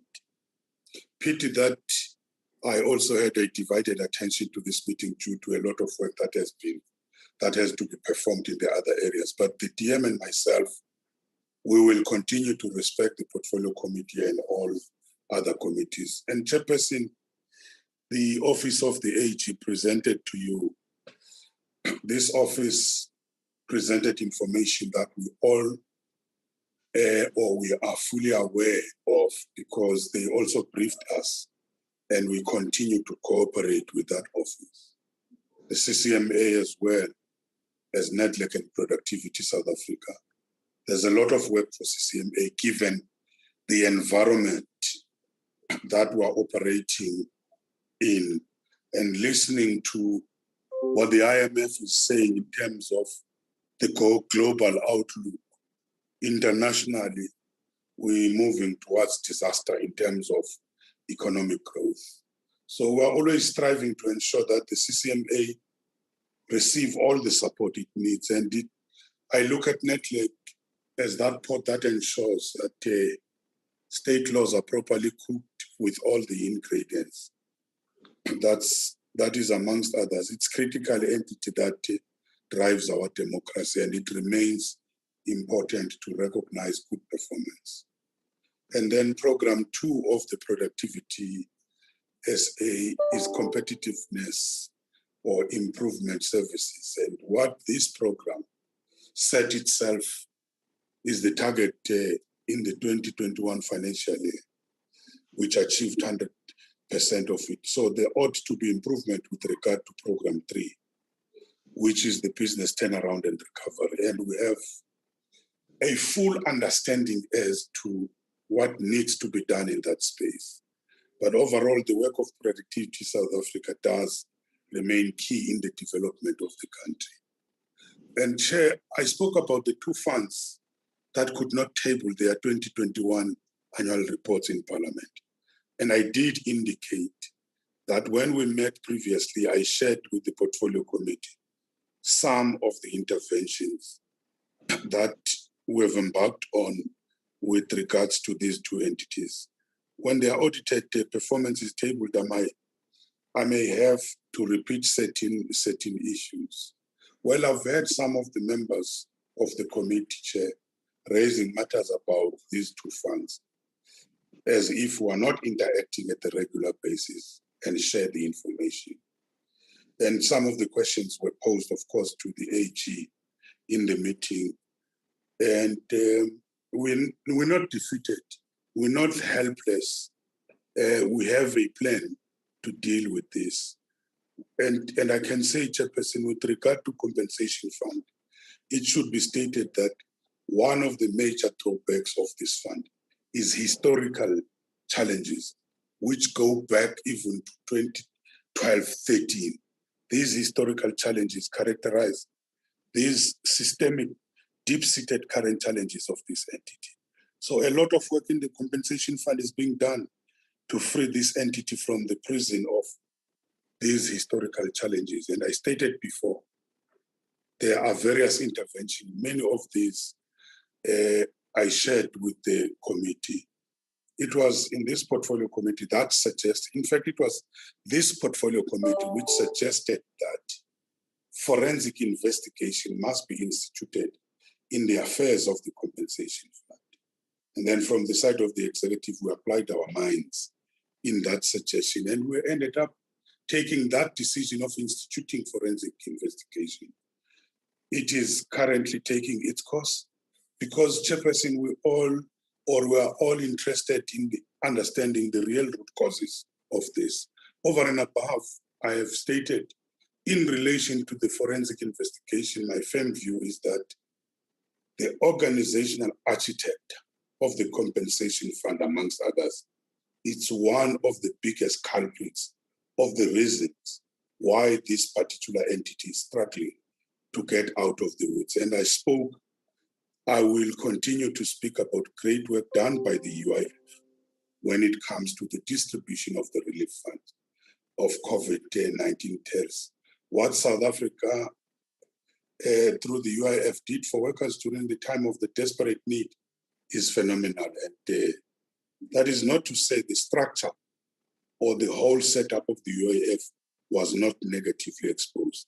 That is why it became important to push for the review of the organizational architect of both funds, the UIF and compensation fund. As I close, Chair, because, Chairperson, what we cannot continue to do is to paper over cracks and come to the committee and lie, or perpetual address symptoms, not causes. So from our side, we have taken the approach of dealing with the root causes. We are refusing to cut the corners and take short routes, only to come up with artificial solutions. What we are for are sustainable solutions that will stand the test of time, both in our presence and in our absence. So the Portfolio Committee, therefore, has a program to deal with these negative financial books of the fund and those of the UIF. So that is the reason why I'm puzzled when some of us sound helpless. You have given us a program. We talked about an audit action plan is the tool that we all share to deal with the remedial action. So from the side of the executive, we will encourage the portfolio committee to call the two entities anytime to ascertain as to whether there is progress in the implementation of the audit action plan. Thank you, Chairperson.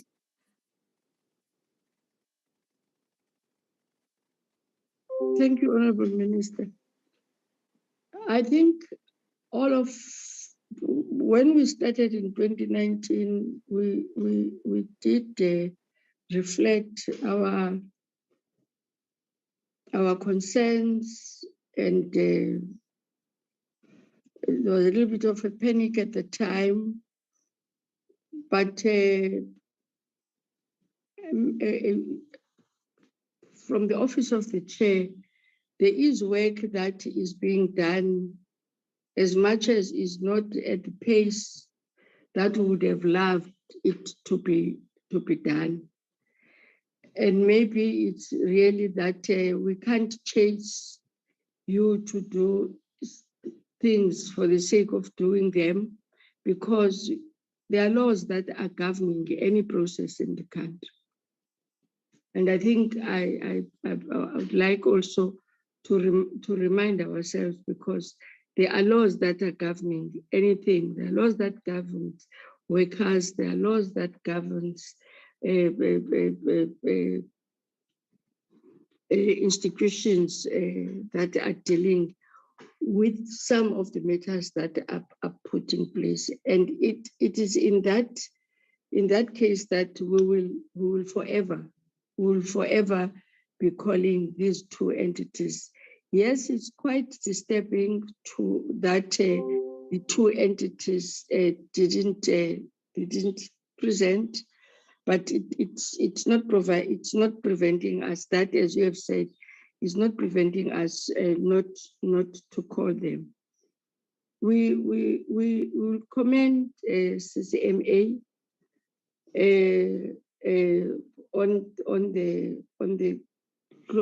the clean audit with no findings. But CCMA, when it comes, it must understand that if it is to prevent an annual performance plan, it must present that we will be, all entities are expected to do that as much as even if we have been given a report by the Office of the Auditor-General, it's only that because of the time frames, and now that we're in this new normal, would have had a day only with Auditor-General outside the entities. So this process that we have then clubbed Auditor-General with the entities, it didn't mean that we must get a APP as clearly and as it is then supposed to be presented. We hope, Minister, other entities will draw lessons and check with how is it that CCMA is managing to do things in a manner that it is doing them, which we commend, and we would appreciate in areas where they are falling short, they will then be able to correct those. We would have loved all our entities to have a clean audit. Members, next week, I hope we have listened to the response from the Auditor-General in terms of all other areas, DEL in particular, SEE, because when they come next week to present, we will then have to check with them of what then has been said by the auditor. The Auditor-General is not going to come back and make another presentation, because they have made a presentation on the entities, on the department, and even on make recommendations on ourselves.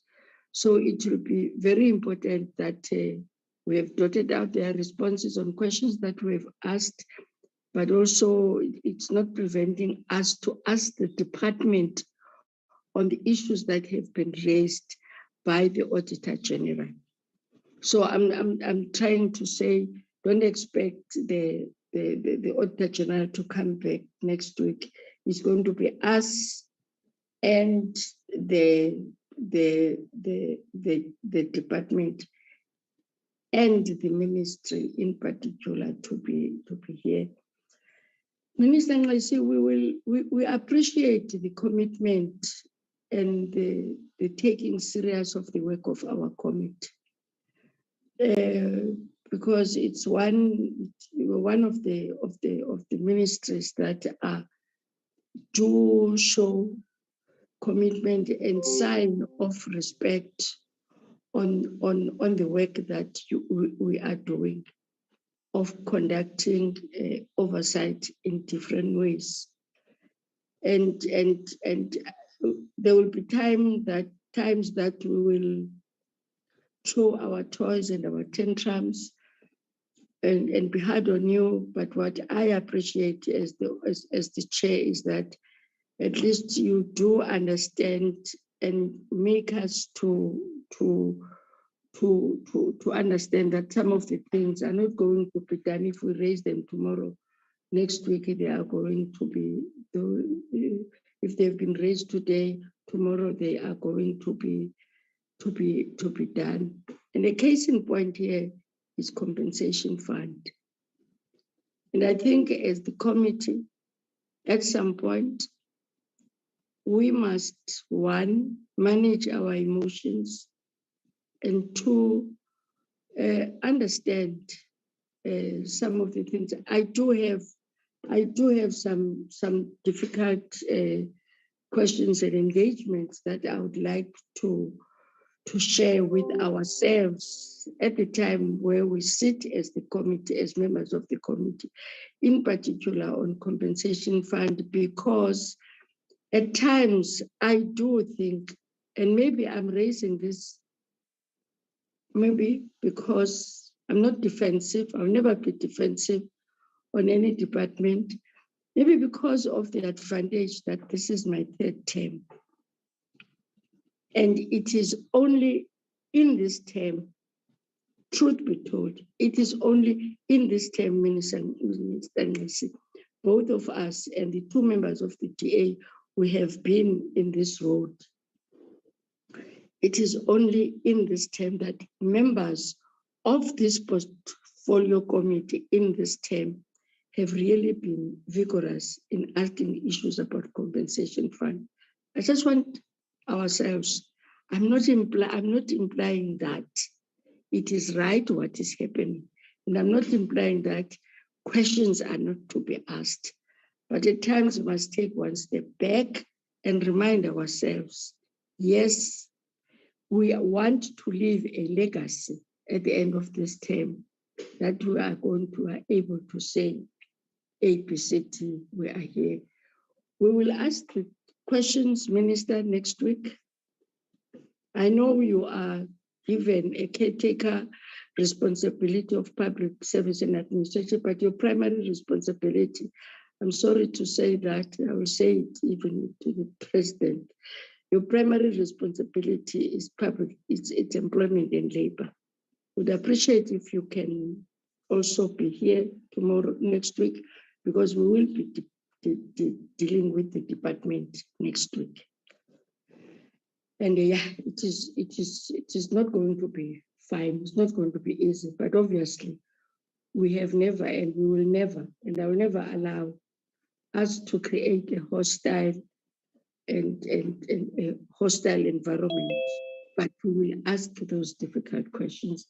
Having said that, honorable members, we are meeting next week, and I hope the Secretariat, as we are receiving these presentations, you have started preparing for your report, because we are to